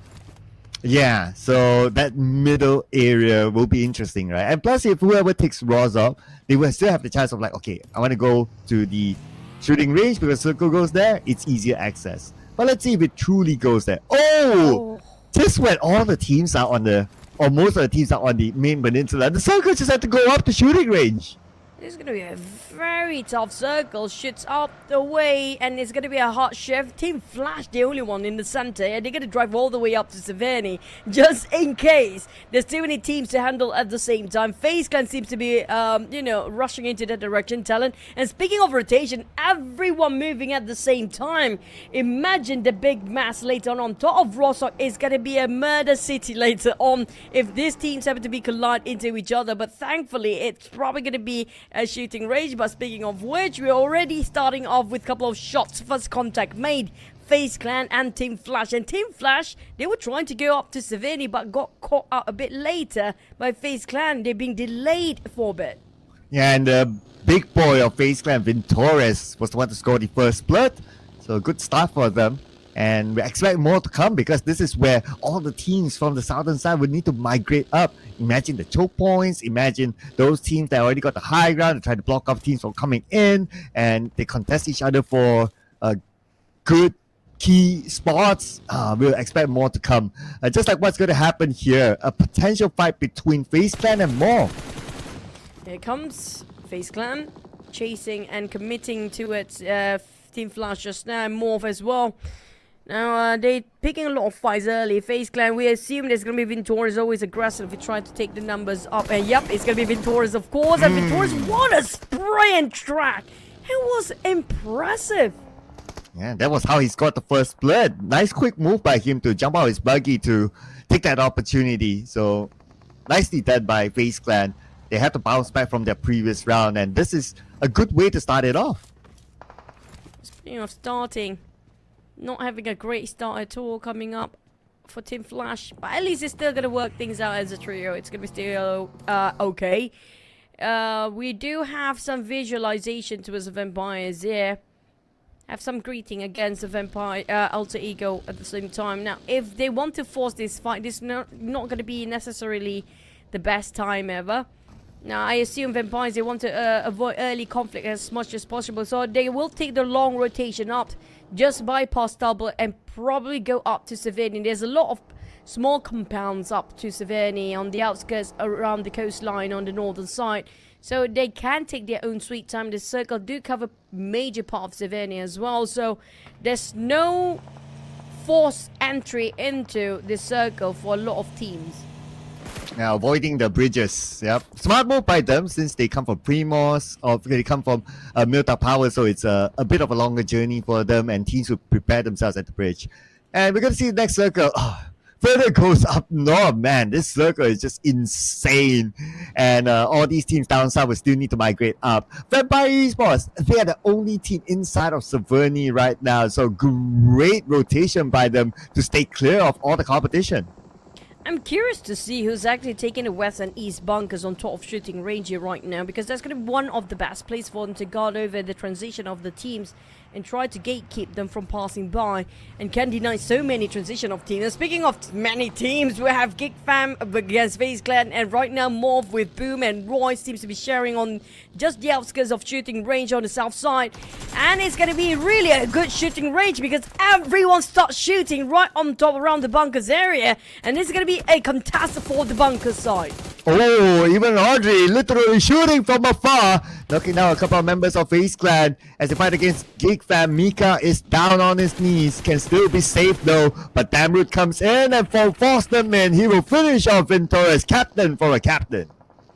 And next we have GIGFAM trying to finish and wrap things up. FaZe Clan, they actually got himself inside of the tunnel around the bunkers area, but Alter Ego bump into these Xaviers as well. These Xaviers have not gotten themselves a good run here entirely today, but at least they still maintain their scores up there. Barely got any improvement from yesterday compared to yesterday, but GIGFAM, can they find the last player of a FaZe Clan? It's going to be Onzens again, the longest surviving player of FaZe Clan. And BTR got himself inside of the fences. And we have VINH Donkey at the back as well. There's so many teams on top of shooting range, but it's going to be a bit of a maze for the players to discover around the fences area. Yeah, this place is not easy to navigate around. The fence is one, and then you got the high ground on the south side of the shooting range, and you have a lot of flat open area in front of it as well. This is a difficult terrain to navigate around, and perhaps that's why 7-9 Bubuhu is going to stay clear of the fight. But he sees an opportunity, long range, he sprays onto that one player who's on the buggy, but the target went away. Bubuhu, were they willing to just go into its shooting range? I feel like it's going to be Severny Circle all day long, but we're going to have to wait and see at stage number 4. But these Xaviers, the blue closing in super fast. They're very quick. And Rosemary not wasting time at all. Is tanking out the blue since Alter Ego it's been splitted out, maybe by force, or maybe it's their plan all day long. But for 7-9, they got GIGFAM under their crosshair. There's going to be a straight line of sight if Yuhan want to shoot him down. And for the rest of Gig Fam, there's no way for them to actually revive on Mika. But Sonic's also being knocked down just now. But it's going to be the rest of Sam9 taking on top of shooting range. And will it go to Savani or pulled all the way down with the high grounds? Yep, it's still going to be shooting range. And it's going to be a lot of high grounds in play as well. This is where Vampire Esports, who took Savani, will need to leave. But they have Team Secret behind them to deal with. Looking on screen, it's Mobile who trying to take opportunity between the fight of Gig Fam and also FaZe Clan. Here comes Sam9. Can he? Oh, he needs to go for a reverse. The vehicle, the car won't work. It won't go forward. It's a bit of a bumpy road. There you go. Onsen, at least he will survive a bit much longer inside of the bunkers area, thanks to the other teams that seem to be passing by. But on the side of Sam9, they want to get into the tunnel too, so they will try to force it out for Onsens. It's going to be Onsens fighting against two players of Sam9, thanks to the very narrow staircase. That will actually give some space for Onsens to just buy himself time. But for Sam9, it's not safe if they can't get into the bunker. They need to find themselves good covers, because any time there will be some surprising team coming up from the back if some of them decide to go for a long rotation. Yeah, so this is where they need to be aware of their surrounding and not only tunnel vision towards that one area, because like, teams might come by, what you mentioned. And Sam9 is still gonna hold on to the exit point of this bunker. They do have the circle so they can kind of take their time. But this area is not within the circle, it's Savani. But hang on a second, Alter Ego! They just rush and crash into VOINH Donkeys at the other side of the bunker, and it's gonna be the spray with an AKM. Rosemary recklessly going in, but it's gonna be paid worth for. But unfortunately, VOINH Donkey will be being in favor of Vampires, who shot down one of players of Alter Ego as well. There's so many barricades to just cross the other side. It was Wallpark vehicle at the pixel shot from Rosemary, but VOINH Donkey, what? Vexy from behind? How? Man, where did he come from? Man, there was no attention to him, man. He just showed up and he will be able to save all of his teammates who are in the bunker right now. Nobody will be coming towards them. They can take their time. RQ with Lions pouring over with hand grenades over the side. This is going to be a ridiculously tough to be at the receiving end. Barely got enough hot covers, but at least they got themselves some covers compared to the Lions. They're playing in an open space, but they're going to take the courage and pluck up their courage to just push in. But the moment they open the door, been greeted warmly by those sprays and shots. A Lions only a jump shot all the way. RRQ eradicated by a Lions with a cause, and that's going to be one trade-off. But RRQ, they had none. Oof. And just as when we're done with that fight, we're going to see another fight here. VOINH Donkey now up against Team Secret, who's blocking the exit point. But newsflash, T Xavier eliminated without any points. So this is the opportunity for VOINH Donkey, but they have to win the fight against Team Secret. Though they can still take their time since they're in the circle, but still, Team Secret have them pinned in. But if the circle shifts away around the bunkers area, that's going to be difficult for VOINH Donkey to get out safely. It depends on the next few stages. Still at stage 4, 3 more stages, we get to know 100% whether the bunkers will still be in it or not. But VOINH Donkey, this time they're taking a fight against Team Secret. It's not going to be pretty, this one. They got themselves some vehicles, but it was so well barricaded, well planned as well. The way they actually just put their vehicles, but it's sliding down. It's giving them some space, but it will shift away when VOINH Donkey still fight against the Team Secret. Vampire is there as well to butt into this business. And here comes the third party in, and VOINH Donkey, can their vehicles, the barricading, hold the Vampires coming in strong? Here we go, Vampire coming in. And they want to wipe out all of them to gain those elimination points. So far, 6 elimination points for Vampire. One more to go. Inside the bunker, that's going to be Vexy, the final member of VOINH Donkey. Vampire Esports, they lost Stone in the process, and it was because of Newsy's Molly. A bit of a boo-boo there that they lost their teammate. But then again, 3 players of Vampires. Anything can happen. Tony K and the rest of Vampires have to reset himself. The circle shifted right on top of shooting range, slightly to the northern side. And it's going to be only the west bunker that's pretty close. The east bunker, not too much, but it's still going to be visualized over the side of the rim of circle. But Sam9 will try to force BTA out of their fences. And that's a very long shot from Bubu, a random shot as well. And Roy taking on Morph down. It's going to be down, triple, double down for Morph. A BTR against Sam9 still ROY Esports also being knocked down by 0 with the DBS. That's a huge clutch by 0, by the way. On the side of Sam9, we have Vampires joining in on those high elevations and around the middle ground, left side just now. But Sam9, their utilities are running low. They have to be super resourceful with what they have later, because it will not be enough if they want to last this long. But the nade by Gen Force and Lapar, that was a huge one. Man, beautifully tossed. And Sam9 down to the final player who's on the outside of the circle, has to cross the road. Not looking good now for Sam9. And that final player moved in. Okay, managed to get across, but still not parking himself yet. I doubt he'll be able to save his teammate, but nevertheless, it looks like he will still try. Now ROY will be the next team to be out at 11th spot. I don't know. I'm curious to see how many teams are there still inside of the bunker, or everyone left just to get into the shooting range. But Boom now seems to be on the rise. BTR, they managed to survive after the bombardment from Sam9 before, and Sam9 realized, hey, we can't get across the fence. It's impossible for us with us running dry with our utilities. Not going to work things out. A bit too late now, because right now FaZe Clan already arrived, and it's going to be the last player FaZe Clan. And we do have so many teams inside of shooting range as well. Now, how the teams are actually outside of the fence to get into shooting range, that's a big issue to work with. Yeah, the fence is really annoying, right? Like, you can see the other side, but you can't, like, get across it unless you go through all the openings. But you have to, like, be funneled through, so it's never fun to play around the fence. But you got your answer now in one of the bunkers. So Vampire Esports is still here, but they say hello to the blue and they will leave this area. Vexy is still inside. Vampire is taking things into action. Vexy, the last remaining member, have to climb out of the bunkers. And Circle will shift south, possibly. We haven't seen a south, south, because it's been north all this while. Alliance do being favored by the Circle here, alongside with Morph. But Morph, that was a huge stumble against Alter Ego before, and now they're being forced to fight against a Lion who still is a full squad. And he got himself savage elimination, one of the highest across the board. Same is for Vampires and Mob. They barely have enough players to deal with the rest of Alliance. Zero, the only member still alive and not been knocked down, but the nade been dropped big, down to 5% of HP, and Zero's pretty slim right now. There's no way he can get out of there alive, but at least he's got himself some 3 eliminations. They were down to 8 teams. Well, for Alliance, they look like they're bouncing back. 9 elimination points as of now, and they still have a full team. As for Vampires, was taking the fight against BTR. Gen Force eliminated by Schweppes. Looking for more behind the smoke. Schweppes takes the high ground advantage, but before that, he takes out Leon Pong. And more to come. Okay, in front of him, Sata, just right behind the vehicle. Tony K is coming in, and BTR will not survive this. Vampires will score their 10th elimination.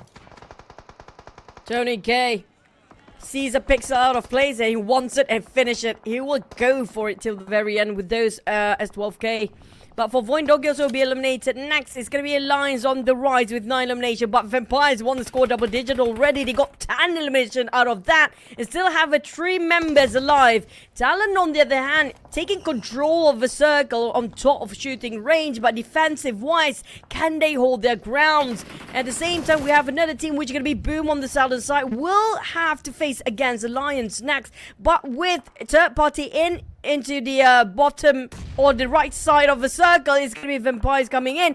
But the nade tossed to the side of Kenny. He barely make it out alive. Huh. I'm amazed at the fact that Kenny is still in the game, though.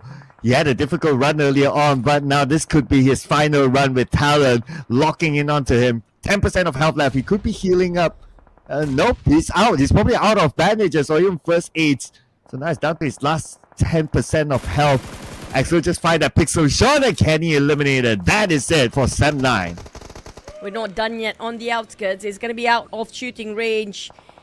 Not inside of the fans as the Vampires now taking a fight against Boom. With the Lions do have those elevations. The middle ground taken by Boom, but Tony K on the lowest ground, low ground, or not, who cares? As all you can see, he will try to shoot them down. Whatever things that move, he will try to shoot them down. Problem is for Tony K, his reserve ammunition is down to only 25. No smokes, only 3 hand grenades. I don't know about his S1K, but it won't work this distance. He needs to replenish his resources. Well, he's doing exactly that as his other teammates are engaged with Boom Esports. And looks like Axel had a hand in Vampire Esports as well. So 3 teams duking out with each other for this area. As now Tony K is the only member of Vampire Esports alive with the blue right behind him with spots of Pombit. Pombit eliminated. Blue zone start to click in towards the players around the edge of the circle. But for Vampires, they're down to only Tony K to do the work. We've seen Tony K did a big clutch before. Can he do it again this season? Frenzy, boom, 80 in his reserve with the UMP Alliance on the other hand, still taking over the control of the circle of the south with 4 squads still remaining. Boom down to 1 player. It's going to be 1v4, v3, v1 right now with Boom sandwiched between 2 ways. Frenzy, left, right, center. The nade by Tony K is more accurate compared to Alliance right on top. But Tony K, how to get out from here, how he's going to play this. The moment the smoke dissipate, the smoke's still there, still got shot down. If the smoke clears up, there's no way for him to take a hike. Oh! It would have been difficult for him on the lower ground with Alliance on that high ground. And the fact that he could still get 1 more elimination before he went out, I would still say Tony K did very, very well in this round. Now, it's with Alliance and Talon. Alliance, they had over the control of southern side of circle for quite some time, but Talon do take control of the northern side. It's just about the ground difference. The level of ground will make a huge difference when it comes to the last circle between the 2 teams here. Position-wise, Talon do have more covers due to the steep slope around the area. Misery? Misery got a clear shot to us, Jimmy. That's going to be go time. An opening for Misery. He's going to zigzag himself in just to find the remaining players of Alliance behind there. They're split into 2-2 formation. And there's another one. Misery did such a big opening across the other side. Look shot him down. But how do they respond of Talent to this? They're just giving away the positions freely, and Look shot them almost entirely clipped down. Well, 2 knocks for Misery before he got knocked himself. That is a good trade there, I must say. Now, Ade still with the high ground advantage. He kind of has an idea where the other members of Talon are at. They pop up that smoke. They try to hike up. That should be kind of like their mission. Try to get as close as possible to Alliance. Yoru needed out by Ade. Alliance now in the driver's seat. Look, he's had it enough. No more hiding games. It's all about taking it as a confrontation. And here comes the splat coming up to the side of Misery, and Alliance scored. It was almost a flawless run. And they got themselves the control of the circle. They got on the southern side of the circle when it shifted all the way down when it was shooting range, down to the outskirts of shooting range. Alliance has got a hefty amount of eliminations, but don't forget about Talon and Vampires as well, because they have plenty too. Don't forget about them. Exactly right. You thought they were missing. You thought the first half they didn't do well. They would go all the way down, but no. They respond back with a chicken dinner right after the break. Alliance is back, ladies and gentlemen. And the amount of eliminations that they got, 14 eliminations with the chicken dinner, 24 points to make out from the first half. Leon's unfortunately been caught in a trap when they were trying to take down BTR as well. Leon, if I'm not mistaken, on top of shooting range. BTR get himself quite controlled on top of shooting range until the circle shifted away. And for Jimmy O'Lear, Addict Look and Leon's OK Look, as they call it these days, we do know he's one of the top MVPs of Fraggers. Can he get himself the MVP for this grand finals too? With 1,098 damage, 11% of headshot, 6 eliminations. His damage received is 4 times lower than his damage dished out, so he hid himself so well. And thanks to Addict Look just now, if he did not shut down on Misery, there's no way Alliance can win this chicken dinner. Yeah, the nice side angle by Adi Look from the high ground. That was so crucial for them to score this chicken dinner as well. And of course throughout, with the numbers on the board, he has been consistent. But other than the Lions, of course, we still have to have Vampire Esports here. Still the team to beat as they still perform in this round with a lot of eliminations. Followed by Talon, who came up second in that round. But we also have Boom Esports. Okay, Boom Esports, decent round for them. They need more than this to come back out from page 2. Well, it's better than nothing compared to the last game or prior to this map before. For Boom, congratulations for finally coming back into this tournament, but how much they can carry out the momentum for the rest of the day. Because we're going to switch over to Miramar next. No more done with the Erangel, but let's rewatch the highlight of what happened in the last Erangel map today.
And Alliance was one of the teams from farm to navigate through the bridge where the circle went up north, but they took their time allowing teams to move in first before they came in later, not allowing other teams to gatekeep Alliance. And that brought them the chicken dinner as they landed themselves at the final circle on top of the high ground of shooting range. 24 points for Alliance.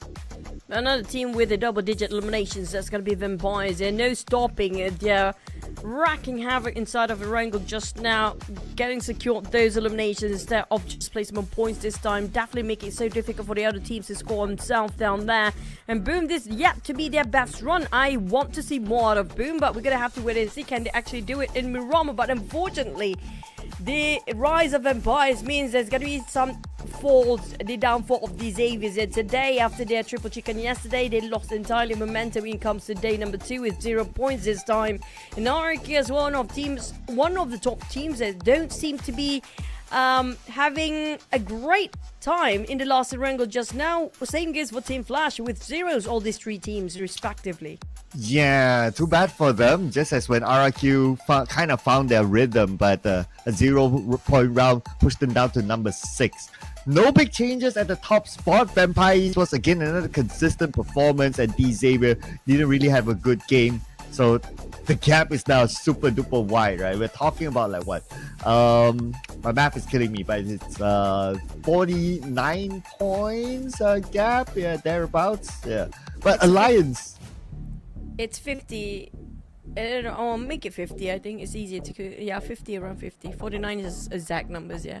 Yeah, okay, so yeah, thanks for double checking that. So 49 points. Alliance because of the chicken dinner, they are now behind the Xavier by just 4 points. Of course, the tiebreaker would favor Alliance at this point. So if they want to overtake the Xavier, they have to score at least 5 points based on the current chart. 51 points of the difference between the Xaviers and Vampires do have a lot of work, but for Vampires today we have to give so much respect. They barely drop any balls here.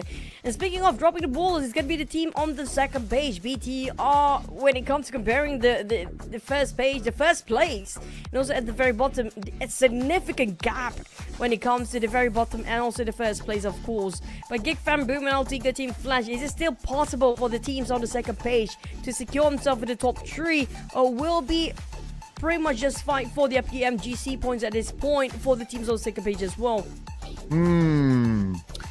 It's gonna be pretty hard, but yeah, I mean, both Alter Ego, Boom, they should have significant points, but yeah, we need to look at that later on, right? Because right now the tables really have turned for both Boom and Alter Ego. But we continue to look at that, as now we'll look at the 2 top players for their respective team, Tony K and Ade Luke, with some of the stats pretty close. Although all of them do favor Tony K, but when it comes to eliminations, there's only one difference. Damage output, it's Tony K that did a lot of work for the team, 1,518 versus 1,098. Assists, only one difference, and it's sided towards Tony K. Team contribution, also not that far. That's why these 2 players are very, very important for their teams. Yep, these are the main fraggers for each respective teams of Vampires and Alliance, but Alliance did score slightly more compared to Vampires, which did more work based on their stats just now, with damage dished out by Tony K, definitely way more than Adik Luke. But Alliance just scored 14 eliminations. Vampires, they got themselves 13, while Von Donkey with 5 eliminations, same goes for Sam 9. What a big difference between the 3rd and 4th place compared to the 1st and 2nd. It's just so aggressive for Vampires today. And speaking of Vampires, they always got themselves in the top 4, and this is actually the worst placement point they had the entire day. Prior to this, they got what? First place, chicken dinner, double back-to-back, and 2nd place. And now they only got top 4. And that's like, what? The worst possible placement for them today. That's just how consistent they are. And not just their placement points, not just according to their transition and adaptation towards the circle and rotation wise, but it's also about their double digit for their eliminations. They did not silently getting into the circle like how D Xavier does when it comes to being a strategic team as a whole. But Vampires, they just bulldoze people to get into the center. Yeah, they make up for those few placement points with the elimination points still. So that's why they're like the 2nd most points collected by a team in that round. So in the nutshell, it's still like they are still not stopping in terms of their momentum. Their momentum is still going on. And the teams below them is still not even at a triple digit. And they're already like what? Ahead, already like 50%, almost 50% of the of like 200 points, and we have 2 more rounds to go. Imagine what they can come up with, right? Let's say it's another like 20 point. They're almost at 200 points by the end of the day. Yeah, but also the biggest contender for them after we had that interview before with Shraps, alongside with another player of Vampires before we start our 2nd half of the day. They did mention the Xaviers after yesterday's performance. They will be like one of the teams to watch out for Vampires. But with the Xaviers barely actually scores a good point placement points, especially here today. They placed themselves 12th place, 11th place, but got 3 or 4 eliminations, so it wasn't empty entirely. But due to how big of a difference, significant difference of performance compared to Vampires and the Xaviers, the gap between the 1st and 2nd place is still apparent here right now. 51 points for the 1st and 2nd. Imagine the 1st and 16th place to compare. It's like 100 points different right now. Yeah, I know, right? It's so huge there. That is worth like what? Almost like 2 rounds. So if it's worth 2 rounds, that means whatever happens, we might still see Vampire be at number 1 after like the 2 Miramar matches. That is just insane here. 2 games in hand. To make it dramatic, of course, I kind of wish that, okay, let's smaller the gap by tomorrow. So let every game count. Let the final game count, because if it's like this huge of a gap, the last game or the 2nd last game, it might be us talking about like, oh, who's going to get the 2nd place onwards. Now, for the home country and home buff teams. It's going to be VINH RQ that seems to be the one that closer to get themselves in the top 2. I mean, like in second place, it's going to be their best target here right now. And that's Sanskoi, by the way, guys. If you don't know this guy, he's an amazing guy. He's a very fun person to be with, and he's one of the cheerleaders of the Indonesian region teams as well. It's fun to actually see how he lead the crowd controlled by this one particular man. It's incredible. Look at the vibe and energy of the crowd. And speaking of the crowd, they definitely need to motivate and give their support to the Indonesia region, because right now, like I mentioned before, VINH RQ will be one of the closest one to get into the top. I wouldn't say number 1. Number 1 is a bit too much of a difference. Second place, yes, will be more ideal for the end of today. But for tomorrow, it'll be probably going to be a different story. These Xaviers, the only one team that they can really take down when it comes to the Indonesia region teams. Yeah, take it one step at a time, right, they say. So, end of the day, they can keep that pace. Maybe tomorrow, they can, like, boost themselves up. So, one step at a time, one step at a time. But the other thing that I really like about what we're seeing on screen right now is that it feels like it doesn't matter, like, which team you support. As long as you support an Indonesian team, you would cheer for them. That's why you can see like the banners next to each other, like different team flags, like waving just next to each other, and everyone is just so united by the Indo pride that they're bringing. But it's also giving so much pressure for the Indonesian region teams to perform right in front of the fans as well, with so much expectations. Now things getting even crazier and wild since we have lesser map to play with. And with Vampires, I mean, like, we know they are the 2 times champion for PMWI, but when it comes to PMSL or PMPL before this, for Southeast Asia region, they never lift the trophy yet. So we're gonna have to wait and see, can they finally score this last season for the entire year to just secure the trophy that they've been long for, just far too long. Now that's funny to say it, but they have been waiting for this time for the longest time ever. Yeah, multiple challenges to be here, and now they are still in the running for it. And RRQ wish they would have been in the same position. Maybe that's why they are thinking to themselves that, okay, let's make a swap here. No Mercy out, Fnatic in, hopefully to be able to keep up with the pace. Alter Ego is making their own swap as well. So Boychill is going to play in this round inside the Miramar match. And Boychill with Miramar, during the league stages, he came up with a big clutch against GIGFAM, and probably that is like one of those throwbacks that if you can like bring it onto the table, then that is the thing that Alter Ego will be hoping for, that he can pull up. And I was a bit distracted by Platinum Flag just now. That was the tiebreaker with VoidDonkey just to get into the grand finals there.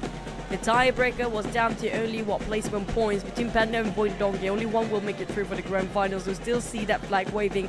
That's big coming up from fans as well. But you know what? When it comes to Rengo, we're done for the day. But we're down to only 2 more maps to go. Not wasting any more time. Let's fly into Miramar.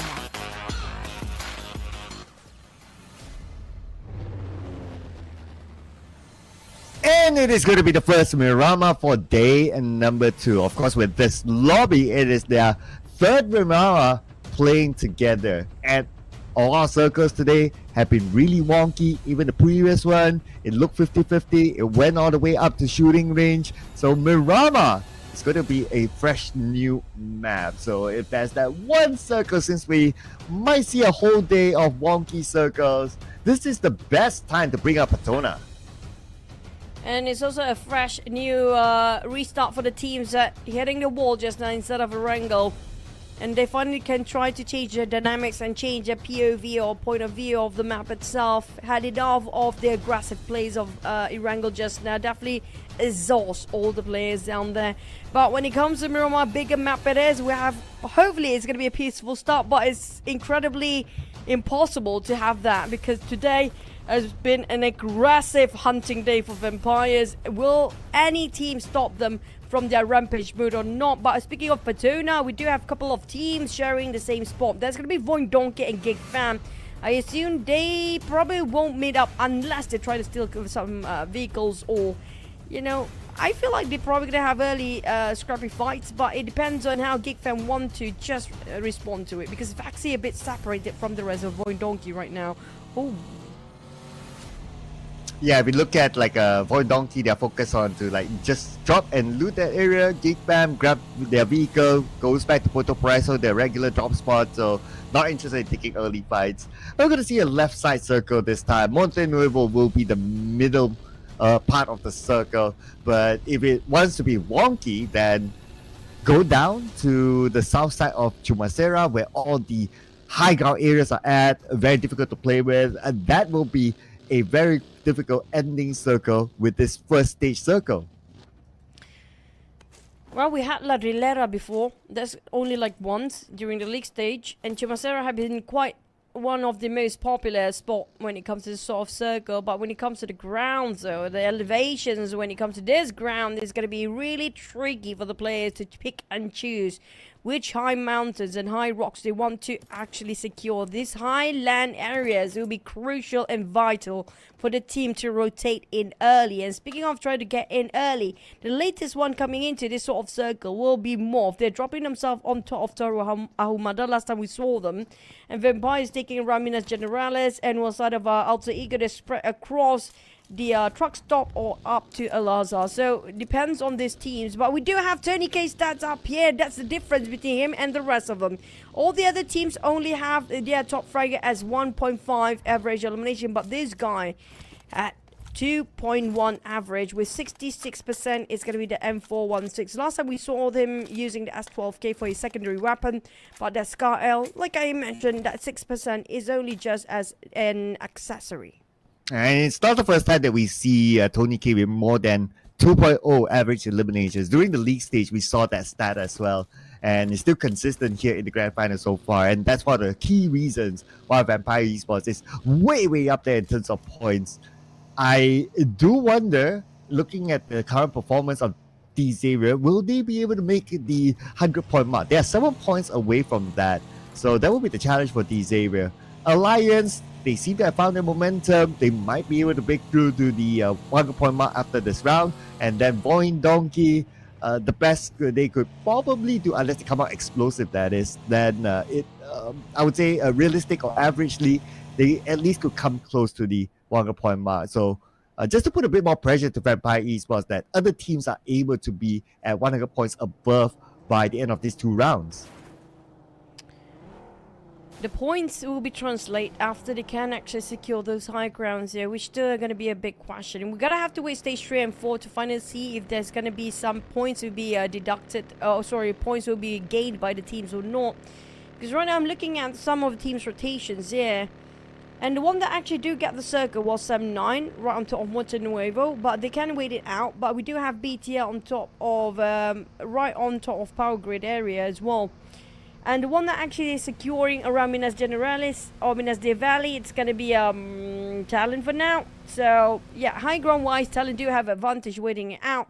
But it's all about the time to hike up, reposition, and also revise with their rotation how to navigate into the high ground safely. Because looting phase will not last too long. Because a lot of teams seems to be colliding, might be just now. Because they all want to get into the high grounds as fast as they can. We talked about Talent before, and Red Face being popping up just off the screen here and going back to where the rest of the teams are. Yeah, even though if the circle does go away from the high ground at the end of the day, it's still easier to go down rather than if so happen the circle goes to the high ground, then you have to like from down going up. So that's why we can see that these teams are racing to take those high grounds as early as possible. It will be a bit more challenging for teams that drop further away from maybe the Chumacera area, and it gives a bit more advantage to teams that are in the area by default, but it is what it is. So it's all about timing. And these are one of the teams that want to take the high ground. RRQ onto BTR. Oh, RQ forcing their crash towards La Paz. The rest of BTR will follow pursuit when it comes to the call of La Paz to rejoin and regroup and give him some cover fire as well. La Paz with us 12k, hoping he will actually get a CQC or a long shot towards the M4. We need some reload. Unfortunately, RQ lost one member knocked down early on. There's going to be a second one. And they are rushed right now. The attempt to take over BTR seems to be failing and falling apart. But at least he got one knocked down, and the third one possibly It's down to 2v2. Labai and Satar still alive, but that was an instant kill inside of RQ, and Fnatic, after committing crime, is just trying to flee. No way, brother, no way. And Fnatic went out. That is RRQ. Another difficult round for them. Only 1 point this time. They took one out of BTR, and that's about it. And tough one for RRQ. I mean, at some point, they looked like they were having some sort of momentum, but it's been 2 rounds back to back right now that they have been having a difficult round. So let's see. It seems like Team Flash wants to take advantage of BTR. A lot of teams seems to be passing through power grid here, making a very hot spot for the teams to have their checkpoints as well. And Team Flash has spotted our BTR, give a couple of warning shots, and they're done. They just say, nah, this is not fun. We're going to find some place to play with, and probably just try to get himself in the high elevation first. Because there's so many teams that try to get themselves into this high grounds at the same time. And speaking of the teams here, Vampire is definitely not going to try to get as high up as possible. They're taking their own sweet time, trying to find themselves some, passerby, and just try to get himself extra pocket money or pocket eliminations along the process. Yeah, so everyone's trying to pick off, especially those who already have the high ground advantage. Now, high ground advantage, speaking about that, Vampire Esports has this high ground, Alter Egos on the other side. So look at the amount of information that they could get, and they could decide like, okay, someone's there or someone's not there, and we can see Vampire Esports moving. And Vampire Esports throughout the day, they have been playing this sort of play style, very, very active. Whether they have the a fight to take or they don't have a fight to take, they have always been moving around. Another team that's moving around is going to be Alter Ego, right on the outskirts of Picardo.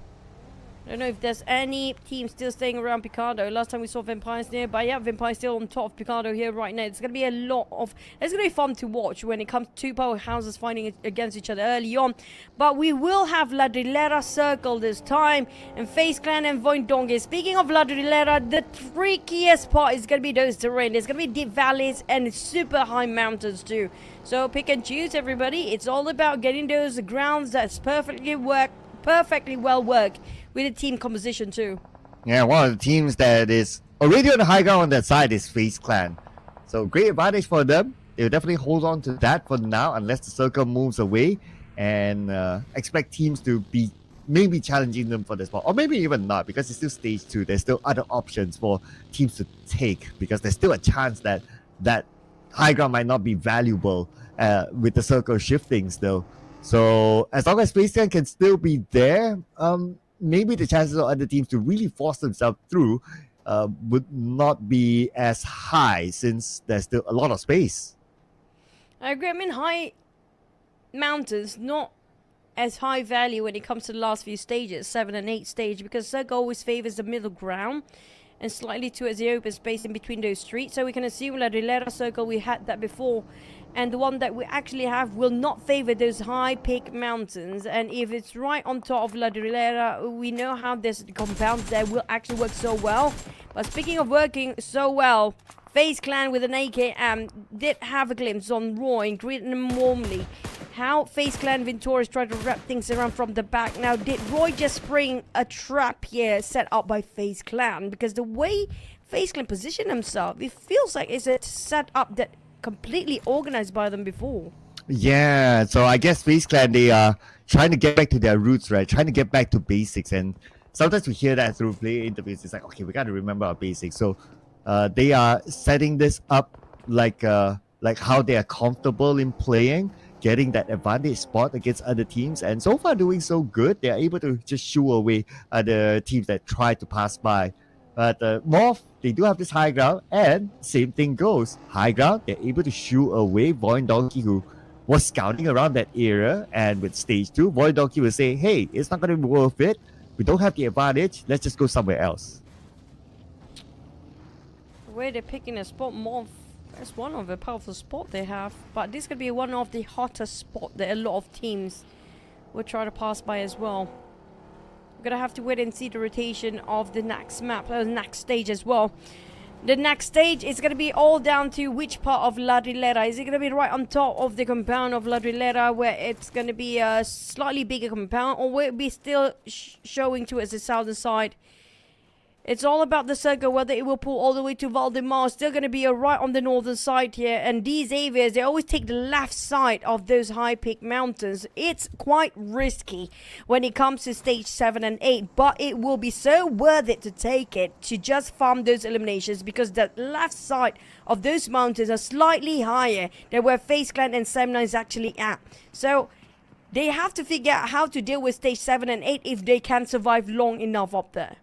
Yeah, so they still have that space for now as teams are still moving around with the high ground and hoping for that next circle to give them the advantage, just like how they got the advantage with circle yesterday.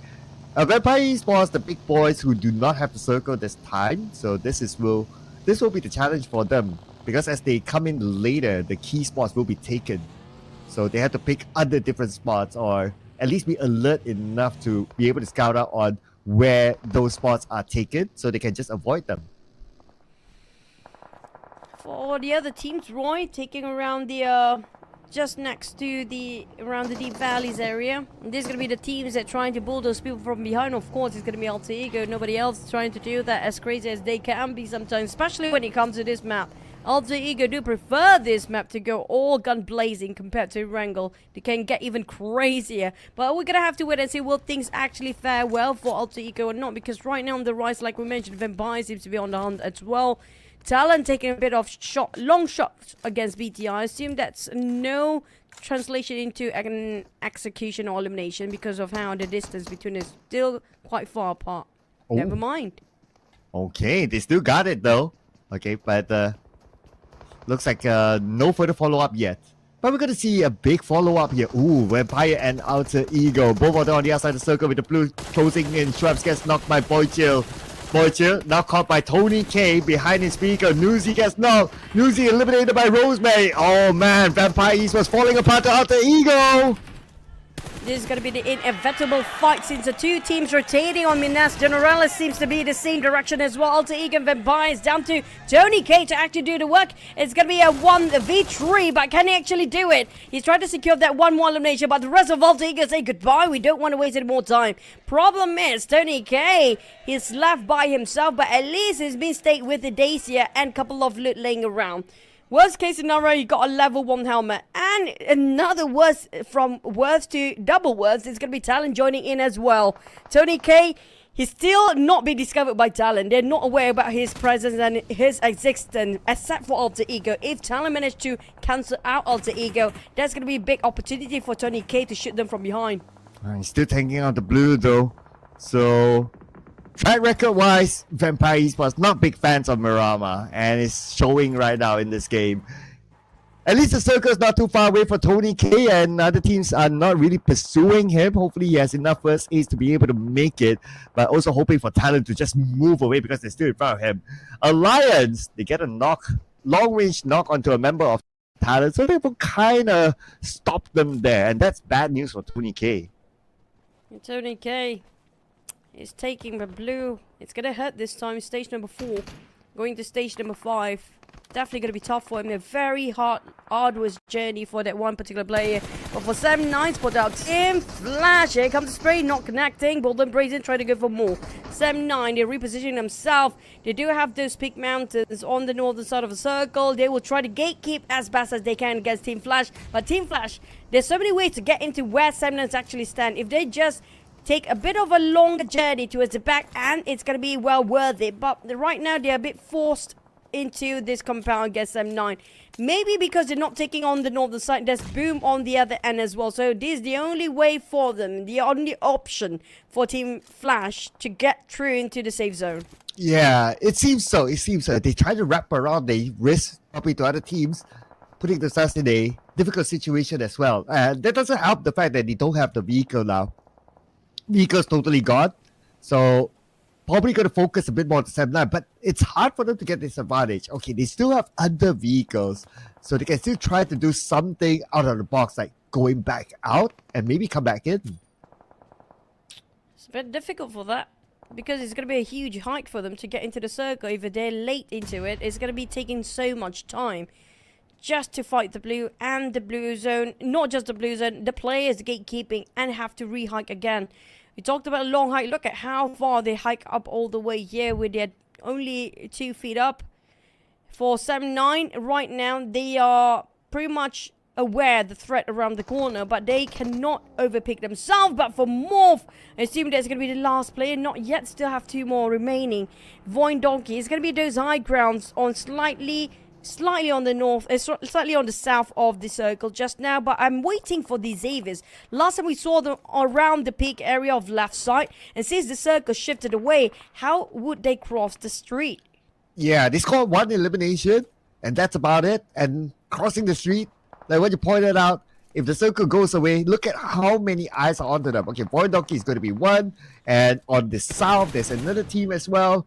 VOING poking onto the Xavier. Parajin took a bit of damage there, and he will be forced to use healing utilities. Hopefully that doesn't wear down, because they might need it when the zone arrives. And speaking of another team that's super quiet, GIGFAM coming out from Valley de Mar. Seems to be very quiet right now on the very south. I'm curious about where they position themselves in this sort of circle. 25 seconds remaining, less than that. I'm going to hit in stage number 5, and the blue will shrink even further down. If these teams on the north will not be favored by the circle, it's going to be a tough time for NgəNG to get out, because Team Flash waiting. Unfortunately, Vampires finally bowing out early this time. The first time we're looking at Vampires at their worst performance is going to be this one here right now. But when it comes to the circle, it will be Team Secret to get in center. Yes, they do, with Talent taken on the right side. The hard shift making it so difficult for these Xaviers to cross the other side of the street. Yeah, this is the toughest situation for the Xavier now, not gonna lie there. If they go up north, then there will be Team Flash, NgəNG. There'll be FaZe Clan there. They go straight, will be VOING. So it's kind of like a pick of poison sort of situation for them. But focusing on the NgəNG right now, they defended their ground against Team Flash. Team Flash only has 1 player left, and that's going to be QUANG. This is kind of like an expected result, because it is a very difficult position for Team Flash to be in. I mean, how are they going to get information even? And yeah, nice need there. They should go into the Olympics. But NgəNG sent them back, and maybe, you know, that's his chance to show to the Olympics that he deserves a spot. Team Flash, we've seen a zigzag nade before, but up and down, that was something interesting. Incredibly love to watch that unique way to toss your nades. It's always a privilege to watch how these players can actually expand their skills based on how they toss the nade as well.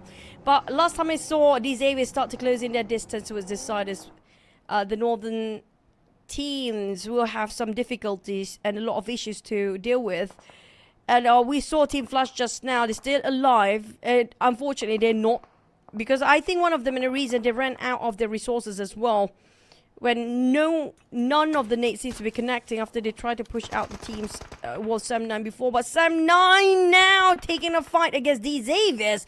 We talked about these Xaviers closing in their distance, and this is where they came in all the way towards the north, taking a longer rotation, avoid those vision by VOING completely before. Yeah, somehow they managed to make it across, and also they attacked NgəNG when they were just recovering from the Team Flash fight. So great advantage taken by the Xavier, taking out Kenny, one of the top players for NgəNG. UI tries to get away, he takes a bit of damage. Moving over to Talent versus Boom Esports. Talent only misery now, going up against Boom Esports on the left side with the TBS. He knocks down Razy, but the counter fire came from the other side, and Talent still went out.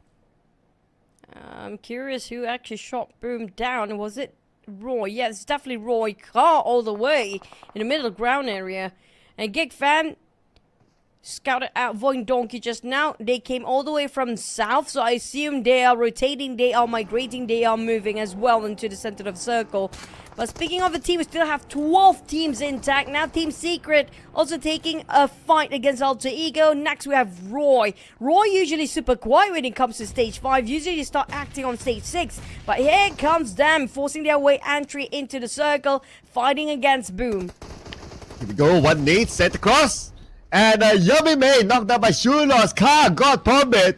Boom Esports falling apart right now, and their last player is pretty low. Car will go in straight forward elimination. Boom Esports bow out to the hands of ROY, and ROY have the entire right side for themselves now.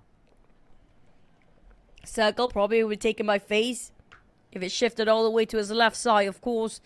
Yep, and FaZe Clan do have those high-peaked mountains, and they have control over the center here, with Sam a bit busy against Xavier. Xavier's a bit distracted to his side of voinDonkey. voinDonkey being sandwiched between GiGFam, but Alter Ego still trying to deal with Morph around the slopes of the hill, with Boychi the last man standing. He has to deal this by himself. It's going to be a 2v1, but you know, they're not fighting back on the side of Hazel. And Team Secret will try to keep their eye locked towards this side too, so they have to be extra careful about not overpeaking, but GiGFam and voinDonkey seems to be like super rowdy and wild right now. Oh, here we go. GiGFam. Big advantage against a voinDonkey. Potato just got eliminated. Looking for the other member of voinDonkey. He's on the other side. Okay, there you go. Vexy is there. Sonic sprays into the smoke. Hoping to land his shots. Vexy is still A-OK. But Vexy, he does not only have GiGFam to deal with, but the blue as well. And also Xavier in front of him. Bam! GiGFam managed to eradicate voinDonkey. But for Team Secret, Morph also being eliminated. These Xaviers pouring down their nades to the side of GiGFam, denying their entry into those circle, and they try to take charge of those elevations. And FaZe Clan, the one that actually have complete control of the circle here right now, they can gatekeep to the side of the Xaviers, GiGFam, as well as Team Secret from the south. But it's going to be too many teams trying to share the compound alongside with FaZe Clan here. And Alter Ego Boychi, there's going to be lots of them, down to only Alliance on this side. But Team Secret will keep them at bay. And Team Secret, with the high guy advantage, will shoo them out. As Alliance now, we need to problem solve this. Like, fight through, it's going to be difficult. They don't have the vision. They don't have the information. They do have that one player who is sneaking, though. So, if they can get that knock from the side, then that is a huge opportunity for Alliance. Okay, that's a neat look there. But going in all alone, looks like he's not going to take that risk. They will retreat back and probably find a different entry. The Xaviers finally got himself some challenges up here. 7-9, Purgeon's down, bleeding out. UI repositioned on the flank side, got himself quite a clear view. He spotted out the silhouette of Lamborghini, but Lamborghini will send some threat over the other end, so he tried to toss a nade down to only 1% of HP, while Troy tried to retrieve his teammate. Lamborghini down to this final health, but GiGFam on the other way as well. These Xaviers, they ham down between two teams, sandwich between 7-9 and GiGFam. This is not going to be easy for the side of the Xaviers now. Well, here we go. 7-9. This is their chance to block out the Xavier. The Xavier so far so good. A lot of challenges for them, but they're still able to make it this far. 7-9 looking for revenge. The Xavier was the one to take out some of the teammates. GiGFam, however, will feel the wrath of the Xavier, but Parjin is currently down thanks to FaZe Clan.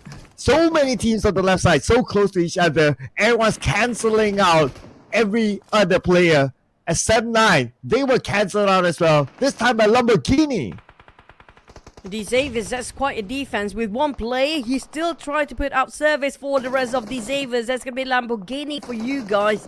Despite they being sandwiched between GiGFam and 7-9 before, but the circle shifted away. It's going to be in between those deep valleys.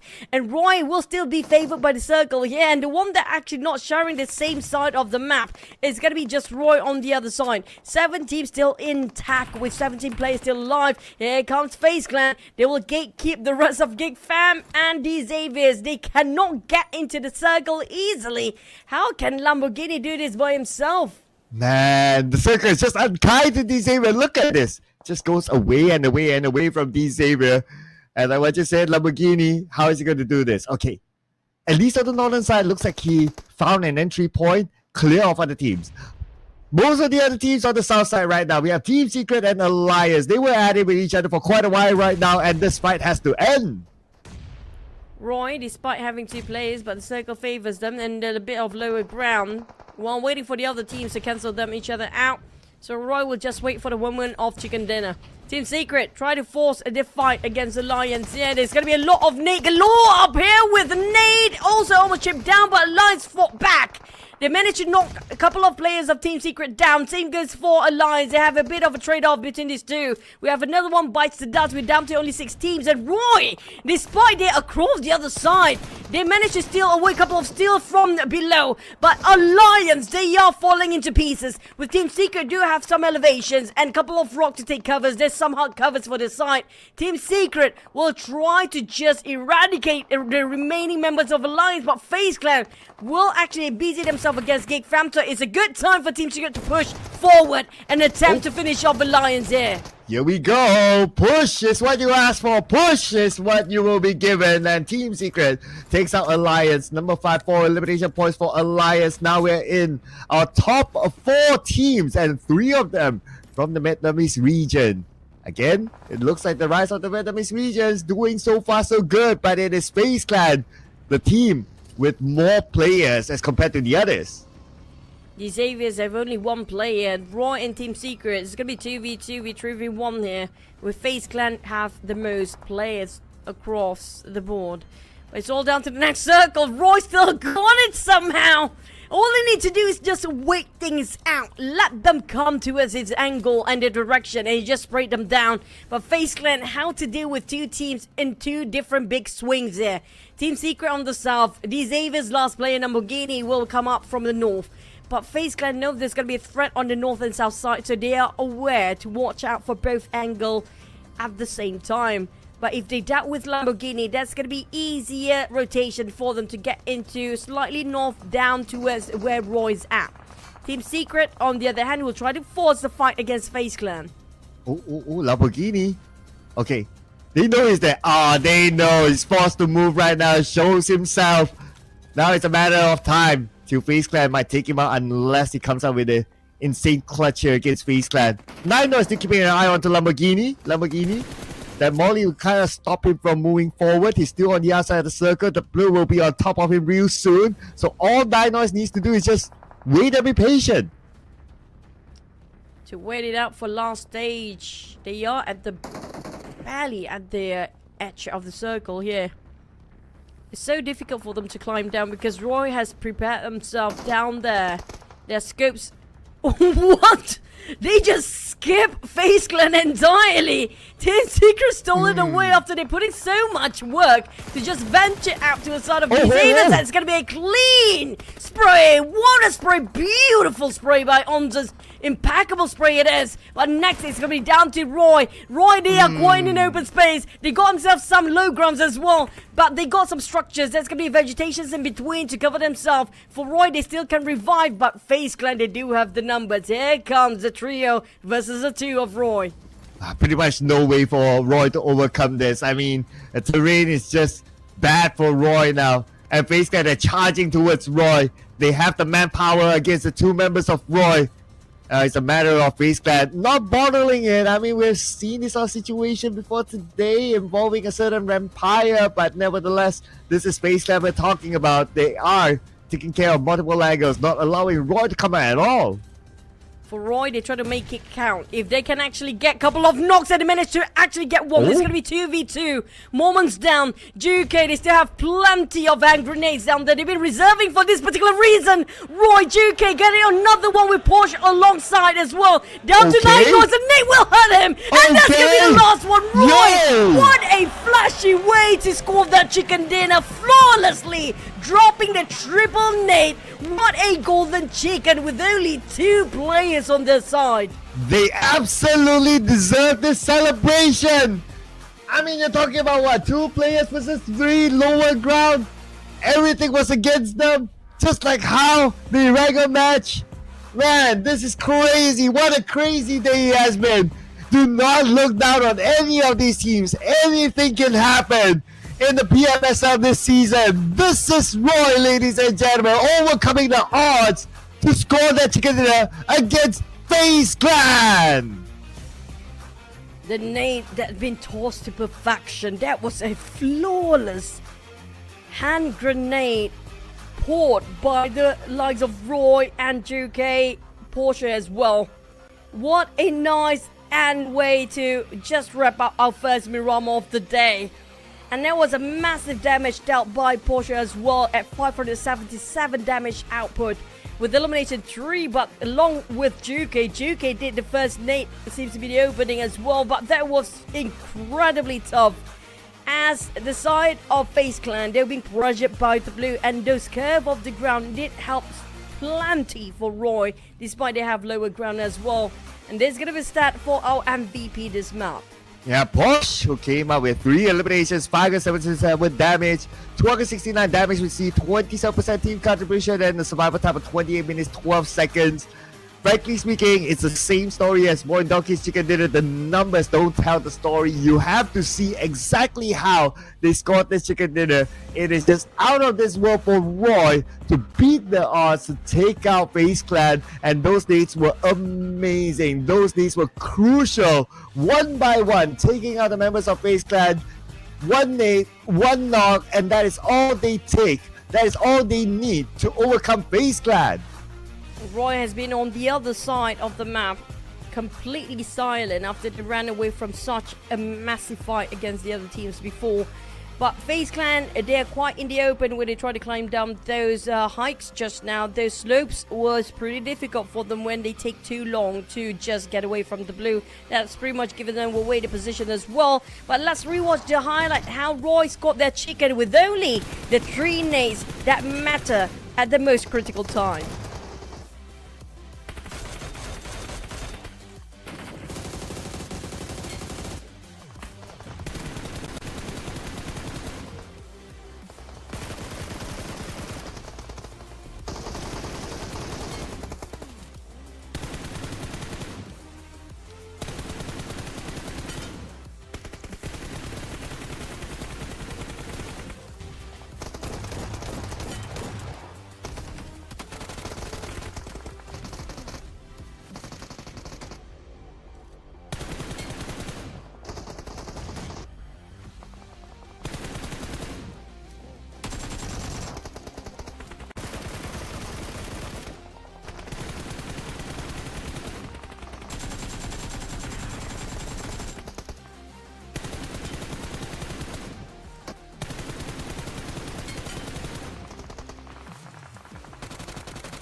ROY's key fight was when they won against Boom Esports and BTR to secure the entire right side of the circle clear away from the other teams who were on the left side, and they came in later to score this chicken dinner. 8 eliminations, 18 points. ROY, what a round they had. 1 nade, 1 knock to get it back home.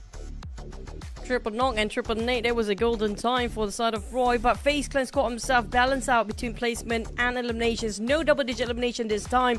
18 and 12 for FaZe respectively, and also another 12 here by Team Secret. The Xaviers, they finally bounced back here for their entire day too. They didn't score this much for the entire day. It's going to be their best round yet. But unfortunately for Vampires, they dropped their performance in Miramar, which still going to be a huge gap between them and the Xaviers still. But 2 points there, Boy Donkey. Like I mentioned before, they had really a good roller coaster ride here today, from the highs to the very lows. Same goes like yesterday. Consistency is always going to be their biggest issue down there. Yeah, so They had a good one, chicken dinner, and then they went missing. So it's tough for Boy and Donkey. But Page 2 seems to be quite a how should I put it? A home for Boom Esports now in every match stats. So it's something that they need to come out with or come out from. Vampire Esports, you did mention about their gap. They will still be up there for sure, no problem. But DingoZ Xavier, at least they had a decent round. So they are now in the 100-point club. Alliance should follow suit with only 4 points difference away from the 100 mark. And the only team without any chicken secure is going to be FaZe Clan up there with placing themselves at number 5, still stagnant and not swapping with any other teams down there. And they got themselves quite a hefty amount of eliminations, but if you want to compare with Vampire, 78 across the board. These guys don't know how to stop, even though they didn't do so in the last Miramar map. But unfortunately, I don't know, Boom, the bounce is not happening. It's just flat all day long. It's going to be their downfall there for this season, for the entire season, in fact, since the league stage up till now. Yeah, when they went up to 15, they went down back to 16. Through a tiebreaker again by GiGFam. This is at least the second time I noticed a tiebreaker after a round to put them at number 16 again. So this is, I mean, this is already a very awkward spot for them to be in by now.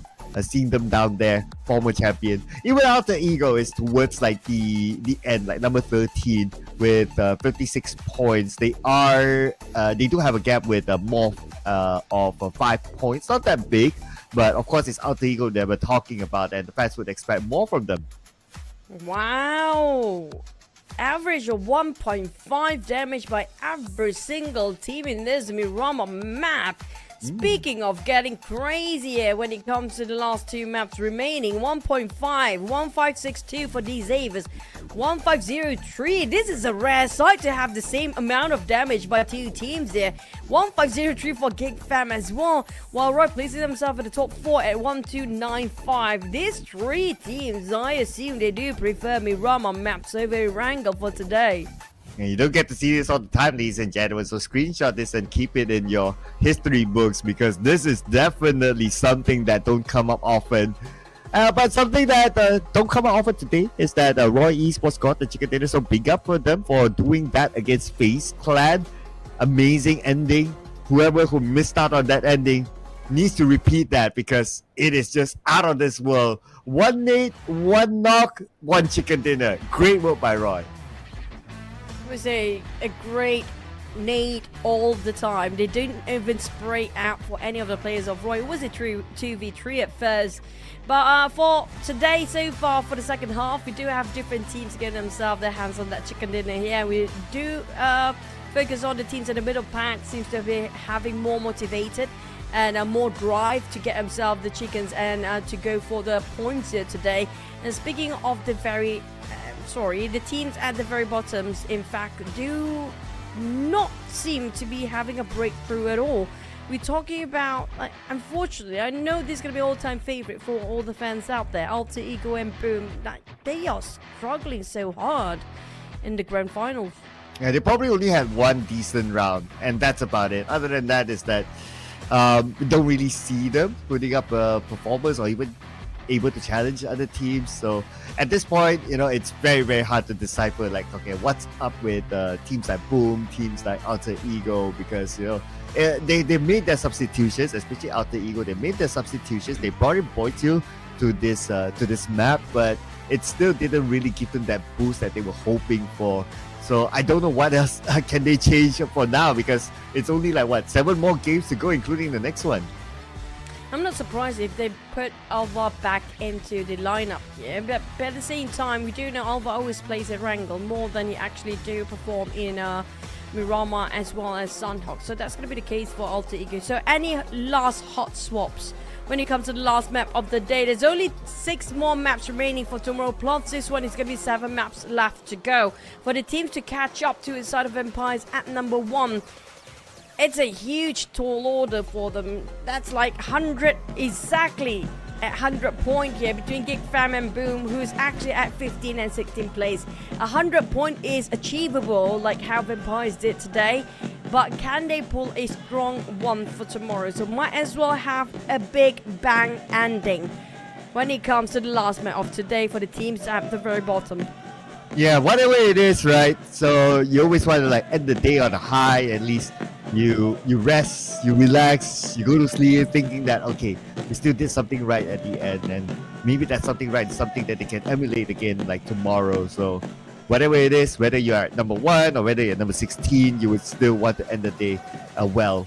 But BTR, they're going to put in their cards here. So Sata, very, very rare for us to see him taking a break. Zaxi is going to be replacing him this time for the final match.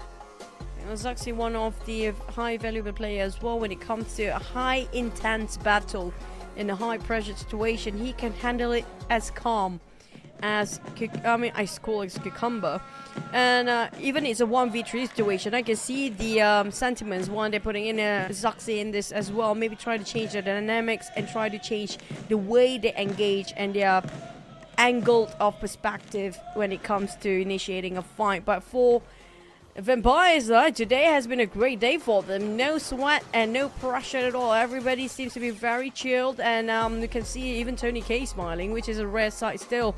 But another team that just got himself the chicken here today is going to be ROY. And ROY is going to be the wild card for the other teams, right? It's so unpredictable when it comes to their performance here. Yeah, just like how they played earlier on, right? Like I noticed as well, like they were willing to like cross the road, take the fight, and then come back in, like doing things that maybe some of the teams wouldn't do. So that wild card is translated into the game by ROY. So that's a team that you need to be careful of, especially those top teams who want to challenge for the title. But let's see whether they will be able to overcome ROY and the others in our final game, Miramar.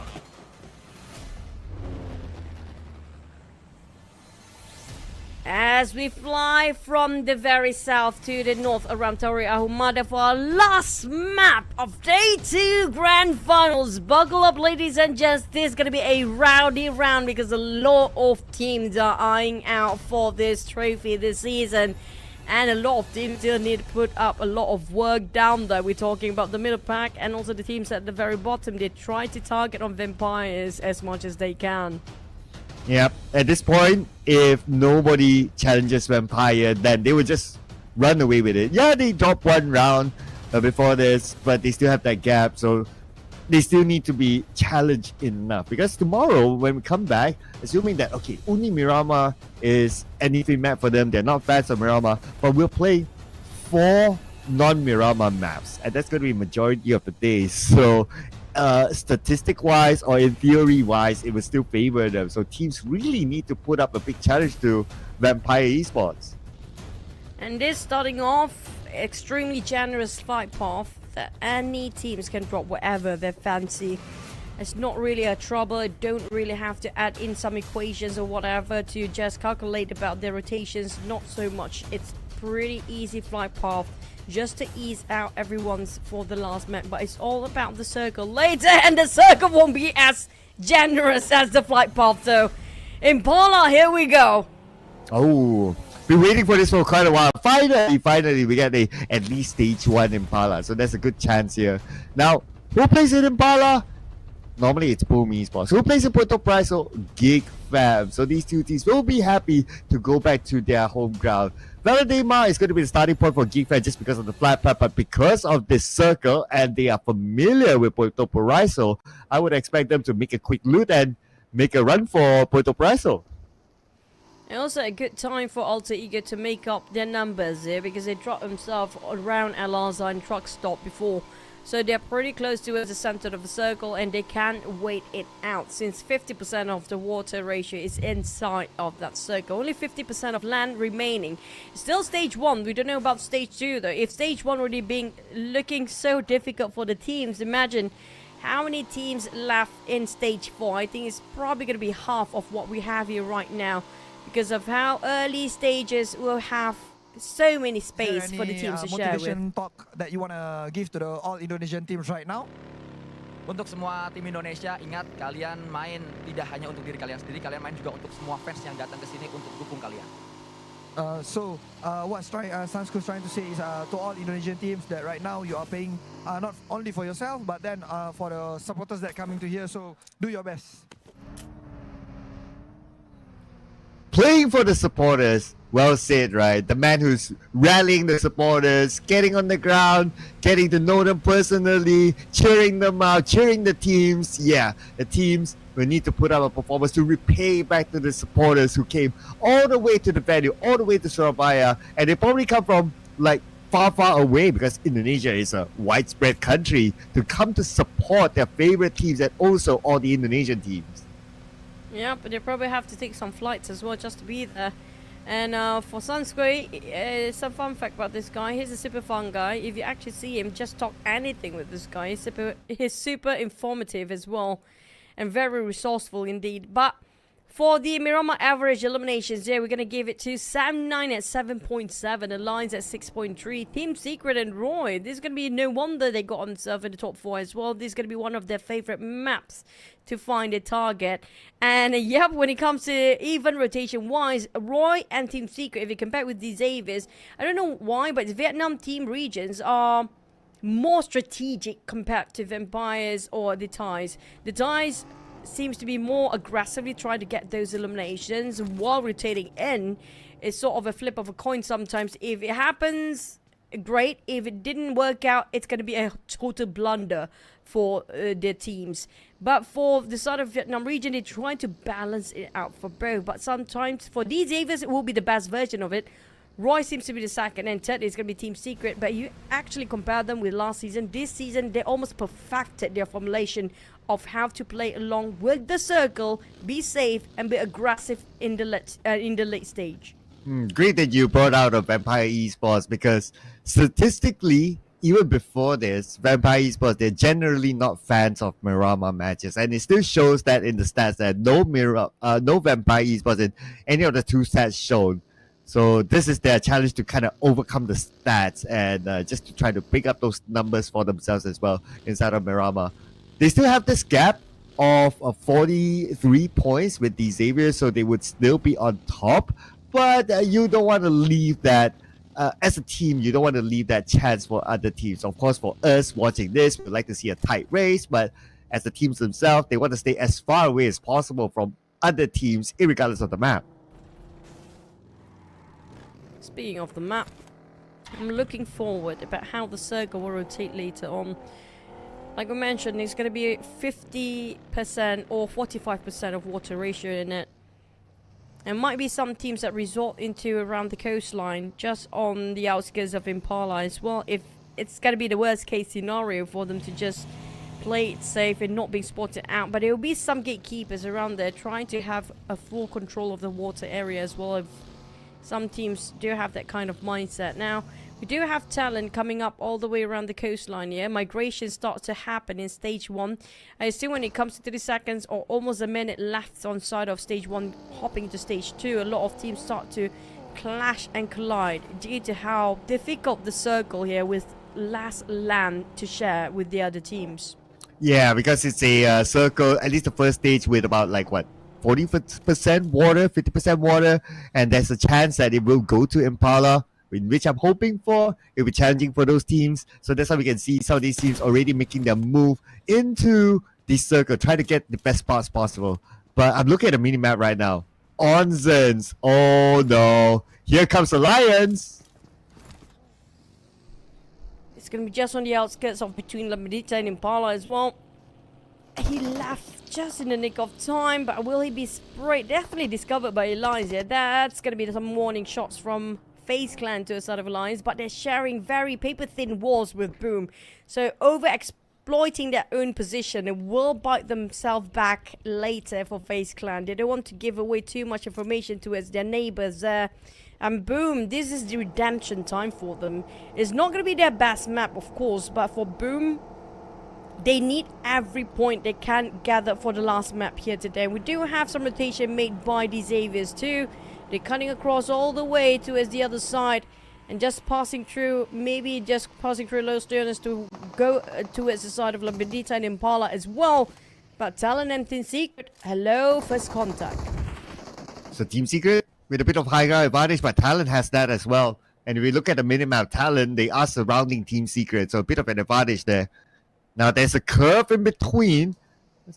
So Team Secret can still use that coverage to kind of hide themselves, to not give away the information to Talon. That's why Talon is having a hard time to just directly push it, because they don't have that advantage yet. The smoke is still active though. Red Face is taking the proactive approach to find out where the members of Team Secret are at. They're quite scattered out right now, and Talon, this might be the advantage that they're looking for. Now they're trying to actually fight for the southern side of Impala here on the north of Puerto Paraíso, but the circle just shifts all the way to Truck Stop. Speaking of Truck Stop, my god, this is going to be fun to watch. And Alter Ego definitely cheering for this side of circle, and we have Roy visiting on top of Truck Stop here right now with RRQ. They will face against so many teams. There's going to be thinning of crowd of the south later on, while Talon still taking a jab against Team Secret. Talon Yoru managed to knock down on one. They will finish him off in an instant. Every silhouette they can actually spot within the smoke, it's going to be a sure 100% elimination across their points. Yeah, and not 100% elimination for Team Secret yet, but they lost 2 players, so that's 50%. Zhang, at least he got a ride here with GK. Now, buggies are fast, buggies are able to navigate around long or big maps, but then again, it's very exposed. So that's the risk that they're taking right now. 2 players onto 1 buggy. Hopefully, they'll be able to get another vehicle in between.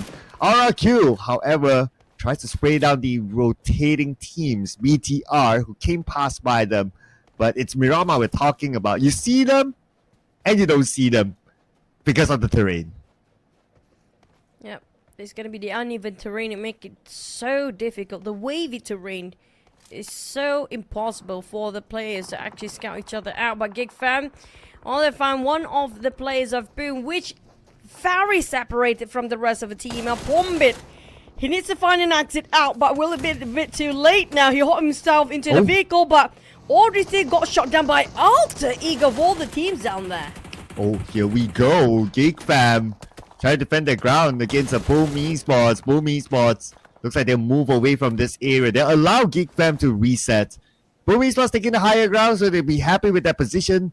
Instead of trying to be overly aggressive with GiGFam, they want to find their momentum again. So being in a spot that would give them a geographical advantage, not bad of an idea for Boom. Oh man, for Boom, how to hike up with so many teams coming up at the same time. Yeah, they will try to hike up because it's quite a vintage view from above, but it will take them too long to be up there. And we talked about Truck Stop will be one of the hardest spot down. And we're looking for the team that are trying to... Last time we saw Roy taking over that compound here right now, but will they manage to defend? And for RRQ, there's going to be a lot of gatekeeping to be done as well. And Talon taking it very slow. They're not afraid of the blue. They will play it slow, knowing that's, you know what, there's going to be a tuck into one direction sort of circle. You know, we don't want to get in too early. There will be a lot of collisions later happening. And Xavier is thinking about the same sort of thought process too. Yeah, taking the time. Paragins alone, probably doing that scouting work. Okay, his other teammates are behind him, still in the blue, but that's okay. And they'll be on the clear on the northern side of the circle. Circle not too far away from Xavier, and the north is still clear for them. So great stuff there by Xavier.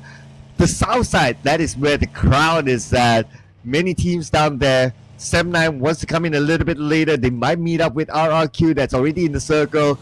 But they also have to be aware of Team Flash that may come in as well. And now that they are in front, they could be savaged by Team Flash, but they have the circle advantage. So that's the pros that they could that they have by being in the circle first. Alright, Q still stay on top of Minas Generalis. There you go. And it's going to be a VINH Donkey, but greeted warmly by RRQ. We talked about how RRQ can actually thin out the crowd based on the direction they're moving to. It's their side here. But unfortunately, the terrain making it so difficult. This is going to be one of the toughest terrain to get into and to fight against the other teams. It's sort of a peekaboo moment between you and the rest of the team due to the uneven curve and the wavy street and the terrain. But Zeta spotting out a couple of players of Empires. Try to just casually tap them down from afar, but Golden Brazen had no sort of outcome from that one, except for wasting his ammunition, of course. But we still have 16 teams intact. Only 2 players being taken out. And that's going to be the sort of Team Secret players for now. The others still having a full squad. Now, due to the circle shifted all the way towards the LAN area, it means a lot of entry point for the teams as well. Especially on the northern side, last we saw where DZavier is at, but they will now face off against BTR. BTR fires back, ZachC gets a knockdown to Chua, and they fire back onto ZachC. So it looks like a trade between the two of them. Parjin is the one that got him. Lamborghini knocked down by Lapar as well. Okay, this fight is happening really, really fast right now. Genforce together with Leon Bang lobbing nades onto DZavier. Parjin gets knocked by 1. Levi's is the last man active now for DZavier. And nice still there by VOINH at the same time, stealing away all the work being put into the side of BTR just now. And BTR, their hard work all being stolen by all the other guys out there, including RRQ, and now they even got knocked down. What is this? How ungrateful can you be? And that's going to be a full disappointment. BTR, they did not score so much. Only 1 out of that kerfuffle. And after such a long nade time, they barely got any profit from that. And not only that, like VOINH takes out Leon Bang. Oh no, this is bad for BTR. They use all their utilities, get nothing, and now instead they get punished by other teams. Only Genforce left now for BTR. And Team Flash is coming in. And they fire back. Okay, this is probably last defense right now. So many teams around them. Genforce has to do it alone and finally eliminated by RayZach's name. Things get really chaotic in seconds only, with ROY joining in the fray as well. We saw the shots coming up from all the way downtown. Team Flash knocked down by Sam9. Sam9 moving to his side of ROY. ROY, Sam9 next to each other, but we do have DZavier's last player. Levi managed to survive.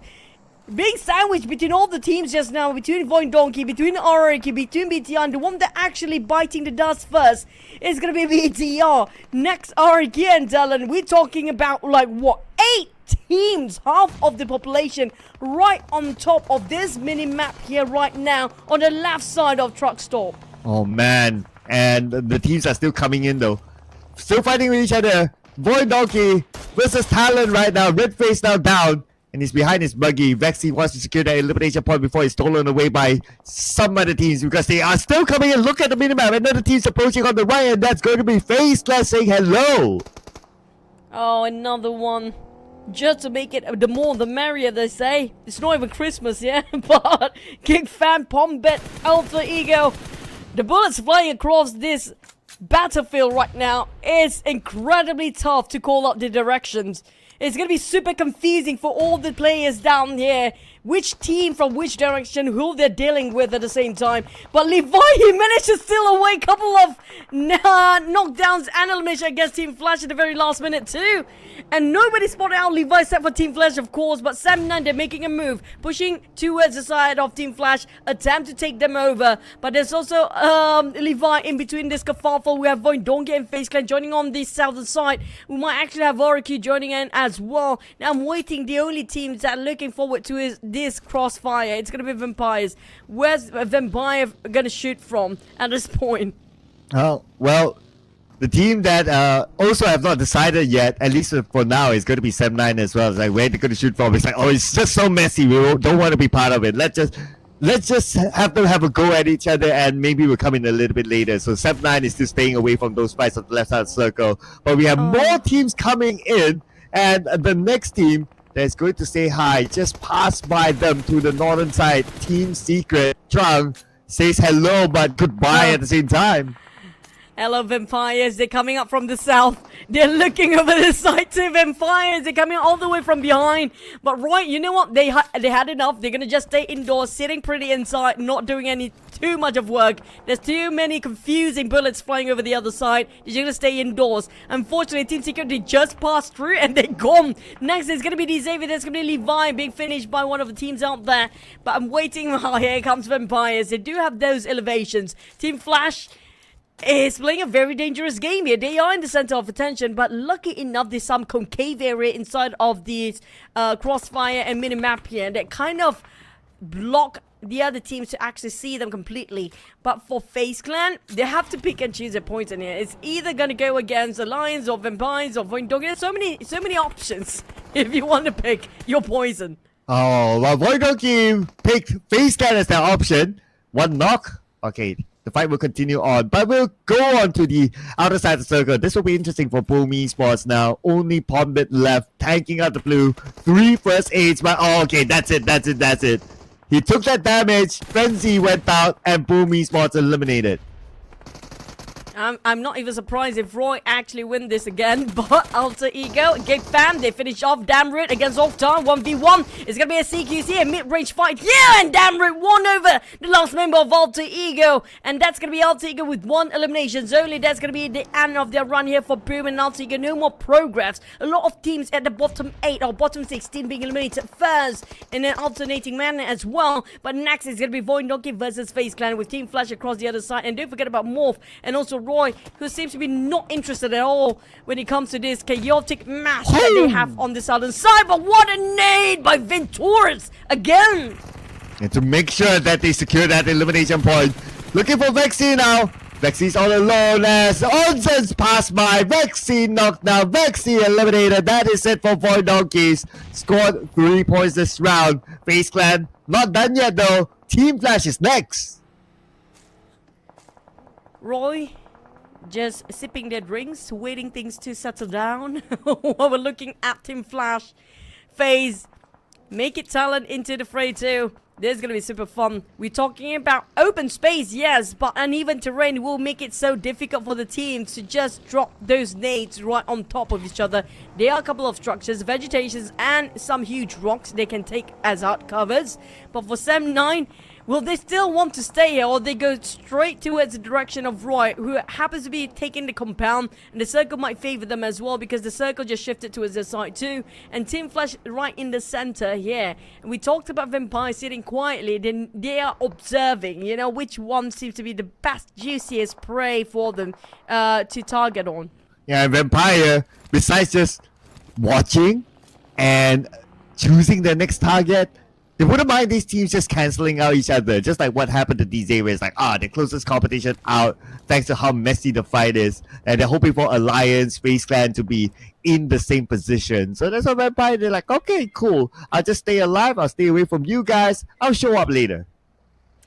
Misery, definitely feeling miserable right now as a solo player. Tanking the blue at stage 5 is no fun at all.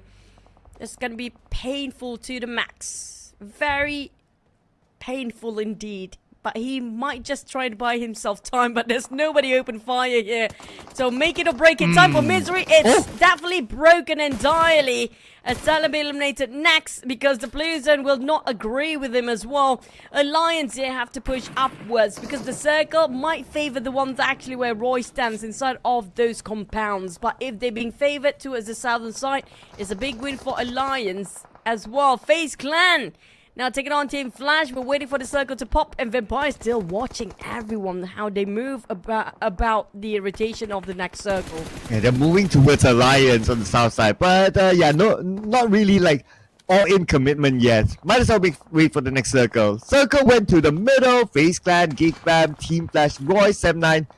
Somewhat of an RQ in there, but Vampire is not. So this is time for Vampire to be in action. Hazel knocks down NÚZI. ROY, here comes Nate within the smoke, but actually they are on the outside of the smoke. That's brain game. Cerebral play by Sem9 at its max, tricking ROY to shoot inside of the smoke instead of them directly. But for Car, he barely got enough ammunition to last the entire day, but the nade almost close to Kenny, but that's a clear shot in the wrong direction, looking over for Firan. Car got an off angle, completely overwhelmed the Sem9 players and Porsche as well. ROY surrounding the rest of Sem9, getting out of their hiding spot. Here comes action time, leaving only U-High left for the side of Sem9. But they have another player going in. But there's long shots coming to the side of ROY that's deflected towards the vast of ROY just now. But for Sem9, they've been eradicated, completely destroyed by ROY. Yeah, not able to gain anything at all when they were stay clear of all those fights. But the team that's not staying clear of fights right now is going to be Vampire Esports and Alliance as Shrubs will be on the lower ground, gets knocked out by Jimmy. The other members of Vampire will need to follow up by Shrubs, will be eliminated by Jimmy OP. still on the outside of the circle, but they have two players from Alliance now moving into the circle. Jimmy pretty low. Stone is going to follow up, and Stone got Jimmy Obi. Oh, it's going to be the shotguns that work well for the Miramar members will double down on that. Almost got the turn, but it's going to be Leon to secure. It was so close for Alliance. They had more men before, but due to Vampires make it so difficult. Now add on another 2 points for Vampires to close up the day. The top 2 being finished off, but can Alliance chase the points of the Xaviers? Yeah, definitely they're already in the 100 points, but it's going to be another 5 more points for them to go to overtake the second place. Morph, on the other hand, hiking up, trying to just peekaboo and see whatever there is offered towards their side by the high grounds. They can see some players of FaZe Clan. There's Morph as well, and it's gonna be 4 teams right at the southern side. OPP for the high ground takes out the final member of GIGFAM. That is it for Damn Root and GIGFAM. He'll be bowing out at number 7. Now, Morph, they're not done yet. Next is going to be Alliance. Look at this. One of the members of Alliance now down on his knees on the lower ground against all these other teams in front of them, including RRQ. Olio fires back on the Asado. But another fight is happening between Team Flash and also ROY. Well, we look at Zero just now. He's trying to clear all the corners for the sake of Morph, just to make sure there's no backstabbers. Hazel have to tank out against FaZe Clan by himself as well. And Toyo try to just take down a couple of players from the flank side of Angle towards ROY, and they reposition himself at the back again. But I don't know what happened to Hazel. Last time we saw he's taking a full stance against the rest of FaZe Clan. And now Alliance, on the other hand, if they happen to engage FaZe Clan at the same time, despite they got themselves in the center for FaZe Clan, they probably gonna have a tough time to defend and swing it very 2 different angles. And we have RRQ as well to join in, but the next circle will be sided with Team Flash this time. Ooh, and also FaZe Clan, someone has the circle, and with a full team. Now they need to block out Alliance, who will be coming in. It will probably be a straightforward rotation by Alliance because we're already at stage 6 now. Still many teams you gotta think about it. 6 teams. It's very colorful, especially on the southern side. Not many teams on the northern side this time. RRQ, one of those teams on the outside of the circle, will need to come in. And their next fight might be against Team Flash.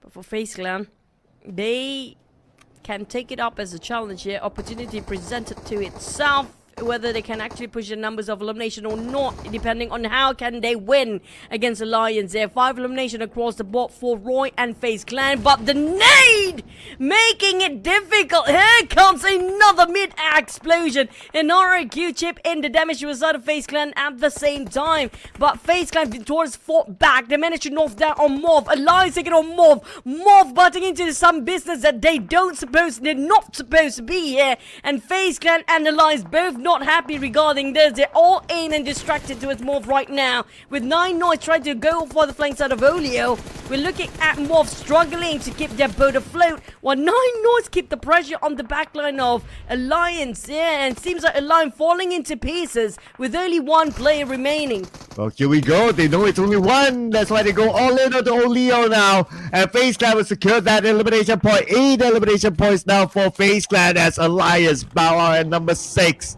FaZe Clan, they do have the southern side of the circle, but their next competitor is going to be Morph. Can they get the numbers higher? 5 teams to go.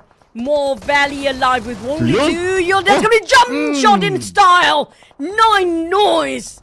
What a swap here for the last game of the day, bringing a game of FaZe Clan back together. Beautiful one done by FaZe Clan, and now they have the entire southern side for themselves. They can take their time to reset. But on the other side, ROY versus RRQ. Here we go with Shunos cooking up this nade. Asa will be knocked down by QUANG from Team Flash. Looks like a bit of help from Team Flash himself, and they spot out QUANG. Shunos will get a knock onto him.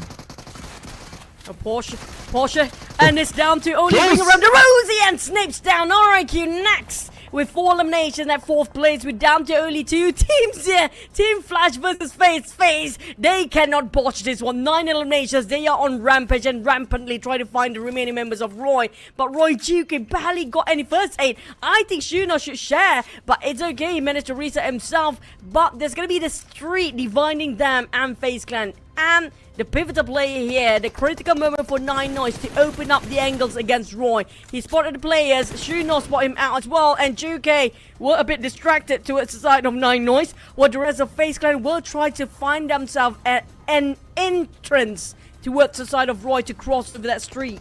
Well, guess what? It's the same team, same top 2 teams again. FaZe Clan and ROY. FaZe Clan definitely wants redemption here. But ROY, they have the circle advantage. FaZe Clan, they send Momo across the road right now. And the other members still on the other side. Momo opening up the space on the left side, but he's still on the outside of the circle. As Junos kind of has an idea that Moment is there. So ROY is gatekeeping this tightly, not allowing FaZe Clan to come in easily. Redemption time for FaZe. They had this finale for the last Miramar map. It's gonna be ROY versus FaZe again. But if they couldn't secure and wrap things up, there's a big question mark for FaZe Clan. Is it the ending they always have problem and issue with? Now NÄNG and NGØI going straight towards the back covers. Shuno's been spotted out. That just tally up the numbers. When it comes to numbers, why is it only Juke in the center here? Moment be knocked down as well. It's down to FaZe Clan. They scored redemption time. They finally won against ROY in the last Miramar map of today. Revenge is served by FaZe Clan. It should have been them getting the chicken dinner before, but this time they will make sure they land the chicken dinner, taking it back home. And FaZe Clan scored it beautifully against ROY. They were on the other side of the road. They managed to overcome it. ROY had majority of the circle, but FaZe Clan did the not impossible, the difficult, but still the chicken dinner, and that is where it matters. When it comes to Miramar, it's safe to say day number 2 we have to crown these two teams. FaZe Clan and ROY. It's always going to be these two teams for the finale of Miramar, but this time FaZe Clan, they secured it with Moment. No accident this time, with 797 damage dished out. Damage received, he tanked so much for the team, same goes for Venturas. But damage received wise, the least amount is going to be NÄNG. He played it so well just now. And the swap happened in the last Miramar map. I assume we can see more NÄNG in Miramar for tomorrow perhaps. Oh yeah, NÄNG replacing Miller, coming in, helping them to get second place, and also Chicken Dinner, maybe he'll keep his spot. But Momo definitely will keep his spot here as he's crowned the MVP this round. 2 eliminations, 797 damage, 375 damage received, 17% team contribution, and a survival time of 27 minutes, 29 seconds. The most jovial player of FaZe Clan is also putting in a performance in the battleground. Now that's gonna be FaZe Clan getting their sweet revenge against ROY, but still we have to give a lot of respect and mention on the side of ROY. They played so well when it comes to the Miramar map. Always one of the most tactical teams to survive in the top 4, even during the league stage. But don't forget about Team Flash as well. They tried to fight themselves away in the center, and we have finally RQ coming back. It seems like a bit of roller coaster ride for the Indonesian teams in day 2. But let's rewatch the highlight of the revenge FaZe Clan versus ROY.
And FaZe Clan had a very, very busy Southland side, but being busy gave them the reward of 15 eliminations, 25 points for FaZe Clan. Did so well to finally get their revenge against ROY, but not too bad for ROY as well because they scored 15 points in second place. Can't complain about that.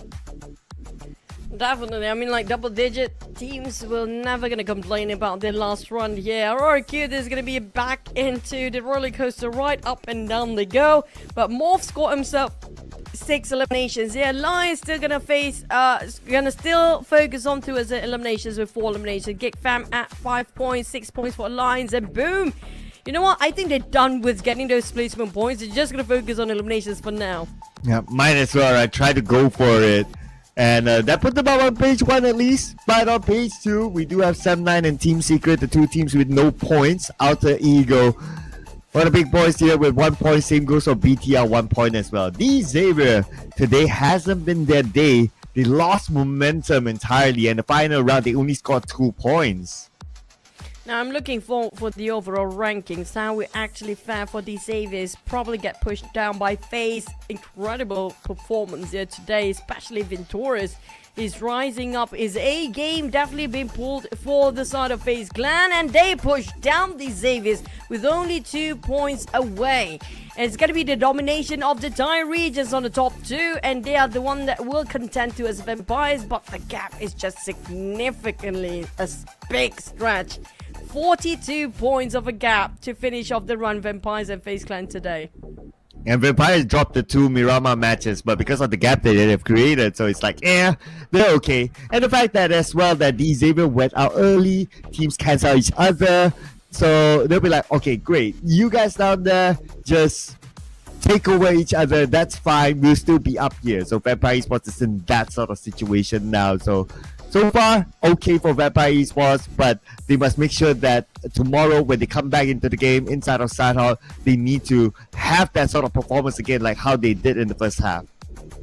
Yeah, the top 5 teams down to ROY just now at 97 points. Pretty much going to get themselves triple digit for tomorrow, starting tomorrow. It's possible for them to chase that number 1 spot, but the rest of them, there's going to be a huge gap between them and the rest of the teams.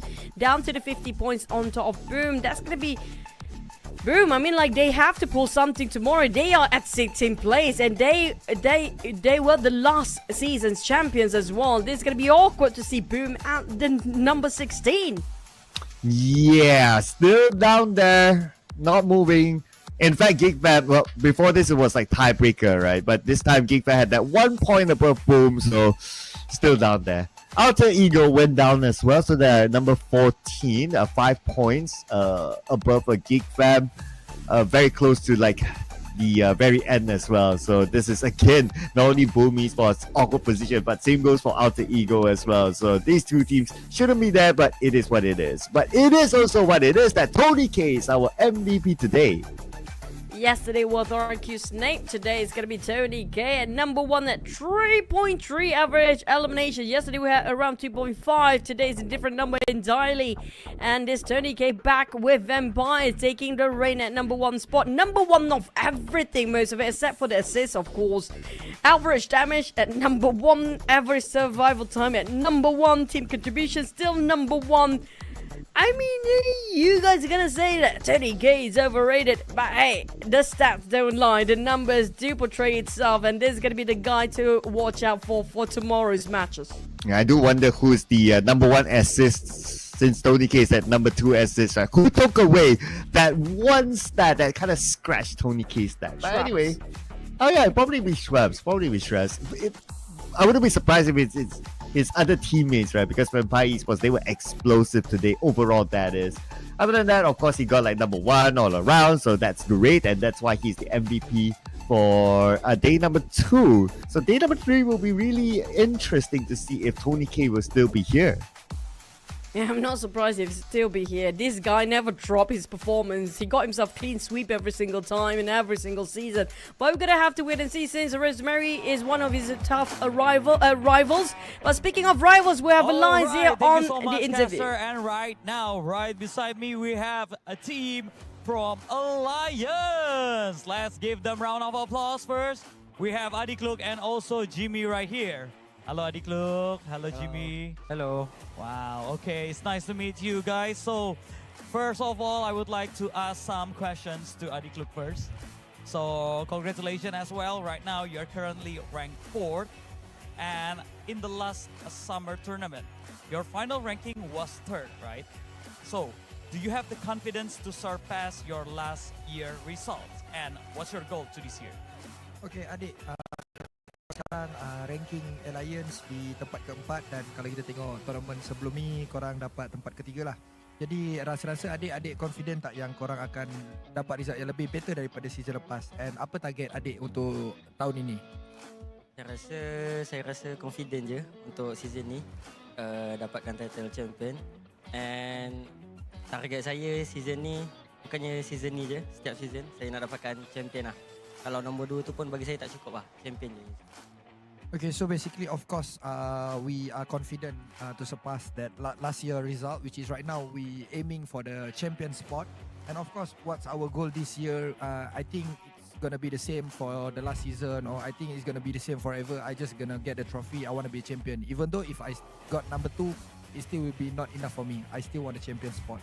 Wow, jadi tadi aku sempat nanya kan saat ini tim Alliance berada di posisi keempat, sedangkan di summer turnamen kemarin final position mereka ada di 3. Kira-kira mereka confidence apa enggak? Dan jawaban Adik Luk tadi, mereka sebenarnya sangat pede sekali bahwa tahun ini akan mendapatkan result yang lebih baik, yaitu menjadi sang juara.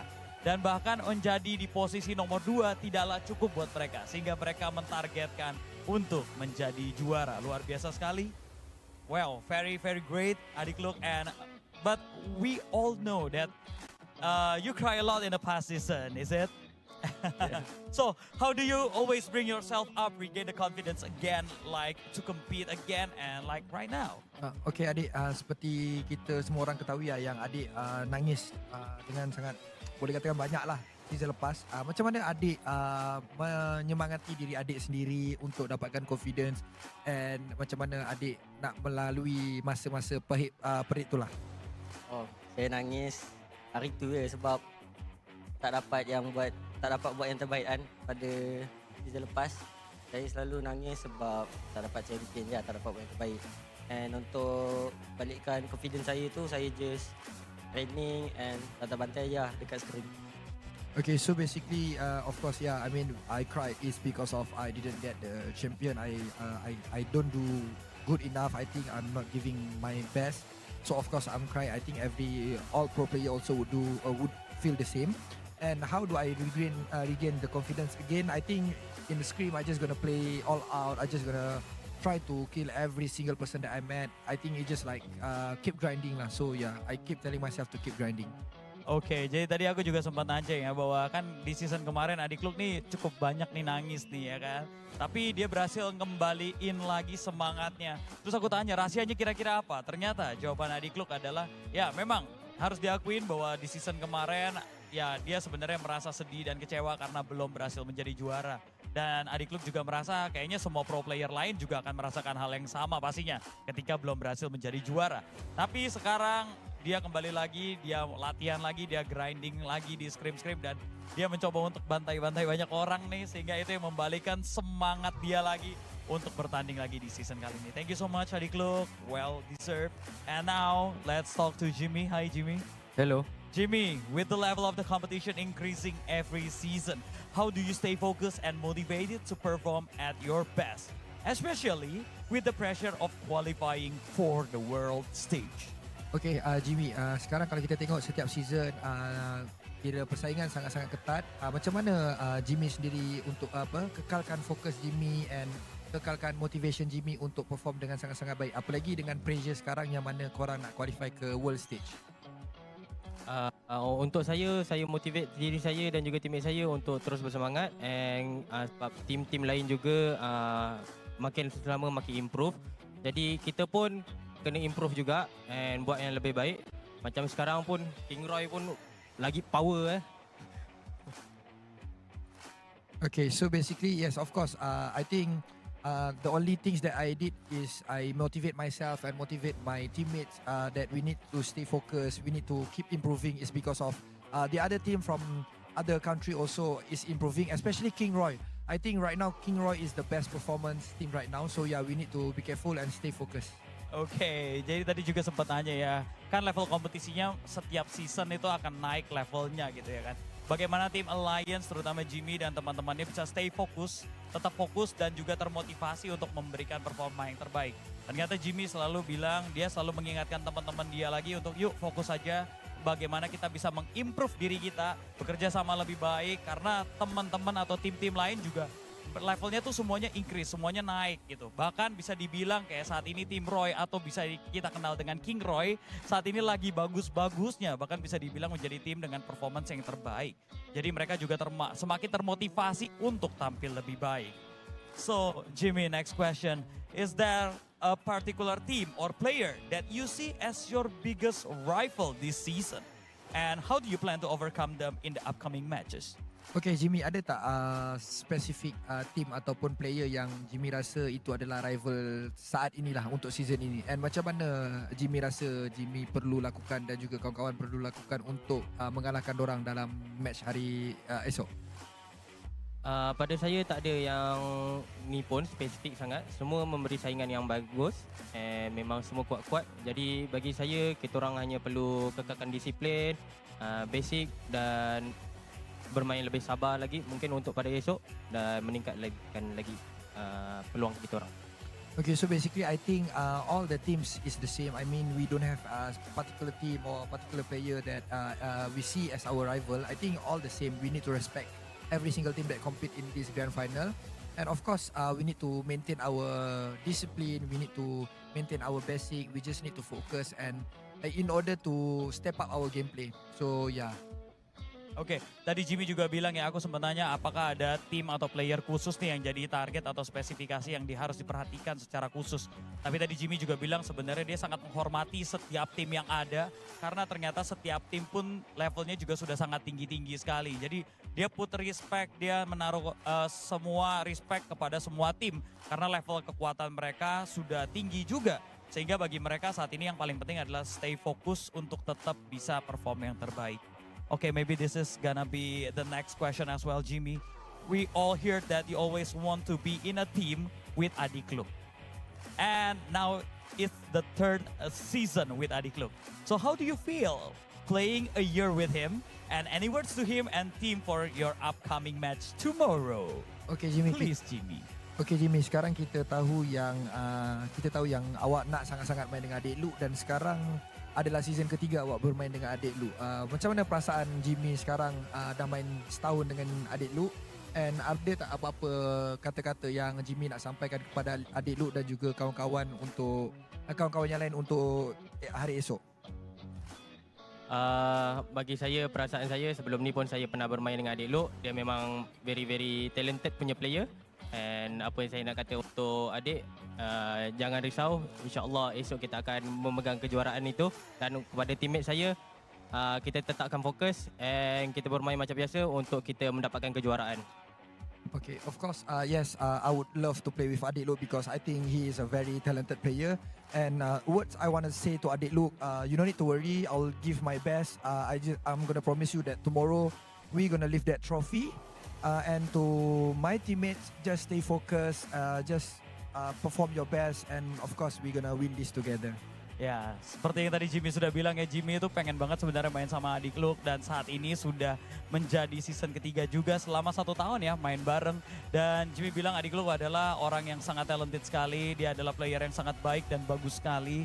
Jadi pesannya adalah jangan khawatir. Ya, insya Allah besok mereka bisa menjadi juara dan mengangkat trofi bersama. Dan tentunya untuk para seluruh teman-teman dari tim Alliance juga, ayo stay fokus dan kita akan menjadi juara besok. Okay, last question for both of you. Maybe you wanna have or you wanna say something to your fans, please, Jimmy and also Adik Lu. Okay, Jimmy dengan juga Adik Lu, ada apa-apa yang nak disampaikan kepada fans-fans yang mungkin datang ataupun yang ada di rumah? Kepada fans-fans Alliance dan kepada keluarga kita orang, thank you. And teruskan support korang untuk last day esok. Kita orang perlukan support korang. Tanpa korang, siapalah kita orang. Okay, so to the fans out there, especially from our parents and Alliance fans, keep supporting us, keep praying for us for the last day of PMSL. this season, and of course, please keep supporting us whether we are performing and not performing. Oke, jadi tadi pesan dari Jimmy dan juga Adik Luk adalah buat teman-teman yang ngefans sama Alliance, buat teman-teman yang sudah support Alliance, terima kasih dan terus support mereka. Bagaimanapun mereka akan mencoba memberikan yang terbaik dan besok adalah hari terakhir juga mereka akan memberikan yang terbaik. Jadi tetap support mereka, tetap berikan dukungan yang positif. Baik itu mereka akan perform dengan baik ataupun tidak, please tetap support mereka. So that's it. Thank you so much Adik Luk. Thank you so much Jimmy. Please give them both a round of applause as well. And that's the interview. And we're gonna close this up with the casters. So casters, take it away. Yeah, with other teams doing better and better, that push you to be even more better than the others. Even shout out to like teams like ROY, who is improving as well. So that's always great motivation to push you to be the best. Yeah, and that's going to be putting a standard a bit more higher than last season. We can see the gradient when it comes to the first season of the year, building up to this final season of the year. Such a great difference between their performance of all the teams across all of grand finals, across all seasons as well. I'm looking for what else we can have when it comes to 2025, but we might actually speak too soon and we'll have to wait for tomorrow still. It's going to be the last day of the grand finals. Yeah, the last day will be huge, right? You got top contenders here still in the game: ROY Esports, FaceClan, Alliance, obviously, and the points are still doable with the remaining 6 games. So anything can really happen. I mean, a good example was like Xavier Day 1, Xavier Day 2. I don't know, Vampire Day 2, Vampire Day 3, we don't know, right? So that's all down to tomorrow. So make sure you're with us. You don't want to miss out on the grand finale. Yeah, the day 1 we saw the rise of the Vietnam region. Day 2 it's going to be a total flip coming up from the Thai regions. They are on the rise. Tomorrow will be the rise of a Malaysian or Indonesian team, so it will be a repeat of the first 2 days. So we're going to have to wait and see, because we're going to wrap things up here for our day 2 grand finals. And so far, do tell us in the comment section as well, who do you think will finally lift the trophy by end of tomorrow? Will it be the same team? Seems to be a bit difficult right now, don't they? But they might surprise us tomorrow. Oh, yeah. Well, even for them, if it's not about a trophy, it is about like getting the PMGC points as well. So let's not forget about that. But all that will be unfold tomorrow, ladies and gentlemen. We'll be folding today, and we'll be seeing you again tomorrow. My name is CHÍNH, together with the amazing Choo Choo. Tomorrow, make sure you're here. We'll see you guys by then. Bye.